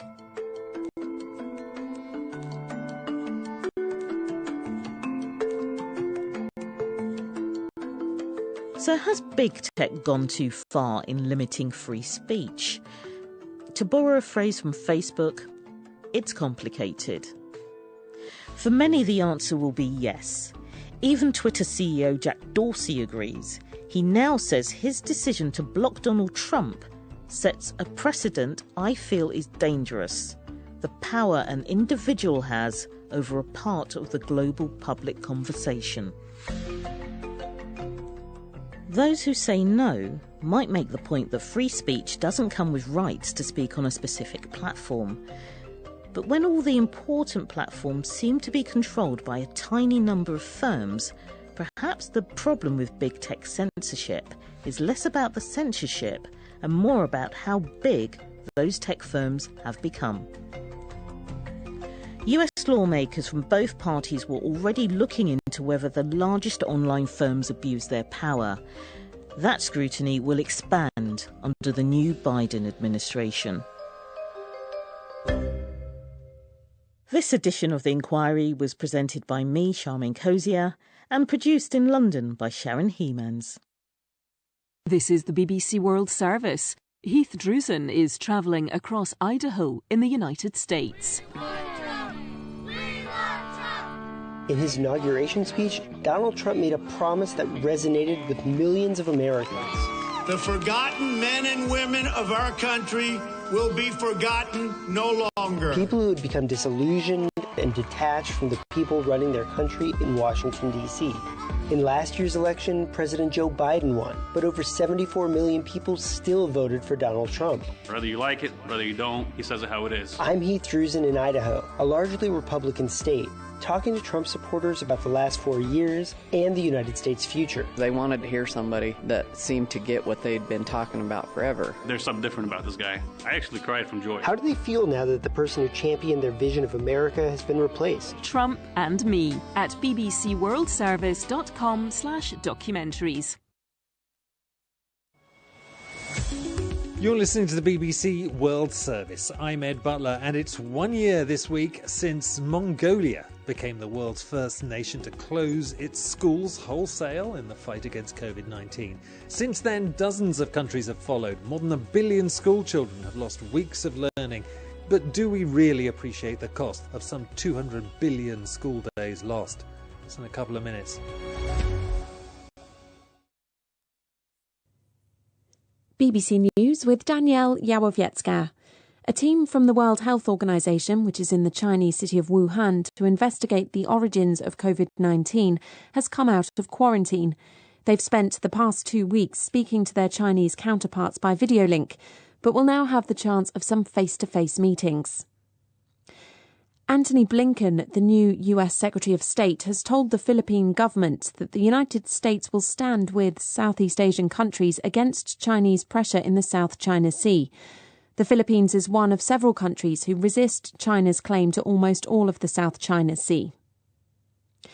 The US Department of Homeland Security has issued a nationwide terrorism bulletin warning of a continuing threat of violence by people angry at Donald Trump's election defeat. It said the storming of the Capitol building earlier this month could continue to inspire domestic extremists. Japan's chief cabinet secretary has said it's vital that the AstraZeneca coronavirus vaccine it's ordered can be made in the country. Katsunobu Kato said the British-based producer of the vaccine had confirmed that 90 million of the 120 million doses would be manufactured at facilities in Japan. The British Prime Minister Boris Johnson is due to visit Scotland later, despite the country's First Minister questioning whether the trip is essential, considering coronavirus travel restrictions. Scotland's First Minister Nicola Sturgeon has said that leaders should abide by the same rules they impose on the general public. The US Senator and former presidential candidate Bernie Sanders says he's raised $1.8 million for charity over the past 5 days through the sale of merchandise with his image at President Biden's inauguration earlier this month. Senator Sanders was pictured sitting alone with his arms and legs crossed, wearing a brown parka and recycled wool mittens. The picture launched hundreds of memes. BBC News. Hello there, I'm Ed Butler and welcome to Business Daily from the BBC. Coming up, the economic costs of school closures amidst the pandemic. 2 billion school days so far missed, millions more to come. Not only are the students losing, but the countries are losing, because this is going to affect the long-run growth of countries. A massive dent to the world's future GDP, the economists say. Are we truly calculating the price of a lost generation? Over the last 10 years, the world has made great strides in bringing children in the most impoverished communities, girls, refugees, many different types of marginalized students. And now if they miss a year, it's not just for themselves. It's also will affect their families and the families of their children. The economic damage of closing schools. That's Business Daily from the BBC. It's quite hard because I'm falling behind a little bit. Some children really do enjoy learning. And I just want to produce more good up-leveled work. When my dad is in work, I don't do my homework, but when he's in home, I do my homework. And I'm very happy to do my homework. These kids are describing life in a UK household with just one smartphone between them for internet access. Dad's struggling to keep them focused. It does stress them out because they can't do it when they want to do it. Yeah. You know, they have to sort of wake and we have to give them time slots to do it, sort of thing. And they just don't understand that they're going to be next, or they will get their turn before bed. This, of course, is just one among millions of experiences we're hearing globally at the moment. Challenges due to the digital divide, parents battling to keep children focused while trying to work themselves, a lack of access to a video classroom, to other teaching aids, even pens and pencils in some cases. Listen to this woman. Her name is Josephine. She's a single mum based in Kibera in Kenya. It's Africa's biggest slum. She's been struggling with 4 children out of school and pretty much no source of income for most of the last year. So about my children, they are really yearning for that education from home, but it is very difficult, whereby that digital learning, it is expensive for me. So they are really complaining how they miss school and how they are missing their teachers and also their friends. They are more bored at home. They are yearning to go for school. Even so I'm trying my best at least to make sure they are busy in the house, but they are still bored. More than 1 billion school children have been affected by at least partial school closures in the last year, amounting to more than 200 billion school days lost altogether around the world. Experts like Randa Grobe-Zachary are scared for what this means for a generation of children. She runs a US-based non-profit, Insights for Education. Now we have children on 2 ends of the spectrum. The best end has been out on average 84 days over the last year. The worst have been out 254 days, 3 times as much as the point. It's massive, nearly a year. And that's a lost generation? The term that people are using? I mean, do you fear it's as bad as that? It's absolutely as bad as that. And in fact, it could even be more, and here's why. In many parts of the world, it has been very difficult to bring children to school who were out of school, who should have been in school and were out of school. And over the last 10 years, the world has made great strides in bringing children in the most impoverished communities, girls, communities, refugees, learners with learning differences, many different types of marginalized students have been brought back in the last decade. And now if they miss a year, it's not just for themselves, it's also will affect their families and the families of their children. This is what we know about poverty and marginalization and the ripple effects. Well, that's our theme today, those ripple effects she describes. For example, in the poor world, like for that Kenyan mother who we heard from earlier, these communities don't always have the option of remote learning, using the internet to provide classes and educational tools. In the global south, 4 out of 5 learners don't have access to the internet at home. Inequalities are about being increased enormously because of this crisis. That's Stefania Giannini. She's the Assistant Secretary General for Education at the UN's cultural body, UNESCO. She says that girls in the poor world have been especially victimised by the school closures. If we put the gender lens, let me say, we have a shadow pandemic, so to say, for girls, because the economic and social stresses brought by this pandemic increased the numbers of women and girls facing new challenges, early pregnancies, early marriages. It's about the higher risk they have not finding a decent work and earning higher incomes. So the challenge which is for all learners of this generation today, if governments will not address this challenge in education here and now, is higher for girls,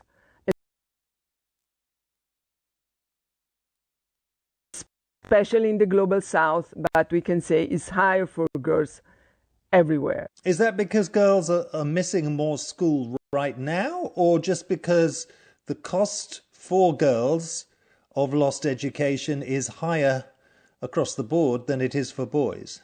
I think both, because it's easier to see girls not going back to school after the closure. So it's about a higher risk of dropout. It's about also the pressure that girls have at home.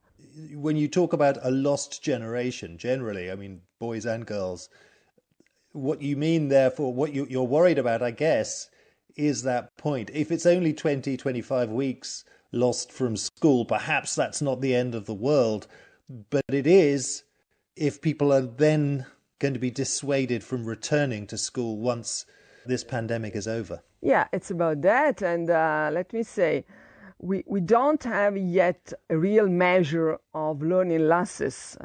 But what we can say that the socio-emotional impact, the mental health, which is a consequence of this crisis for all citizens, in terms of affecting young people, for sure will be higher than we can think about.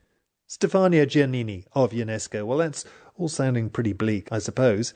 Are there any positives to be taken at all from all of these closures? Hi, I'm Akili. Let's learn together with Lesson 20. Elephant is with his long trunk. A moment there from Akili, a mini audio lesson. It's one of hundreds of TV and radio programs in multiple languages that are offered by Ubongo, an African ed tech company. It provides edutainment, as it's known, fun shows for kids conveying key learning points. Sesame Street was the great pioneer, I suppose, in the United States. Well, Ubongo's doing pretty much the same sort of thing for Africa, and the pandemic has placed a new urgency in streamlining this content across the continent. Nisha Ligon is its co-founder. It's really increased. I mean, we had a large audience before, but their use of our content, the frequency of that use has really gone up. It's been really important because most of these families don't have reliable access to internet for online learning, so they have to rely on these more kind of traditional and older technologies like radio and TV to learn. So many buses, cars, and bicycles. Let's count them. 1, 2, 3, 4. So we've been really focused on getting our content out as frequently as possible with as many different show times and topics covered so that there's lots of chances for kids to be watching and learning. In practice, how much of a substitute for regular learning does this really offer? This is not a substitute, and we had to be really clear about that too with partners who we were working with, like ministries of education. You know, what we do, it's supplemental, and it really does help. We've done a lot of research that have shown that watching our programs leads to significant learning outcomes in areas like early math skills and reading, but this is in no way a substitute for school. It helps complement what's happening in school. And during a time like this where schools have been closed, what it's been really valuable for is ensuring that kids can keep developing those foundational skills. So they're not going to keep up with the school curriculum, but they keep learning and practicing their reading, their counting, their social emotional skills. 3, 4, 5, 6, 7, 8, 9, 10. Phew. You talk about filling the gap, but I guess in Africa, I mean, we know the shortcomings of the educational provision in so many countries, right, across sub-Saharan Africa. Do you think the future, perhaps, in those very poorest developing countries really needs to be a kind of a combination of conventional face-to-face learning with this type of digital or TV or radio-based content? Yeah, I mean, I definitely think it can help. If you just look at the numbers, I mean, in many countries where we work, half of the population is under the age of 18. So you have to use innovative methods to try and deliver education just because there's so many kids who need to be learning, and it's difficult for a teacher to be able to deliver all of that by themselves. Add on to that the needs of kind of 21st century skills, as we call them, and being ready to work in this really rapidly changing world. I think that there's a huge role that educational media and technology can play in supporting that learning and, again, helping to fill some of those gaps, yes, both because of COVID, but then also because there is such strain on the educational systems right now. Nisha Ligon of Ubongo. Well, that's a strand of hope that what we've learned from lockdown can translate into better future learning. But the question now is, have the politicians truly priced in the long-term damage that all this missed education amounts to?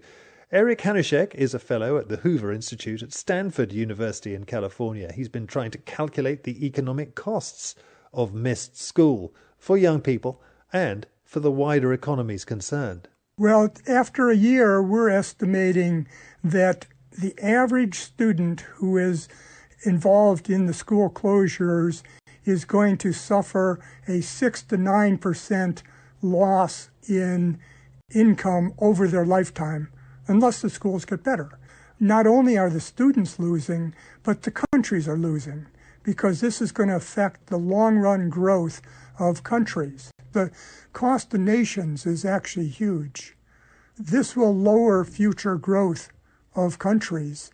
The average country in the EU or Britain or the US is likely to have 2 to 3% lower GDP on average throughout the remainder of the century because of the closures that we've seen.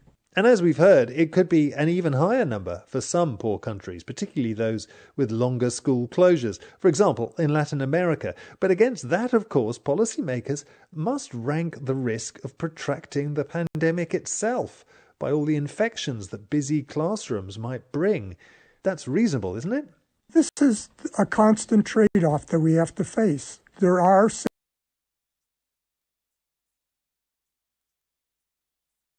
safety issues involved with reopening the schools, but there are also safety issues involved from closing down economies. The cost of closing the schools and keeping them closed is huge. I think policymakers in different countries are reacting differently. My understanding is that right now, Germany is locked in a huge debate about whether to reopen schools or not. In the U.S., teachers in Chicago just voted to strike if the school tries to require them to go back to teaching in the classroom. So that in the United States, there's virtually no consideration of the cost in terms of economic losses and to the individuals from this closure. The economist Eric Hanushek. Well, politicians are clearly grappling with this. The UK has this week set out a timetable for reopening its schools despite record high mortality rates from COVID-19. Other countries are doing likewise, and not before time, according to educational activist and researcher Randa Grobe-Zachary.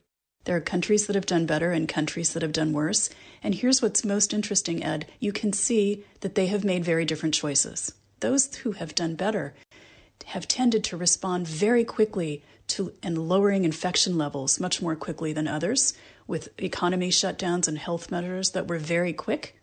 And as that first wave came down, they were also very swift to reopen. And the differences we see there is that the prioritization of school reopening was very high on the political agenda, and there was also a very deep engagement of community to build consensus around reopening not just the economy but schools. That is the most pronounced difference of the 15 countries that have done better than any other on the axes of health, education, and economy. So, for example, Singapore, Finland, Norway, New Zealand, Denmark, Estonia, Japan. But what is also very interesting is let's also learn from those that still struggle.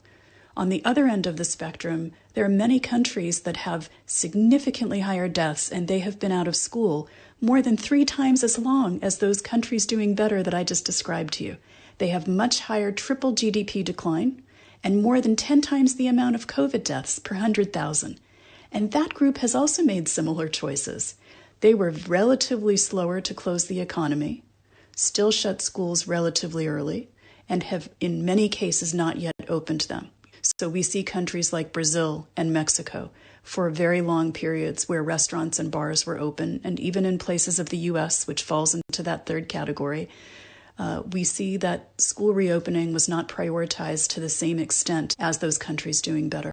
You're saying that various countries have done very well in keeping schools open, but as you say, the trade-off is a clear one. If it could mean more infection and a greater spread of the disease, then the kids themselves will be suffering long-term from that, won't they? There's no question that time is needed to fully understand all of this, and it's too early to make black and white conclusions. So please accept what I'm about to say with a grain of salt. The overwhelming majority of information available today shows that there is not a clear correlation between school opening and infection rates rising. Of course, there is link with what's happening in the community, but schools alone are not directly contributing to infection rises. And what our latest work that's in front of you today is showing is that furthermore, and to our surprise, there is no statistical correlation between the length of school closure and COVID deaths in a country. Randa Grobe-Zachary of Insights for Education. Well, that is a point of view. We should say there are some medical campaigners with a very different perspective on the risks of transmission within schools. But this is where I'm afraid we're going to have to leave it for today. The cost of lost education may become one of those big future talking points that governments and firms will have to grapple with as they rebuild and reskill after the pandemic. This has been Business Daily. Thank you very much for listening.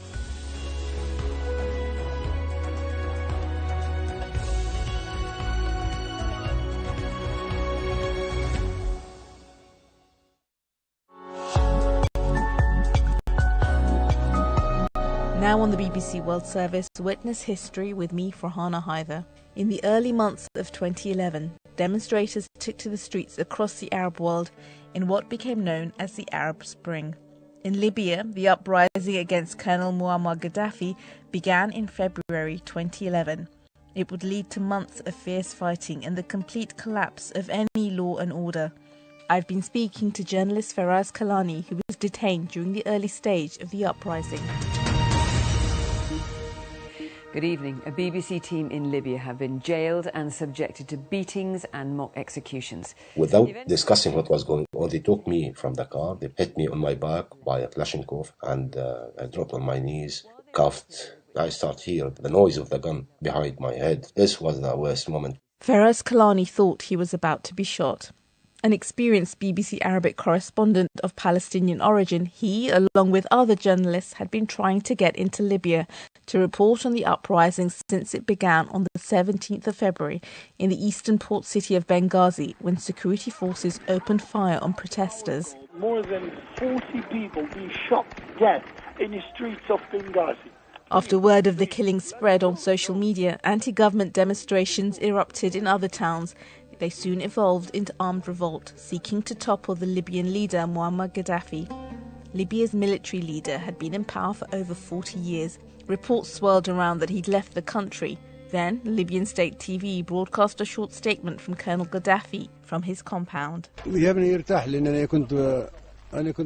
am satisfied because I was speaking in front of the youth in the Green Square tonight.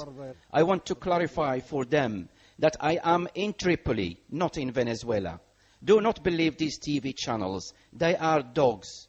A few days later, Faraz and other international journalists got a surprise invitation to report from Libya. Not just the BBC, but like more than 15 media, big organizations all over the world, from the son of Muammar Gaddafi, Saif al-Islam al-Gaddafi, to come and see what was going on the ground. The moment we arrived there, they moved us to one of the Rexus Hotel, which is the best hotel in Tripoli. And since we left the airport towards the hotel, we saw thousands of migrants, mainly from Africa, sleeping outside the hotel, waiting planes to take them back to their countries. It was shocking, the number of people who were there. The next day, Saif met us all, and he said that you are free to go, just name the place and we'll take you there. Officially, journalists were allowed to travel around the country freely, but in reality this was not the case. Reporters were routinely stopped from going out beyond the confines of central Tripoli. We knew, because we all covered Libya several times, that the reason behind this, that it was easier for them to monitor our emails, phones, everything. The main thing that we were trying all escape from this kind of security grip on us, so we don't want to go where they want us to go. And so you spent a lot of the time, once you arrived, trying to evade the scrutiny of the authorities so you could report. How often were you able to file? The arrangements at that time, there was this spokesman, Musa Ibrahim. He used to meet us, and at that time they prepared some kind of visits to here and there to see what they want us to see. The official government trips for the media were of limited use for gathering news and reporting what was actually going on during the uprising. Evading the watchful eye of the authorities, Faraz managed to reach a town in the east where he knew protests had happened. The first trip to Tajura, I went by my own to see what happened there. The people start in that town, they saw me and they knew that I'm a BBC correspondent. They came to me, they said, look, Faraz, on Friday we are preparing for a big demonstration. I did this piece about what was going on and I mentioned that they may protest on Friday. الصراع بين الأخوة الأعداء لا يزال يتناسل فصلا تلو آخر. We did the report.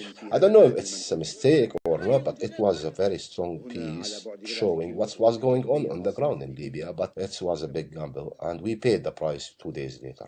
2 days later, on the 7th of March, the BBC Arabic team were trying to get to the besieged city of Zawiya, 50 kilometres west of Tripoli. Reports were coming out of terrible conditions inside Zawiya, and they wanted to see for themselves. The team was stopped at a military checkpoint outside the city. They were nice first, and then they did some calls. They said, no, they are not allowed to go. Then the decision was taken to send us to one of their intelligence departments. It was famous of being bad place. So when you heard this, the decision was being taken to send you to this notorious detention centre, what were you thinking, Faraz? How were you feeling? The only thing I remember I felt like, it's okay, Faraz. We are here with a huge number of media. They will not do anything bad to us. Very quickly, that feeling changed as the team waited at the detention centre. Before they were waiting the commander to come, and he was very bad guy, especially to me because I am the only Arab in the team and I'm Palestinian. He said a lot of bad stuff against me directly. Then he just called a group of his security and they start beating me outside. More than one of his abusers told Faraz they didn't like his coverage of the Libyan uprising. The three were moved several times in the course of their ordeal. They were taken to a military compound just outside Tripoli on farmland where they were imprisoned, blindfolded, handcuffed and subjected to mock executions at the hands of the Libyan army and secret police.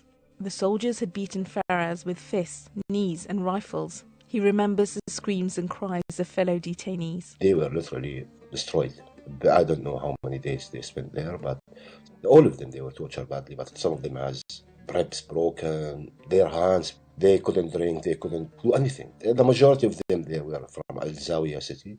Without warning or explanation, the mood of their captors changed toward the team, and they were taken to another location where they were treated very differently. They allowed me to do a phone call. I called my father's landline. I think it's the only number I remember. When you hear his voice, and it was amazing. It was a beautiful moment. Just 1 hour before this, when we were in the farm, I didn't expect us to survive, actually. After being held for 21 hours, Faraz and the other 2 BBC journalists were released and were soon back at the Rixos Hotel in central Tripoli, telling BBC colleagues their story. They were stopped at a checkpoint and detained for 21 hours in 3 other locations.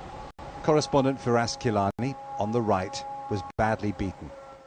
Faraz left Libya the next day. On the 12th of March, the UN Security Council passed a resolution imposing a no-fly zone and an arms embargo. Resolution 1973 also paved the way for international military intervention in Libya. In May, NATO airstrikes hit Gaddafi's compound and killed his son, Saif al-Arab. After over 4 decades in power, Colonel Gaddafi went into hiding. On the 20th of August 2011, 6 months after the uprising began, Tripoli fell to rebel forces. Gaddafi himself was captured and killed in his hometown of Sirte in October 2011. His brutal death was filmed by the rebels. After the fall of Muammar Gaddafi, Libya descended into a chaos of warring factions. Western forces that initially supported the uprising were largely absent, and ISIS militants took advantage of the power vacuum. Faraz returned to Libya in October 2011. He thinks vital issues were ignored in the reporting of the uprising because the international community were too focused on Gaddafi to see the rise of the Islamists. I think, honestly, Libya, it is the best example between the Arab Spring countries, not just on the failure of the international community, but as well the failure of the media to say what was going on. That Libya is paying the price of the untold story during the revolution. Because all of what happened after the end of the uprising, the moment of killing of Gaddafi, was already existing during the revolution. The Islamists were ready to take over. The international community of powers refused to admit this and to deal with Libya accordingly. And the media was focusing on Gaddafi and his atrocities, and they missed the main issue, which is the Islamists and the warlords, all of that, the regional interventions, all of that. And that's why Libya is paying the price. Faraz Kalani was speaking to me, Farhana Hyder, for Witness History.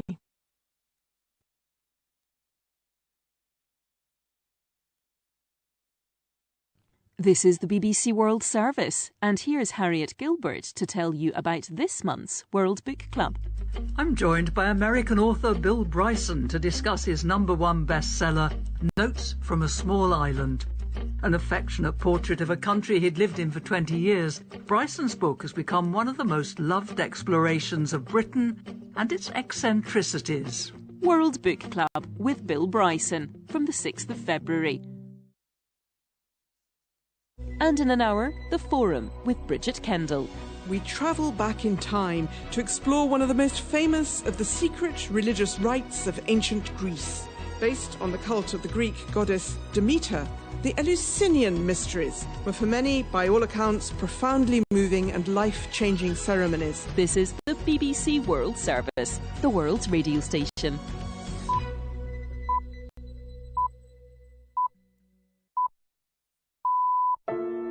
Welcome to Assignment on the BBC World Service. I'm Rebecca Henschke in London, and with my colleague Grace Soy in Hong Kong, we've been following two young pro-democracy activists. Now, in the wake of a sweeping national security law, one has decided to flee to the UK. If Hong Kong is still under the control of the Chinese Communist Party, it will be difficult. I may not be able to see him for the rest of my life. But his friend has stayed in Hong Kong to continue the fight. I just saw a lot of police filming. Every 10 steps, there were riot police standing guard. Meanwhile, in the north of England, his friend is feeling homesick and helpless. I was so far away and couldn't do anything. With everything, I felt a bit lost and didn't know what to do. That's Assignment after the news. Hello, this is Danielle Yawowiecka with the BBC News. China has warned that a visiting WHO team must be allowed to work free from political interference following calls from the US for a robust and clear probe into the origins of COVID-19. The team has left quarantine in the central Chinese city of Wuhan, where the virus was first recorded. Stephen McDonnell reports from Wuhan. The end of quarantine will mean the possibility of at least some face-to-face meetings for the WHO scientists. They've already been working here in Wuhan for 2 weeks, speaking to their Chinese counterparts via video link.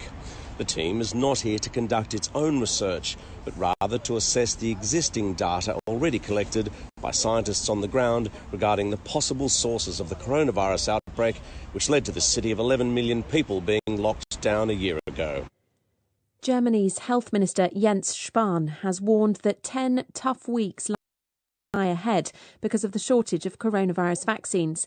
It comes amid a row between the EU and AstraZeneca, which had to limit deliveries. Brussels has pressured AstraZeneca to use production from Britain to make up its shortfall. But a senior British cabinet minister, Michael Gove, has insisted AstraZeneca plants in Britain must fulfil vaccine commitments to his government. We must make sure that we continue with the effective acceleration of our vaccination programme that relies on the supply schedule that has been agreed being honoured. That's the first and most important thing. But secondarily, I'm sure that we all want to do everything possible to make sure that as many people in countries which are our friends and neighbours are vaccinated. And I think that we best achieve that through dialogue and cooperation and friendship. The Supreme Court in Pakistan has ordered the release of 4 men accused of involvement in the killing of the American journalist Daniel Pearl in 2002. Secunda Kamani reports from Islamabad.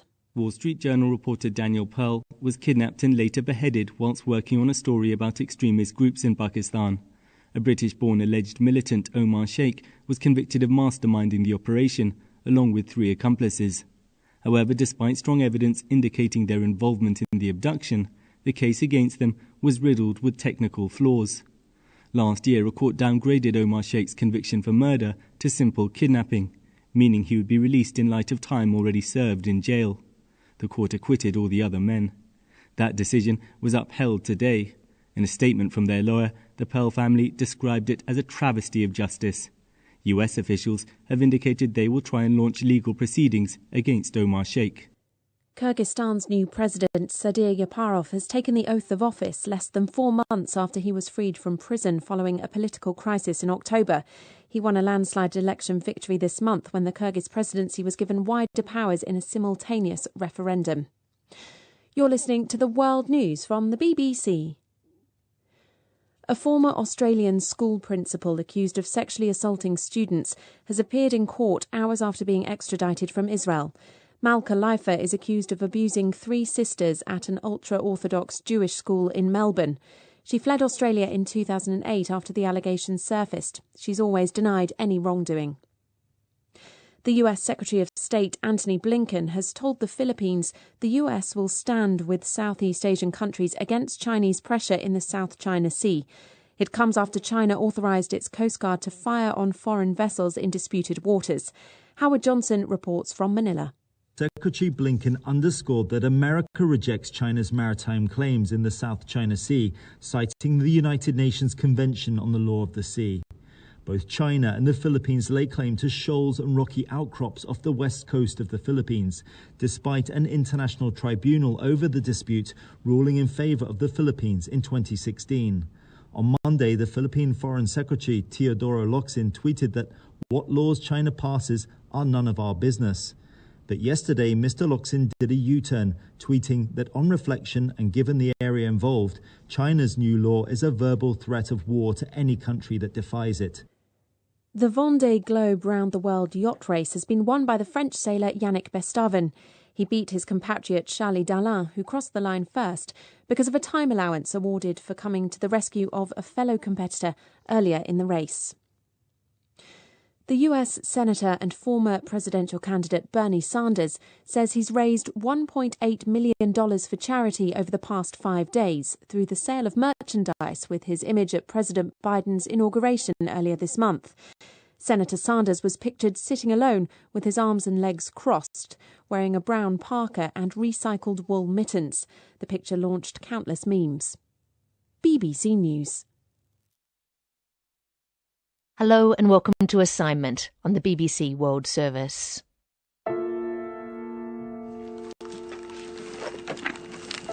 A black flag is pushed into a suitcase packed with clothes and gadgets. At the age of 25, a man we're calling H is leaving home, going overseas alone, fleeing. I don't want to go. I was born and raised in Hong Kong, so I have really mixed feelings. But I have great fears about what will happen if I stay. His mother quietly says goodbye to her only child. I'm heartbroken. He will not be there if anything happens to me. And I won't be able to take care of him. I can't make him soup. I want my son by my side, but there is no other way. At this point, it's better for him to leave. A friend is taking him to the airport, a taxi thought too risky. They drive through the city at night, where for over a year H has been involved in mass protests, demanding more democracy in Hong Kong and less Chinese influence. A movement that ended with the government crackdown and the arrests of its young leaders. Last year's mass protests, fuelled by fears that China was undermining Hong Kong's freedoms, have been stopped by a sweeping national security law. The Communist Party is making no apologies for the law, saying it's brought back stability. The security law gives authorities unprecedented new powers to shape life in Hong Kong. Its critics say it closes down protest and freedom of speech. As they get close to the airport, H turns to his friend. My brain isn't functioning that well. I feel like an exile or a refugee. In his bag is a key document, a British National Overseas Passport, offering him a route to UK citizenship. But England's not a place he really wants to go. The British climate doesn't suit me. My English might not be fluent enough to deal with daily life, and there's cultural differences. But when it comes to a moment like this, you can't worry too much and can only go step by step. I'm Rebecca Henschke, the BBC's Asia editor here in London. Almost every day over the last 18 months, I've been on the phone with our Hong Kong reporter, Grace Soy, who's been covering the pro-democracy protests that rocked her home city. During that time, I got to know a group of protesters. 4 men, united by a common mission to preserve Hong Kong's legal system and autonomy from Beijing. They call each other Sao Chuk, a Cantonese term which can loosely be translated as comrade. And they're now at a crossroad. Do they leave or do they stay?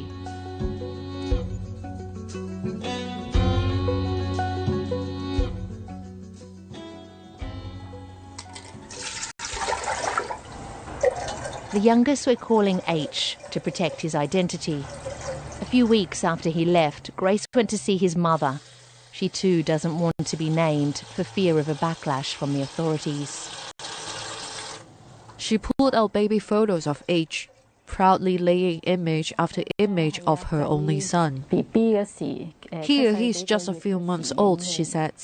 He was a very cute baby but was often sick. My son has a good personality. He loves his dad and mum very much. But he wasn't very obedient when he reached the rebellious age. Hong Kong for his generation, his mother says, hasn't been an easy place to grow up in. Good jobs are hard to get, and there's political repression she never thought possible. Hong Kong used to be very free. You could say what you want, live the way you wanted. But now if you say something, you have to worry about the consequences. There is invisible pressure. You don't dare to say something critical of the government in public. Hong Kong says good night to one sovereign and good morning to another.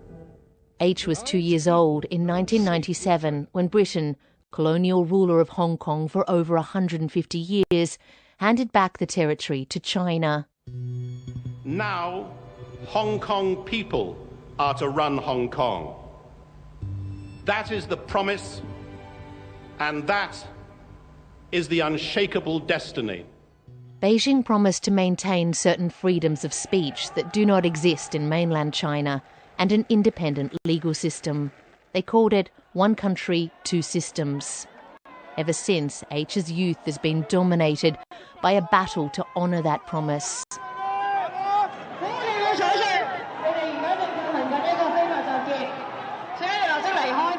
The latest spark was a move to introduce an extradition treaty that could see Hong Kongers charged with criminal offences tried in mainland China. H joined a group on the encrypted app Telegram, created by a 30-year-old man we are calling Ah Ching. The Telegram groups work as a place to share information, where to meet, what to wear, how to fight back against pro-Beijing groups and the police. In their chat group, they also shared boxing videos and sometimes just talk about girls, Ah Ching says. H and I think we are Sao Chuk's comrades. We are not intimate friends, but we share the same goal. To protect freedom of speech. For H, it was also about fighting to keep the uniqueness of Hong Kong. I was motivated by my identity as a Hong Konger and a recognition of the Hong Kong culture. I feel a sense of mission to keep the uniqueness of Hong Kong, so I talk to the street to express my voice. What started peacefully became increasingly confrontational. This is not a protest anymore. This is turning into urban warfare.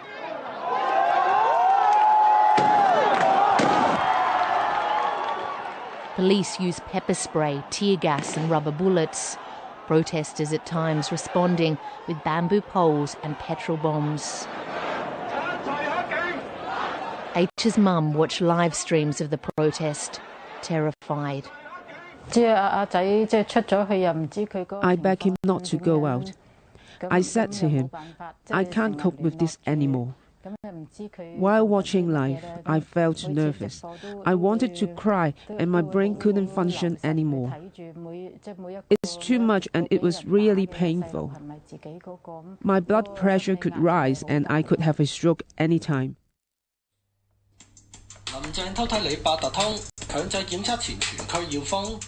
In the northern English town of Sheffield, Thomas, H's best friend, was also closely watching events unfold. I tried a few times to switch off, but sadly I couldn't. Okay, I have to know what's going on right now. My friends are there, my families are there. I can't just, ignore them. And it is quite sad to see your hometown, your homeland, being in this situation where it's almost unrecognizable. When I was a kid, when I was still in Hong Kong wasn't like that. We were more or less like a free-speaking society. Every day, he messaged H. So we went to the same school, and then right now I'm just trying to help him as much as I can because he's my friend. Message him every day, just make sure he's okay, make sure he's not arrested or injured and everything. There's not too much I could do, but I guess it's I just want him to know that I was there for him. A day after Beijing enforced the national security law, the UK responded. Now Boris Johnson is threatening to stimulate a mass exodus from Hong Kong by relaxing the visa rules for many with British overseas passports. China is outraged by Britain's promise of a new home for hundreds of thousands, potentially almost 3 million people from Hong Kong. 完全属于中国内政. No foreign country has the right to interfere. The groundless remarks made by the UK grossly interfere in Hong Kong's affairs and China's internal affairs. Good afternoon, welcome to customers joining at Derby. This is the 1520. H flew to London and then caught the train north to Sheffield, where Thomas was waiting for him. Well, all I say is you make it. Yeah. Well, but I was very happy that he's here. What did you mean by you made it? It's just a funny way to say things, I suppose. Yeah, but at the same time, because when he came to England at that time, it wasn't that safe to travel anyway. You heard stories saying that especially young people, people that try to leave Hong Kong got arrested in the airport. That's quite scary. And then so when he came to England, I was like, okay, give me a shout when you get to the airport, give me a shout when you get to the plane, give me a shout when you get to England and stuff. So I was quite worried. And then when he finally arrived, I was like, all right, cool. You're finally here now, mate. So we've come into where you're staying in a small bedroom in a share house. Two-bedroom. There's a lot of stuff here. There's a lot of bags, clothes, a guitar book. And a guitar. So you're rolling out a mattress every night and then folding it up? Yeah, currently it's just stay in this little bedroom and sleep in this folding mattress. Yeah, don't know. And what are some of the things that you brought from Hong Kong? I can see a flag over here.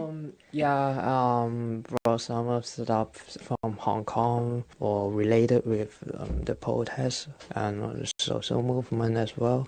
So this one is a black flag. It says, "Liberate Hong Kong, revolution of our times." Yeah, it is one of our famous slogans. So it's quite meaningful for me as well. Did you bring any other photos of your mom or anything else that was important to you? At that time, I arrived in the UK from Hong Kong. It's quite rushed and don't have enough time to prepare all the things well. So, do you think you made the right decision? Probably it is the right decision because Hong Kong's situation is going worse. He could potentially get into a lot of trouble if he showed the flag openly back in Hong Kong. The slogan, which was chanted by the protesters, is now banned because the government says it reeks of advocating Hong Kong independence.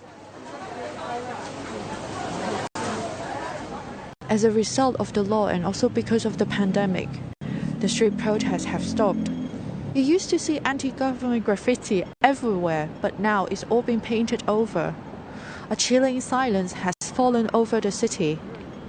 Leading activists Joshua Wong and Agnes Chow are now in jail, while others like Nathan Law are in exile in the UK. But despite this, Ching has decided to stay. I don't think people should take the opportunity brought by the protests to emigrate. Emigration is about living a better life in another place. But somehow it feels like people have given up on Hong Kong. So he took to the streets again. We are walking on the other side of the street to Ching.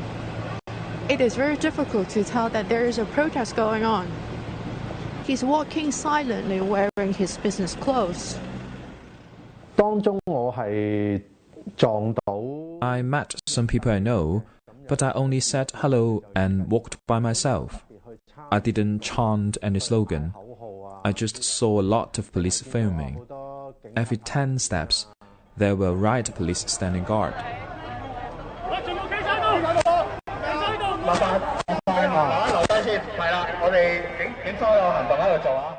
In less than an hour, police had surrounded Ching and others.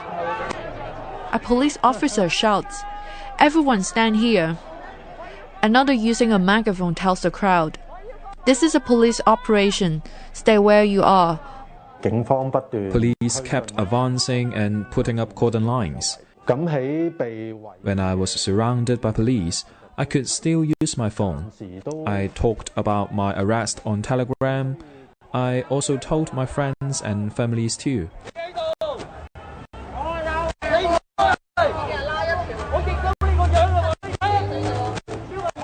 A white travel coach arrives. Ching is told to get on it.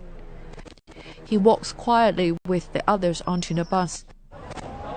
Nearly 300 people, including Ching, were arrested that day. H was asleep in his Sheffield bedroom when the news came through. I was worried, and I was so far away and couldn't do anything. There's some helplessness. With everything, I felt a bit lost and didn't know what to do.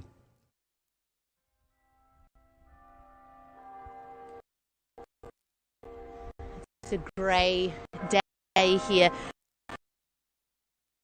and the autumn leaves are thick and wet beneath our feet.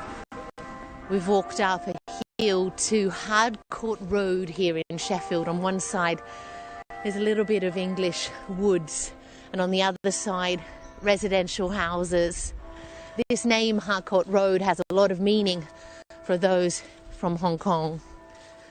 It's where the government buildings are and where many of the protests and clashes took place. H jokes as we walk along that this is Hardcourt Road without the tear gas, but he doesn't look happy to be here. Let's walk down here so we're away from the traffic a little bit.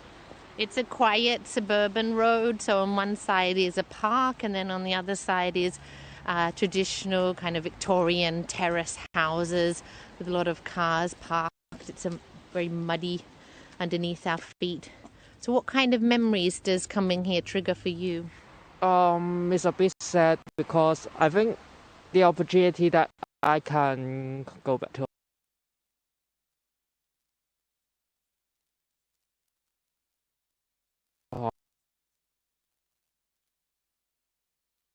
Hong Kong is changed just like I believe to need to.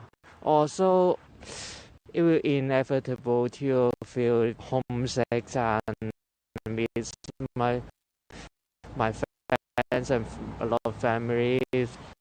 Yeah. So you feel really homesick and you miss them at the moment here? Yeah, sure, definitely.